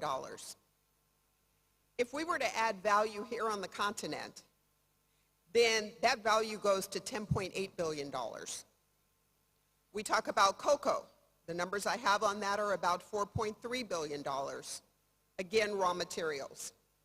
And if we were to add value here on the continent, which means we turned it into chocolate bars or chocolate nibs as Fair Afrique does here, or a number of other chocolate products, we're talking about $8.6 billion. And then we could move to cashew nuts, which grow plentiful in West Africa, but they're being exported as raw materials, which is about $4.3 billion. If we were to add value to that, we would be talking about $20 billion. Then there's tea, which is about $1.2 billion. If we added value to that, that would soar to $3.6 billion. And then getting into shea, which is really interesting for me. Right now, we export in raw material form about $237 million worth of raw shea.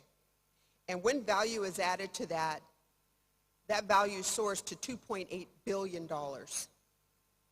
If we look at sugar cane, we're somewhere in the neighborhood of about $5.1 billion. And once value is added, that value is doubled to $10.2 billion.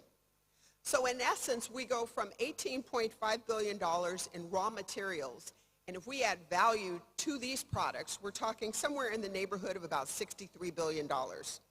And I think that you can all do the math, and you realize that that's $40 billion that leaves the continent every year. Now imagine if that money stayed on the continent, what would development look like in each of the 54 countries? I'm going to give you a little bit of time to think about that. So the title of this conference is Putting Women in the Mix of all of this. And what do we do as women? Because some kind of way we're mothers, we're wives, we're small business owners, we walk across borders, trading products on our head. But at the end of the day, we're really not reaping the benefits of this trade. So let's talk about it. In the coffee sector, 20 to 30% of the coffee farmers are women who own the land and who own the trees. 70% of the labor that happens on these coffee farms are performed by women. In Uganda, for example, 58% of the field work is done by women, and the post-harvest work involves 72% of the women in Uganda. I'm trying to work this thing, and it's not doing what I want it to do. So then we move to, I'm going to move rather quickly here because Jerry told me I've got a limited amount of time, and I want to talk about the low-hanging fruit. Okay, because we throw these things around saying we need to add value, we need to add value. What does that mean? So let's look at what I call the low-hanging fruit, which is coffee, shea, honey, avocado, and fruit. What does it take to take coffee from green coffee to value-added coffee? And the process is very simple, and this is something that each and every one of you who have thought about what business can I go in that's going to require little finance, that's not going to require a whole lot of people to work for me, what does it look like? So if we look at coffee, you would purchase coffee from either a women's coffee cooperative or from someone at the farm gate. And then the only thing you need to do at that point is to find a roasting facility. And they're all over the place where coffee is grown. And so there are quite a few of them here, and some of you have heard of Jamestown Roastery. They roast coffee. Once the coffee is roasted, now you're looking at your packaging. And so what does your packaging look like? It could look as simple as going online to one of the AI mechanisms and saying, this is the name that I think I want to come up with, or please can you find a name for coffee coming from this country and design packaging for me. Now then the next question is, where's the packaging going to come from? Well, there's only really three places on the continent that are producing packaging. And that's going to be Morocco, Egypt, and South Africa. Kenya does packaging as well, but I would say that what's available is a little bit more limited than the other three countries that I mentioned. Now we talk about shea products. I'm sure that most of the women in here, especially if you're from West Africa or East Africa, are familiar with shea butter. What's involved? The shea grows on the tree. The women collect it. They go through the first couple stages of processing, and then after that, it's exported as raw material.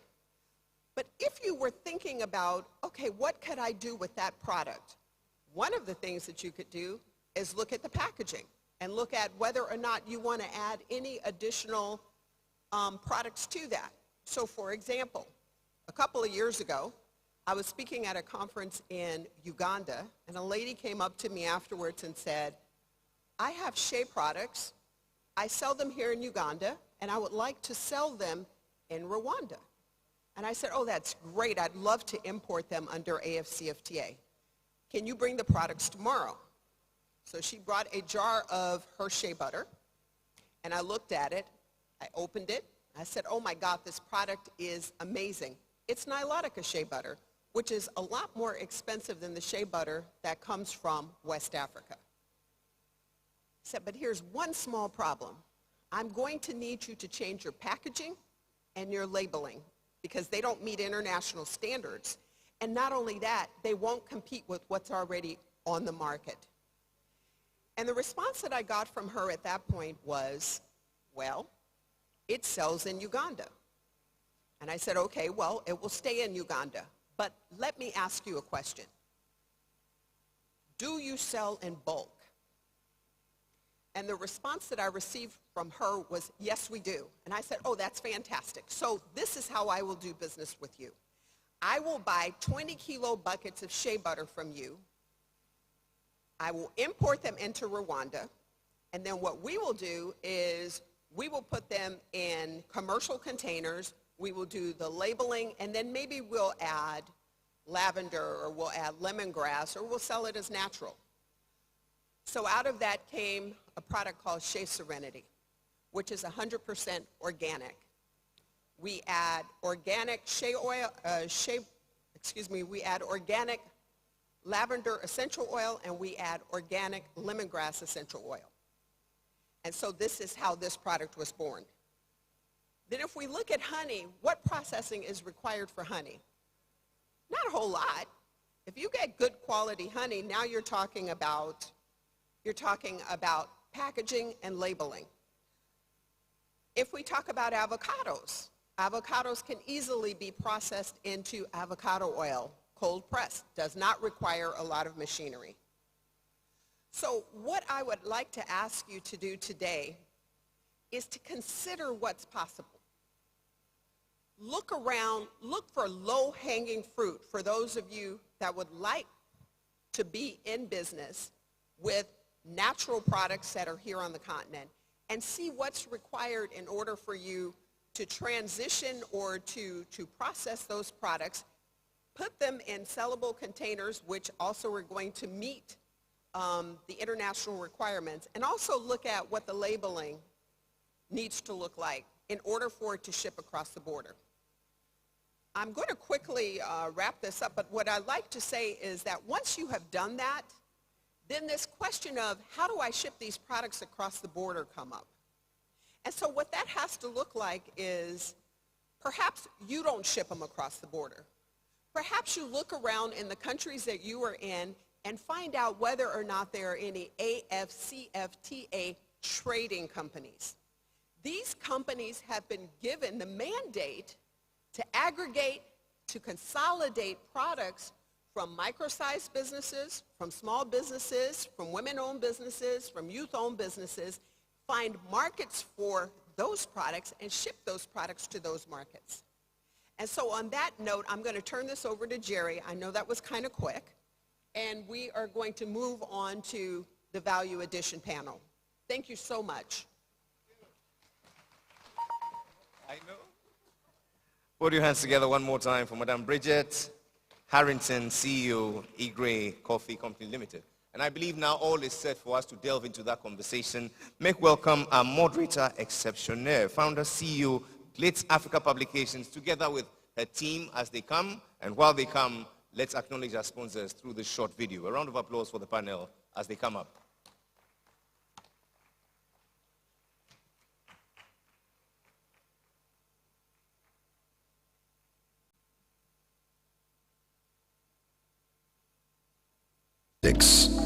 Recognizing our institutional convening and strategic partners and our sponsors.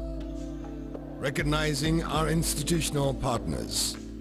The Office of the President of Ghana, the Africa Continental Free Trade Area, AfCFTA Secretariat, the African Development Bank Group, African Union Development Agency, New Partnership for Africa's Development, AUDA, NEPAD, the Arab Bank for Economic Development in Africa, BADEA, Africa Business Council, AFBC, Africa Center for Disease Control Africa, CDC, Ghana Investment Promotion Center, GIPC, Ghana Tourism Development Company, the Ministry of Youth Development, and the Bank of Ghana. Recognizing our convening partners, Imperial Global Ghana, CEDALEB Africa, Goldbod Ghana, CalBank PLC, Drive to Inspire Africa. RigWorld Solutions. ALPI, Africa Legal Practice International. ASSET, African Center for Economic Transformation. Recognizing our strategic partners.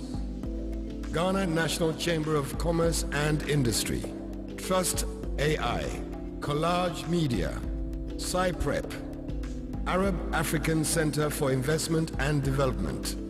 Africa Monologue Challenge. UN Women. Rebranding Africa Forum. Canada Africa Business Chamber. iSmart. Oxford Business Group. Recognizing our sponsors. KGL. Telecel. Afexim Bank. Oando PLC. Tetracore. RigWorld Solutions. RNAQ Holdings. ECOWAS Bank for Investment and Development. Goldbod. FitBank. Imperial Homes. Fabri Metal Ghana. CalBank PLC. Jospong Group. McDan Group. Zonda Ghana. Golden Coast Developers. Mosaic Genius. Barry Ghana Limited. Star Assurance Ghana. Recognizing our media partners. CNBC Africa. Financial Afrique. All Africa. Assassin Broadcasting Company. GH1 TV. Joy News. Channel 1 TV. Graphic Communications Group Limited. MultiChoice. KSS. BRICS Africa Channel.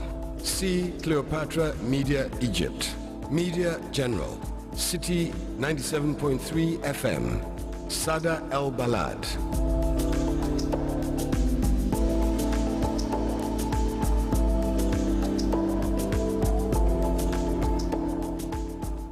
I love an event with a lot of support. That's good. Good evening, everyone. And I'm really glad you're here in the room for this conversation. We are about to talk about the engine room of Africa's economy, which is the SMEs. So Africa, we don't lack SMEs, but we know the issues they face when it comes to finance, market, and value chain. So we are not going to talk theories. We are going to talk about what really works for SMEs in Africa. And I'm glad to have on the panel Aisha Ayensu, founder and creative director of Christy Brown, to join us on the stage.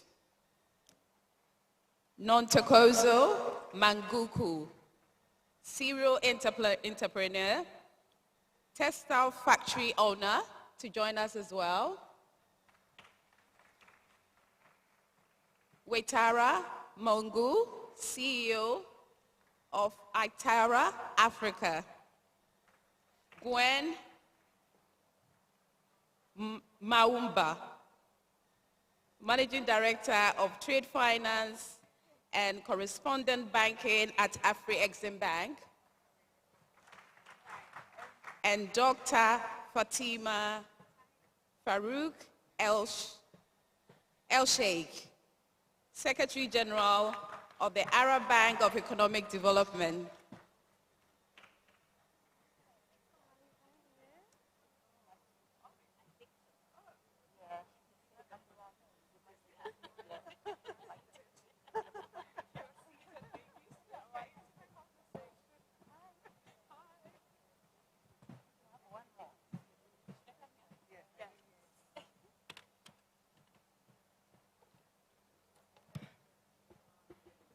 Thank you, ladies.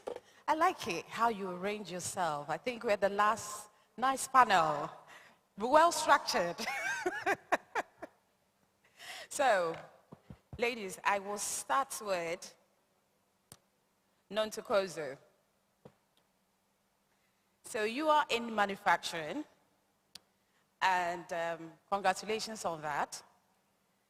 But we really want to know which, when it comes to supply chain, inputs, logistics, and people, this is what it means to you when it comes to manufacturing, right?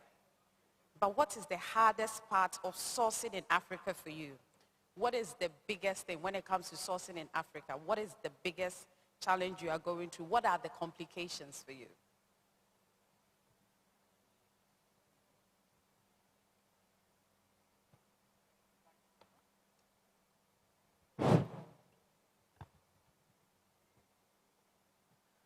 Thank you so much for this opportunity.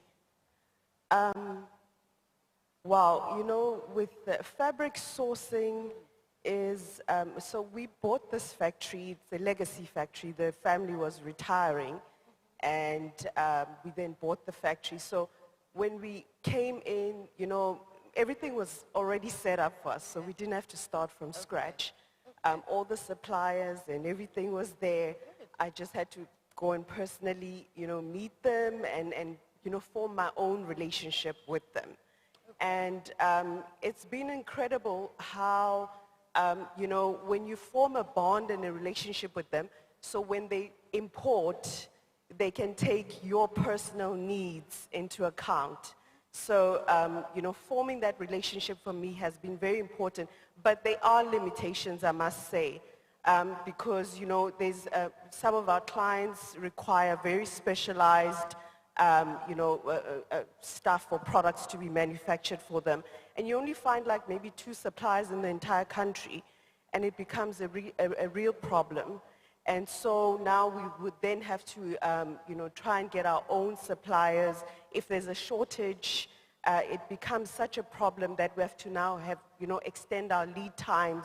So, you know, and what we're trying to do is to, you know, ports as well, it's an issue. So if we try and import ourselves, I remember the other day when I heard that there was only 1 scanner working at the port. So you can imagine how long the containers will, you know, be docked there. So it's all of those things are issues for us that we need to, government then needs to help in terms of efficiency, for our borders, in terms of also just financing. And not many people can provide the kind of materials that we want because there's an issue with funding for them to store all those materials waiting for us factory or manufacturers to, you know, purchase those materials. So there's a lot of challenges in there, but I think what has helped me to win, honestly, is forming those strong bonds and relationships. I love what you said. What helped you to win is forming those strong relationships, which is great. Aisha, can I come to you? So, Christy Brown, which I am wearing one. And I'm sure you're wearing your. Yes. So you didn't just grow, you know, I wear Christy Brown a lot, and wherever you wear it, people will just recognize you anywhere around the world. So you didn't just cross borders. You know, tell us, how did you do this? How did you grow? I mean, what were the, did you have any challenges, or how did you see this coming, or how did you manage to achieve all this crossing borders? That's a long story. If I was going to share how we did this. But thank you for having me. As she mentioned, my name is Aisha Yensu, and I am the founder and creative director of a Ghanaian luxury fashion brand. See how I made the L pronounced? Luxury fashion brand. And it's funny you say that, but the brand is 18 years this year. So it didn't just start. And just to give context, today we are talking about AfCFTA, and there's all this talk about, okay, how do we bring women along? But this was 18 years ago, close to 2 decades ago, a young lady starting this ambitious venture of establishing a global luxury brand from the continent. Yes, initially it was passion-driven. At the time, I was 21. So imagine, I was in the youth category. What experience did I have in commerce or in business? Which bank was going to look at this venture? First of all, fashion is known as risky because it's not real estate, it's not oil and gas. It's a creative venture. So, you know, there was something asked about finance and how did you even finance this. To this day, Christy Brown has reinvested our profits, basically. We are self-funded, But I wanted to share an interesting story of the early days when it was clear I was working out of my parents' house. But you have the dream of building a global luxury brand. You don't have a global luxury brand seated in your father's study in Ringway Estate. So I had to move out and find my first store. Where was I going to get the capital to even invest in rent? Sorry, you can't hear me? There's an echo. Hi, better? Oh. So where did I land? I was telling you a story about, just expanding on the dream. It's a global luxury brand, so positioning is important. And my whole thing is, if this is how the world consumes Africa, if this is their encounter with the continent, let it be excellent. Okay. So I needed to move to our own store. What bank was I going to go to with what collateral and landed property at that 21 years of age to be able to access financing? But thankfully, through friends and family, I had a friend, we did a deal, $20,000. Guess the interest rate? 40%. I know. But I took it anyway, was able to expand into, get that store, but was able to pay back that loan within the year, even before. But for me, that proved the commercial viability of the business. So that was the start. But in order for us to get here 18 years later and still be relevant and still be growing this brand, it takes a certain level of financial discipline, one, but also intentionality about our positioning. It is premium and is unapologetically premium. So the premium nature of the brand also cushions us a bit. It protects your gross margins a bit, but then it also allows for when there are shocks in FX volatility, you don't suffer as much. And then the value, because I say that our value is not in the product, it's the brand. So that premium positioning also and guarding that brand ethos has gotten us this far as well. Thank you very much. But if I can ask you this, what almost stopped you from going on with Christy Brown? What almost stopped you? It was, to be very honest, in the beginning, it was being at the mercy of others when it came to the quality of my product. Because when I launched the brand, I was in my final year of university. I myself was not a seamstress. The name Christy Brown is inspired by my grandmother's name.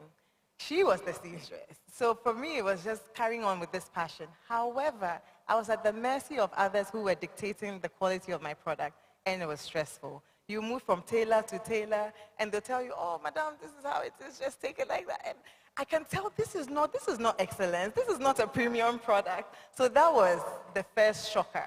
But over time, you would face, as business owners, and we know that, you will face the challenges as they come. But it's very important for us to be clear about what this mission is. We said we are building a global luxury brand that is going to change the perception of the continent. Let's do it and do it properly with the right level of discipline that it takes to establish the brand. Yeah, thank you. So Aisha, when you were talking, mentioned a bit of financing, and I want to use that to go to the banker in our midst. So Dr. Fatima,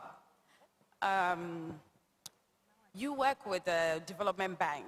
You are funding big infrastructures, but we are talking about SMEs. We are talking about we need labs. We need small structures. We need small processing centers. What is the plan then? How do you support small to medium or to even high SMEs like the Aishas and like Nontokozo, all the ladies on the platform and the more outside watching? Thank you so much, and allow me first to start by some protocol. I think I would like to honor Her Excellency, the First Lady of Angola. I think this is a good, and also Her Excellency, Madam Zuma, and Sister Monique and Amani, and few colleagues and ABN. I think what you're raising is a critical, valid point.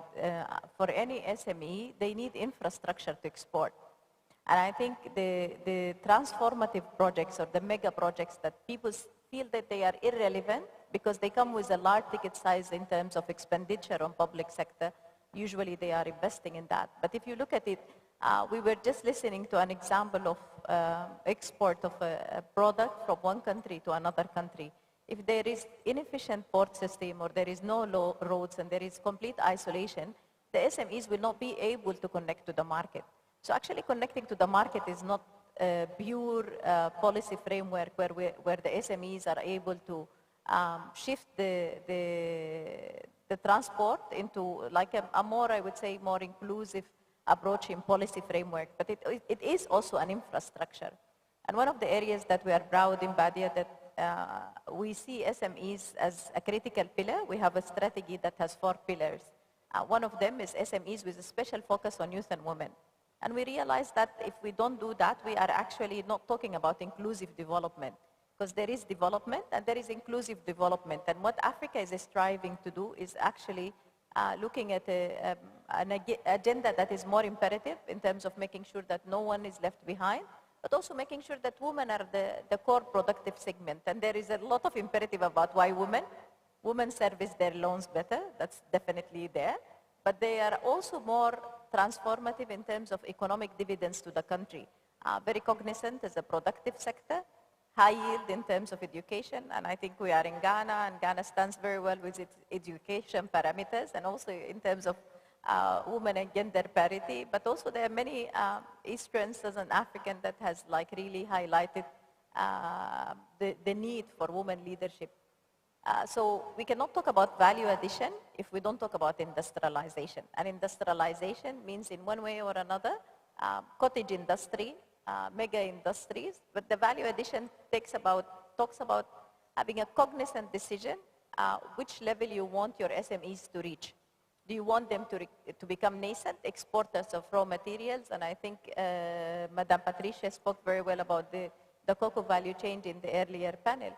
But I think it's important that we transform some of that to add into the dollar value, or even if we're talking about a Pan-African unified system of payment, an economic value that is actually tapping on the value addition through manufacturing. And for that, you need ports, you need roads, you need electricity and power generation that is not only available, but also affordable, so that the SME can produce.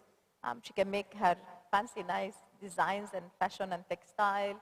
Someone can make their cosmetic products, which are small manufacturing of shea butter, but they are doing it at an affordable cost rather than importing the commodities from China all the way to do the finished product. I think we're missing a lot on the cycle, on the value chain, and I'll stop here.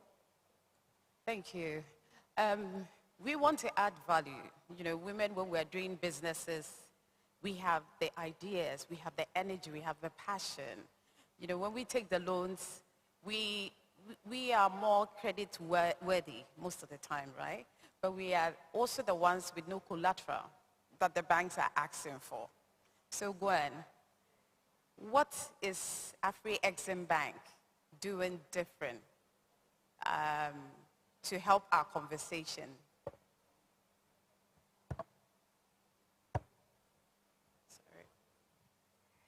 Thanks. Yeah, thank you very much. It's a really important question, and maybe I should just sort of set the context as to why there's such a high rejection rate when it comes to accessing financing. Yeah. Every year, AFDB does a survey to try and determine the trade financing gap that exists on the African continent, and that's essentially the amount of trade that requires financing that goes without financing. Yeah. And that figure, unfortunately, is still hovering at around $100 to $110 billion annually, is the amount of trade that goes without access to finance. Now, when you look into the data, you then find that the majority of the businesses that are rejected for this finance are women-owned, because that data set is largely made up of SMEs. In fact, McKinsey did a study, and they found that out of that 100 million or so, $42 billion is women-owned businesses. So we have $42 billion worth of annual trade owned by women or led by women, which is going without financing every day. So then we ask ourselves, why is that? And of course, that's because they cannot access finance. When they go to the banks, they are rejected, or they have higher rejection rates, or they're only partially financed, to your point. Now, in order to borrow money from a bank, there's a couple of requirements that need to be fulfilled. And unfortunately, banking is a very highly regulated industry. So in order to access the financing, you have to fulfill the requirements. And this is where the rejections come in at several levels. First, it's on the know your customer requirements. You have to fulfill certain documentation has to be provided in order for you to be onboarded as a credible counterparty. And unfortunately, the realities that we face in some countries in Africa is a woman may not even be able to show proof of address. Or she might only be able to show one form of proof of address. The bank requires at least two. And why is that? In some countries, the town and country planning system does not actually give addresses. When you're going to see somebody, they'll tell you, get off at that stop, it's the third road, walk 5 minutes and it's the blue house. That's not going to satisfy a banker. And then similarly, in some countries, women cannot even own property or land. The property of the family passes down to the male child. So if the woman does not have collateral to secure that loan, they're more likely to get rejected by the bank as well. The other reason include things like not keeping consistent records. So you're running a successful business, but you're not keeping consistent records, which would enable you to then get accounts audited, because that validation is what gives banks comfort that you are doing the level of business that you are doing. And then also we find in some cases inconsistent performance. Means when you project forward, the bank cannot rely on how you performed previously. So these are the realities that we navigate, and obviously through capacity building programs, we try to educate women about the importance of all of these things in order for them to access financing. But to your specific question around what does a development finance institution like AfCFTA do to overcome some of these problems, and maybe I'll start in the creatives. Christy, I hope you're part of our CanEx initiative. Are you? So we need to talk, because there's another CanEx this year in West Africa. So I'm addressing Christy because she's in the creative industry. So one of the things AfCFTA realized is a segment like the creatives industry, which includes music, fashion, gastronomy, literally arts, are underserved because they are an SME at the end of the day. So you need to find different ways to support them. And sometimes the support is not always financing. Yes. Sometimes it's market access. So in the fashion industry, for example, we've been able to take people to places like Paris Fashion Week, New York Fashion Weeks, and give them that exposure to the world, because if they have a big order book, they can then go to the bank and say, look, I have a big order book from New York. Can you finance it? It becomes easier. So that's one of the things that AfCFTA is doing. But for other types of businesses, and this may also be of interest to your factory business, you spoke about your suppliers having the problem of stockpiling inventory. We can do structures like you take the inventory as the collateral instead of asking for the business owner's house, for example. So inventory financing becomes an option as long as they have an assured off-taker through yourself. You assure them that you're going to buy the product, or somebody assures them that they're going to buy the product. We can then finance that inventory, and then it supports the chain. And we also use other structures like supply chain financing, where you might have an anchor buyer. It might be a multinational, a Unilever, a ShopRite, etc. But guess who supplies them? Hundreds of SMEs. So as long as an SME has a contract with a party who we are comfortable, and when I say we, I mean the banks are comfortable with a payment risk, all of those SMEs can then access financing. So we have to be creative in order to deal with this alternative market segment. I like how you say creative, being creative with it. I also, just to add a comment to it, that I think there's also sometimes a gap between these big institutions and the actual people who need to be touched. Because all the things you're saying, like I'm sitting here, I'm thinking, how come I don't even know? Because people like me are the people that create platforms that bring hundreds of designers together. So sometimes I feel like some of the institutions, the errors that maybe you're making is you're doing amazing, but you need to find who is the gap, the person in between the gap that can get you the actual real people that can get what you call value for what you're doing. So because we're running the workshops, right? Or if they're doing research enough, they will know who are the right people, the development partners or the implementing partners that we can work with them to reach these type of people. You know, women who are driving the SMEs, you know, or companies that are driving SMEs with women or fashion and all of that. So talk to us, some of us sometimes too. So, let me bring in, don't kill me, Waitara. Beautiful name. So you see it from a different angle, which is the legal and tax angle, right? We've heard from the manufacturing, the creative people, their frustration, how their mitigation, that going through those challenges. We've heard from financial institutions, but you see it from a different angle. And it's very clear that SMEs are not making mistakes or they are not failing because their products are not good. They are failing or they're having problems because of maybe structure. So what are the mistakes that you see them making when they're trying to cross borders? What are some of the errors you're seeing? Oh, sorry. Hi, I think you can hear me. So first, thank you for having me. I'm very grateful and honored to be here. I want to prefix that first, I'm a tax lawyer, but I'm also a business owner. So I have a lot of passion for problems that business owners are going through. And when you're talking about your business, like I feel you, you know, the beginning, the present, I know the challenges and, you know, having that empathy gives me a lens to see the business problems from both a tax angle, a legal angle, and a business angle, right? I want to pick from what Gwen said. Number one is informality, which is like the lowest on the grassroots, right? You spoke about the gap of just, you know, targeting the high players without thinking of who are the majority. A majority in African trade, they are in the lower, you know, that is where the tax, you know, bracket is. When I think about why would you be operating and trading without a formal business, the first thing that you want to do is probably blame the players, but the truth is there is a consequential effect of formality. One is a cost effect. Two is a visibility effect. When I look at like our revenue authority in Kenya, whenever you register your business, we say you are under the radar. So if you don't want to be caught in the visibility, then you rather just, you know, perform informal. What are the consequential effects of operating in an informal basis? Then we come to the bank. You can't access capital. So already there's a growth ceiling in operating in an informal perspective. And then the other thing that I also want to say is when it comes to African trade, the truth is from where I sit, it is not a drastic collapse. It is a compounding collapse because of all the challenges that are there.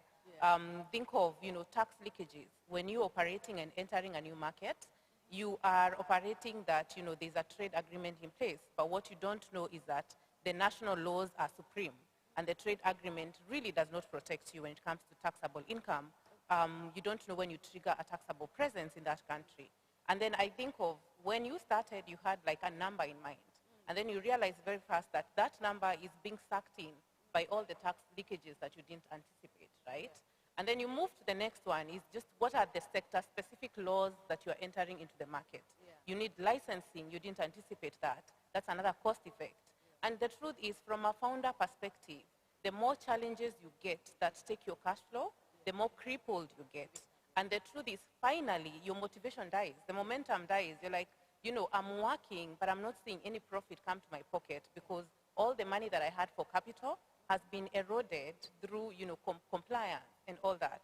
So when you think about how do we make this tangible from, you know, non-academic, what is the practical steps is when you're creating policies, do you have touch of how running a business? You know, it's like 1,000 ways to die. You know, do you have touch of how founders, you know, how depressed they are, because we're also seeing that, because of cash flow. So my observation throughout the whole process is from the start to the end, the policy should have in mind what are the realities on the ground and make sure that they capture that. Yeah. Nontokozo, has any policy or any laws in any country ever stopped you from crossing into or crossing borders? Sometimes as entrepreneurs, we see the market is ready for us. I had to struggle with that with Glitz Africa magazine. I had to stay in Ghana and not distribute in other African countries because I can't move the magazines to other countries. I did my best with Nigeria and South Africa, but that's the best I could go. So did you have to stop crossing barriers because of a country's policy or structure that stopped you from expanding and crossing borders? Have you ever experienced that? I think the greatest, policy barrier is tariffs. I think that's one of the, because you look at the cost of exporting becomes, it doesn't make business sense, so that is an area that we need to really lobby and push, our governments to really look at that. If we are going to trade amongst ourselves as Africa, we're going to have to lower those costs. Otherwise, it doesn't make business sense sending our products across the borders, and we're going to pay so much, to even shipping costs. I think shipping costs even themselves are quite expensive to, take our products abroad, or rather within Africa. So I think that is one area that government needs to look at, and courier companies.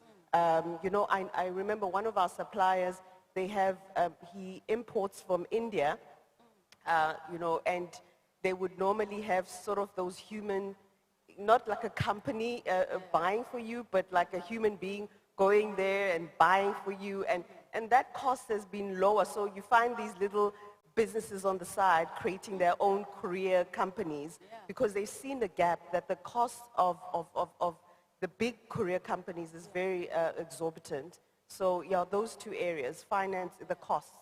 Yeah. And I think that's, if I'm not mistaken, that's the vision of AfCFTA, right? And since we are in the session all around AfCFTA, maybe Dr. Fatima, if you might want to come in here. I don't know how you work with AfCFTA's vision, but how do we make sure that whilst AfCFTA is moving forward, women-led businesses are not left behind? So what is your institution, Obadia, doing to make sure that women-led businesses are not left behind with this whole AfCFTA vision of moving forward? Thank you. I think it's a collaborative effort. Like no single institution can achieve it. And it starts by us women who are actually in the decision making. So by having even more of us around decision making on board, and CEOs and executive and different, this is very critical because you keep the flag up, you keep the continent conscious, I would say, of the need for making sure that we are deciding with a cognizant fact that we need to put women at the center of the planning. And I think it's not by coincidence that we will be able to achieve that. We need to have enough numbers in terms of the business owners. Women-led businesses need a different ecosystem. And I think there was a period where we talked about the high perceived risk around SMEs. We're past that in the continent. There is already a strong proof of concept in terms of women leadership. So how we operate in the bank is actually we work through an extensive network of partner multilateral development institutions, but also with local IFIs and development banks or even commercial banks that are committed to I would say at least gender parity. So we make sure that we receive, in terms of the money that is pushed from the bank towards further lending to SMEs, it has a gender equitable approach. But also in some instance, we had like products that are actually tailored in terms of ensuring that women are benefiting from that. Sometimes we work with even smaller entities through our grant windows. In Cote d'Ivoire, we had an initiative where we looked at the opportunities of digital lending towards small microfinance initiatives of women SMEs, and particularly that's, I would say, a more of a micro window. But as an MDB, you cannot operate and reach out to people alone, so you have to work with the cascade system. I think what the African Development Bank is pushing for now is the revising of the financial architecture of the continent. I think it's important that we make sure that it's gender-sensitive revision. So we're talking about an inclusive financial architect so that women businesses have preferential treatment. And I'm not talking about equity. Equity, we've achieved it. Any woman or man who put a viable business plan to any commercial bank are under consideration regardless of the gender. But I think we need more preferential. So if we can establish a special particular guarantee scheme that looks at incubating and putting certain AI-enabled platforms, for example, for women. These are areas where we have to think ahead of the curve. As women with opportunities, we had the chance of having exposure, so we have to be part of the transformation.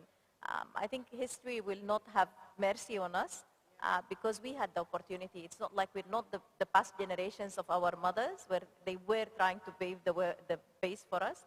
We are the generation that is supposed to do better for our future generation, and I think the responsibility is high. And I would like to remind ourselves with what President Ellen Johnson said, that if your dreams does not scare you, then they are not big enough. And I think if we don't dream big enough that there will be a viable economic inclusion for African small and medium enterprises that are women-led in terms of the financial ecosystem, financial accessibility, market accessibility, to make sure that we are deleting all these gender biases that are endogenous and inherited in the continent and globally even, we will not be able to do it. Thank you. Thank you. Gwen, can you add, we are coming to the end of it.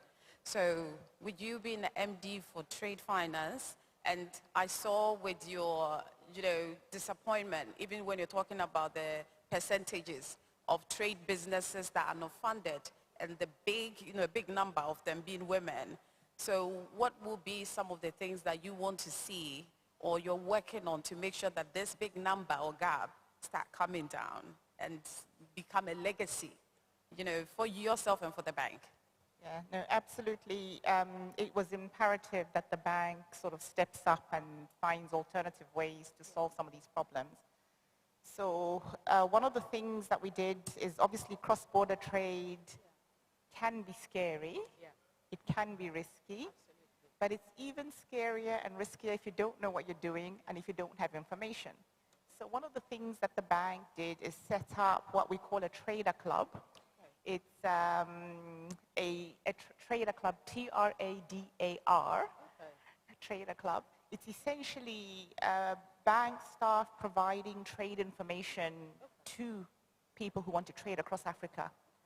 And I think the basic module is free. It's like a subscription service, but the basic module is free. You can go on there, you can get general information at least about what products are being sought in which countries, or if you are looking for raw materials, where can you find those raw materials, what are the regulations whilst we still have all these tariffs and other trade barriers. It gives you information about how to navigate new markets. So it's basically a trade intelligence portal. But beyond that, you can also request specifics, and the team will come back to you and give you market intelligence on a particular market that you have interest in. So that's one thing, having information about how to navigate new markets when you're looking to scale up or expand. Secondly, on the previous panel, I think the MD of Axis Bank was very passionate talking about payments. Again, AfCFTA is the architect of the Pan-African Payments and Settlement System, which essentially enables buyers and sellers to trade in their own currencies. If I'm an exporter from Kenya, I send my goods to Malawi. The Malawian buyer can pay in Malawian kwacha. I will receive Kenyan shillings.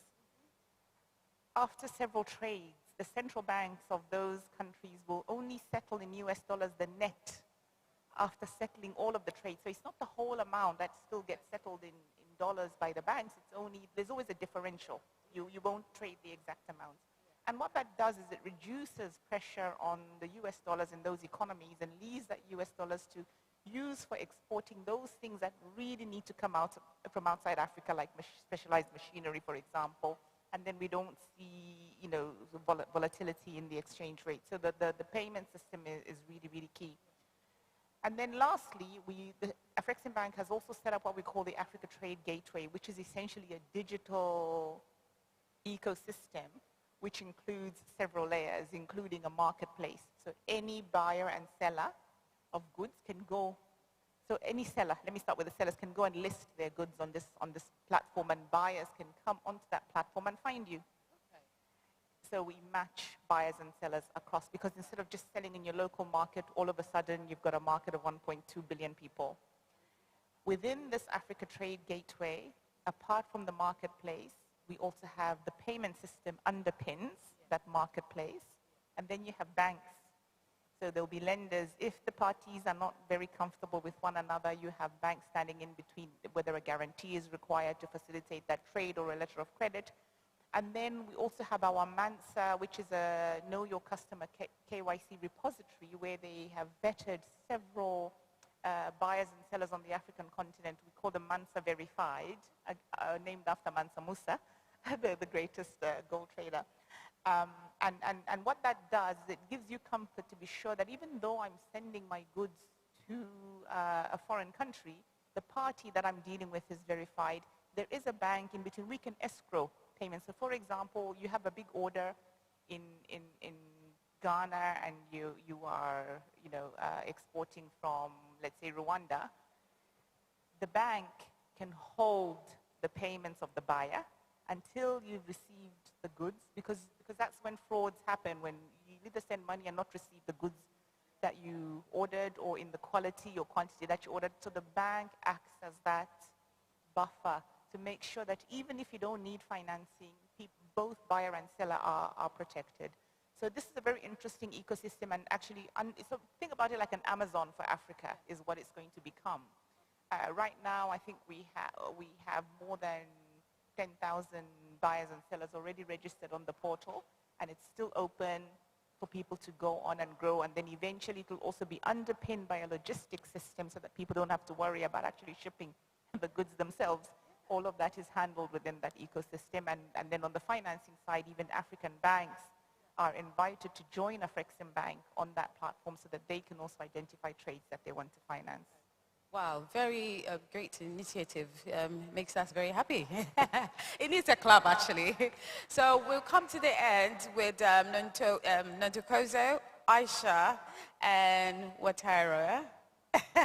I want you to tell me, next year or in 2 years when we come back to APD, what is the one change in closing that will convince you that Africa is really now working for women-led businesses? Just one change. We can start with you, and then Aisha, and then Nontokozo. Right. I think mine would be the non-tariff barriers. I think it's an easy fix. We can improve our logistics. We can eliminate delays at the borders. When she said that only one machine was working, those are the realities that we're dealing with. I think even as we think of, a borderless Africa, without having the logistical support, for me it's a moot conversation. So I'm looking forward to, leverage of technology to eliminate delays, which the consequential effect is, delaying money in the businesses, and which affects cash flows. So just those small realities and a small change on the practical dynamics. Yeah. Thank you. I want to see a demystified AfCFTA. I think we're speaking at this level, and we're, as the kids say, we're drinking our own Kool-Aid. But I don't see it trickling down to those it's meant to impact. So a year from now, 2 years from now, I don't expect to see a society that is not even aware of these policies that have been put in place to benefit the very people that has been set up for. So let's demystify it. Let's also stop, again, patting ourselves on the backs for having a great idea, but just the implementation of it, and simplify the language so that folks can understand, they plug in, then you see that the wheel starts churning. Otherwise, we haven't done anything. There's a saying that says, one puts to flight 1,000, but two puts to flight 10,000. So the power of collaboration, I think we need to go back. If we form, I think in the last session, Tseho said, you know, what came out of the mining breakfast meeting was that there needs to be, you know, collaboration and a putting together a body that will look after the gold sector. So I believe even as women, there's a lot of pockets of different groups that represent women, but if they can be a force to come together, that's where we can be able to bang on government doors, where policy is our barrier, or to the financiers, you know, and so I really think we should gather together and work together, then we're able to achieve so much more. Thank you. Want to ask something before Yeah, you go? sorry, I know you asked, and I don't own business. We actually support business. So what I'll say, a real dream that I would see that would be a real change is if one single African country implement a tax incentive for women-led businesses. We have tax incentive for... That's a very practical solution. And I think if you want to have more of the women around the table, give them an incentive. And they've been giving incentive to foreign investors, incentive to different entities. So if we have a single country that is willing to be the pioneer, and I'll use the platform of Africa Prosperity to advocate for a lot of the lead institutions and policymakers that are here, let's have one single country champion that, and the rest will follow. And trust me, our number as female-led businesses, they will be multiple. Because men will come to us to ask us to be the owners of the business on their behalf to benefit from the incentive. Thank you very much. I think it's very clear with our conversation that Africa, we do not lack entrepreneurs. What we lack is a structure. So with all these conversations that we've had, and I've heard from other conversations that all of this is going to be documented. So if we are able to work together as Africa to remove all these borders or get all this financial support, all of these things, then I believe that SMEs will grow, women-led businesses, you know, will do better as, you know, we all grow Africa. My name is Claudia Kwati-Lumo, and I love the conversations we've had. I've created for 11 years Ghana Female CEO Summit that brings together 1,000 female CEOs and entrepreneurs every year. So we will want to hear some of your conversations, and we'll come and knock on your doors as well. And thank you all for listening to us. Thank you. Yours has been a yeoman's job, Madame Claudia Kwati-Lumo, founder, CEO, Glitz Africa Publications, together with your amazing, insightful panel. Please, let's hear it up for them one more time. A group photo, and shortly we shall be having a wrap of day one, but not until we've experienced a very amazing African story, one of remarkable success from the director, AFDB AFAWA. Ladies and gentlemen, please make welcome Karamoko Vajawi. I hope I got that correct. Please, a round of applause as he comes up.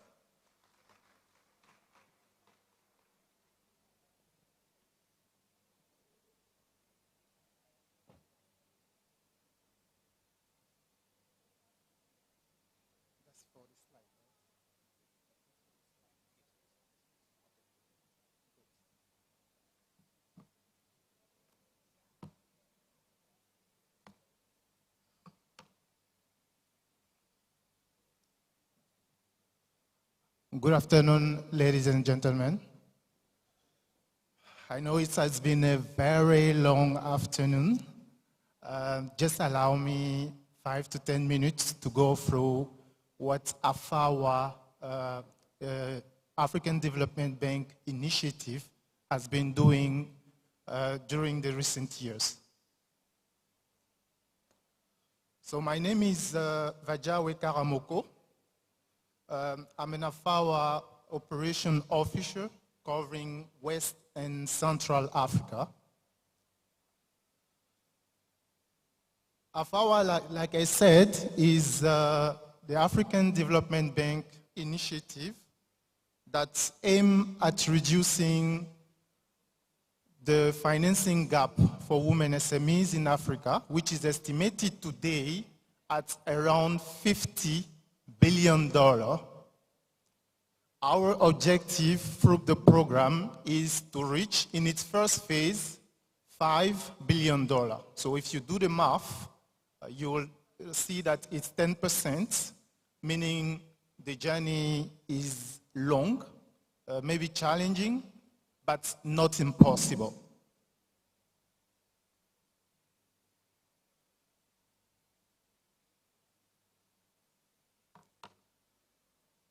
The journey is not impossible because we have strategic partners, including UN Women, African Guarantee Funds, and Alliance for Finance Inclusion. We are also supported by African countries, of course, and also G7 countries and other like Netherlands. So we are not alone in this journey.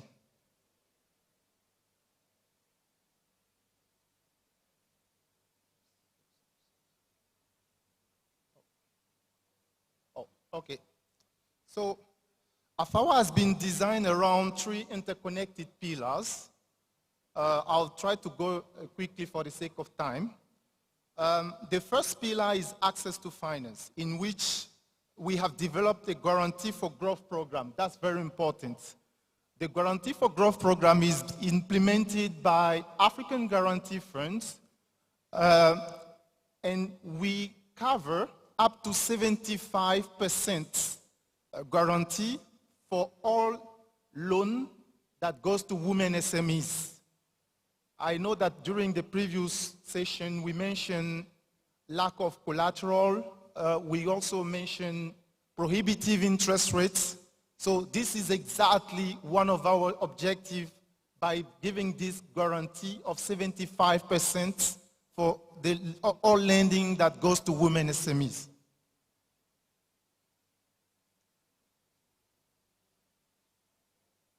The second pillar is technical assistance to both financial institutions and women SMEs.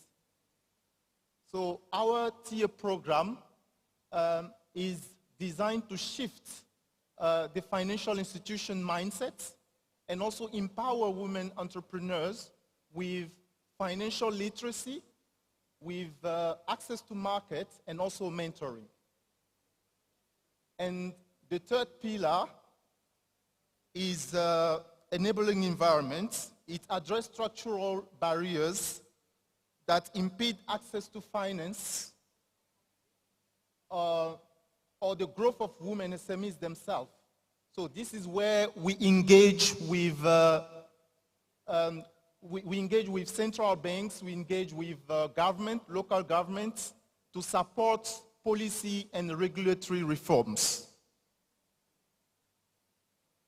So far, we have been able to support approval of 3 billion to more than 26,000 women SMEs through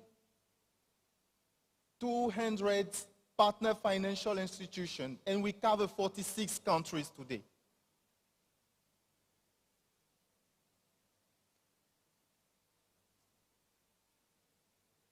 Like we said, an image is worth than 1,000 words. So allow me to go through a short video that, showcase some women SMEs that we have been able to support through our AfAWA program. They are explaining themselves, the journey they went through AfAWA. Hope it will work. Oops. How can I?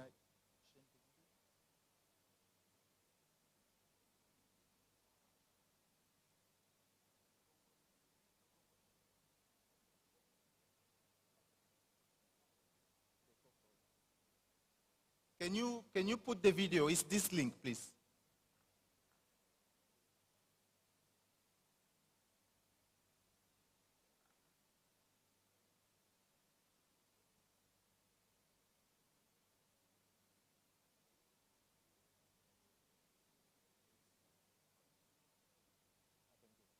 There's no way.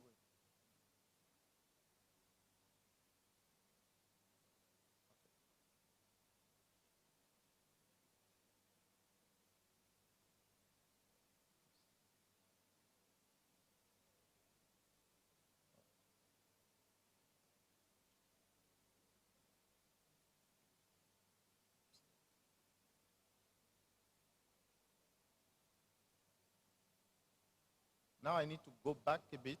I'll show you the example of true entrepreneurs. Yes. So I wanted to show you the video from Pauline Otila, an apiculture venture entrepreneurs in Kenya. She, through the AFAWA program, she worked with our partner E4 Impacts, and she were able to have a loan of $50,000 that has helped her build her business.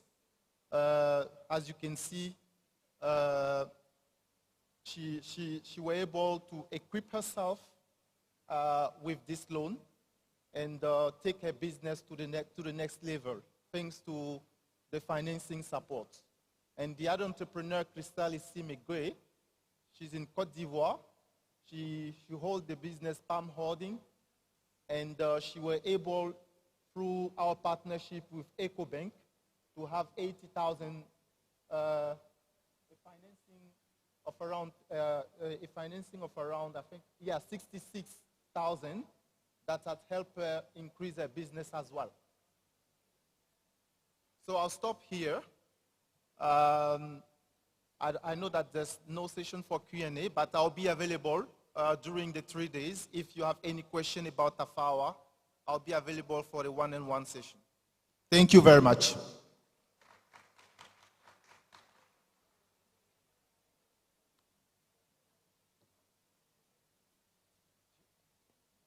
Sorry.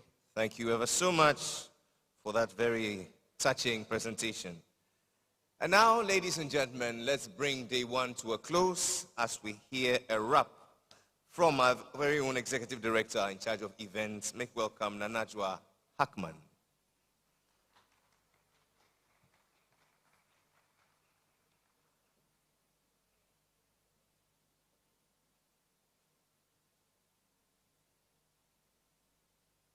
Thanks, Jerry. Well, I think we ended on a wonderful note.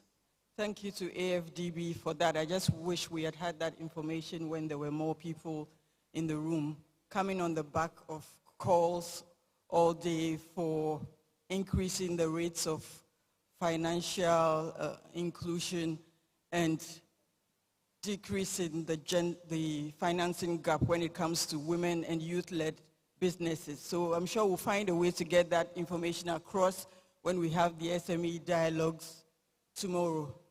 But Excellencies, distinguished ladies and gentlemen, good evening, and thank you so much to those of you who are still here with us. It's been an exciting day of powerful deliberations on the cause of SMEs, women, and youth since early this morning. And it's interesting how intertwined the three groups are, and this has come across clearly in all the discussions that we've had throughout the day.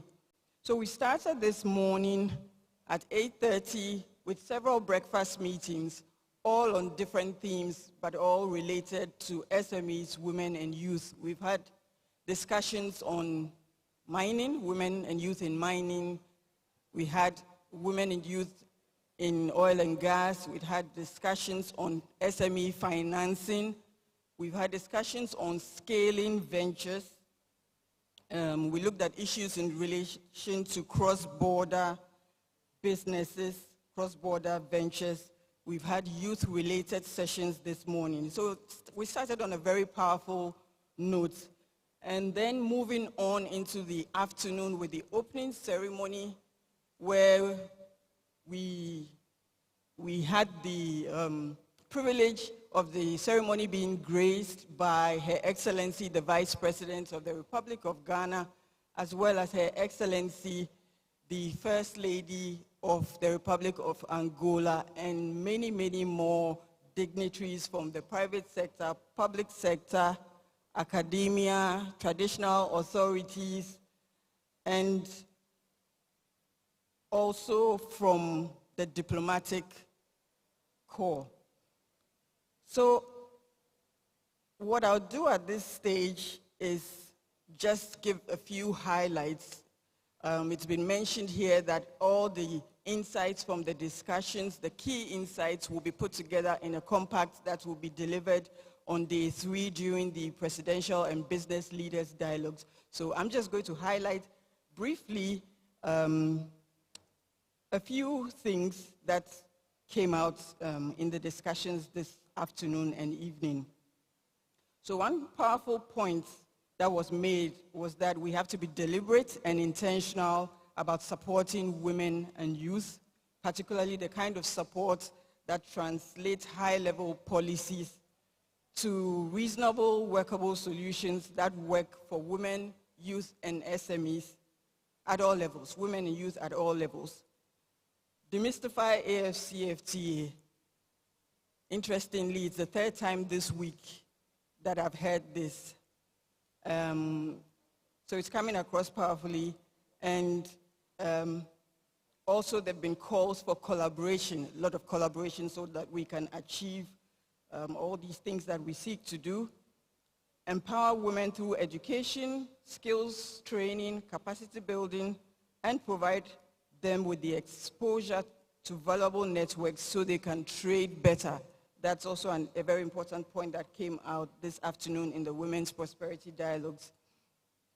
There's also been talk about improving on rates of financial inclusion, and yes, and that's why I thought the way we ended was key.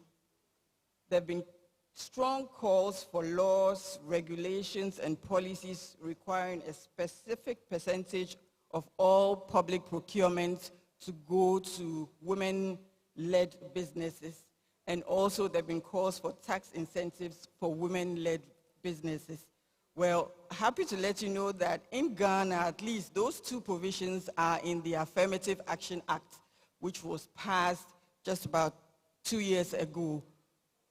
What we need to do now is actually implement those laws, because we actually have them, and then I am sure that once we implement them, other countries in Africa will follow. There have been calls for simplified customs procedures, implementation of clear and predictable rules of origin to protect SMEs and encourage value addition.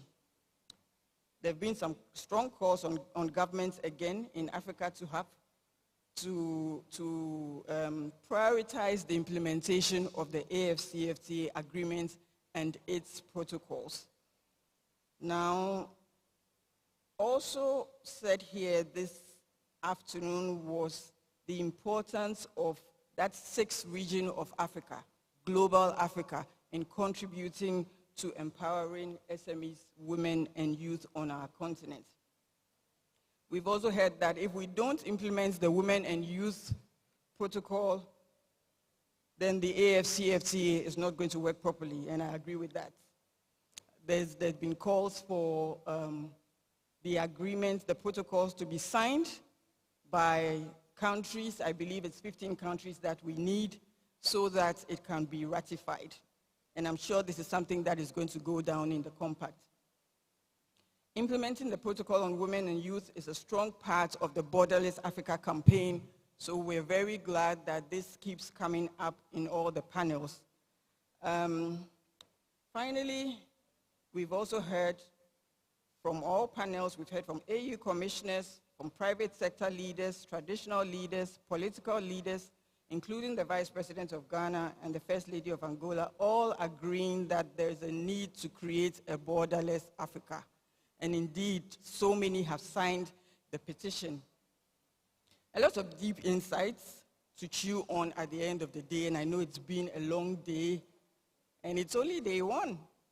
So I would encourage you all to take it easy tonight, let it all simmer down, and come refreshed, bright and early tomorrow morning for a continuation of these amazing dialogues Remember, in the morning we have the SME dialogues, and in the afternoon we'll be having the Youth Prosperity Dialogues. So do have a lovely evening, and see you all bright and early tomorrow. Thank you. Help me say a big thank you to Nanajua Hackman, our Executive Director in charge of events, for such an excellent wrap of day one. Tomorrow, be the good Lord willing, we convene here at exactly 8:30. We have two sessions. The first, or the two sessions for the day, I beg your pardon, will be the SME Scale-Up Dialogue together with the Youth Prosperity Dialogue. As was done this morning, we shall show you the respective rooms for those deliberations. Thereafter, we shall convene here for the plenary. We ask that you please leave the translation devices behind. We beg you in all the names of God. The important takeout for me today is the fact that we need to sign that pledge. If I may quote from the very compelling call to action, it says, "The lines that divide us are not our destiny. Our destiny is union. So get ready, stand up, speak out. Together, let's make Africa borderless now." APD 2026. Let's make Africa borderless now. APD 2026.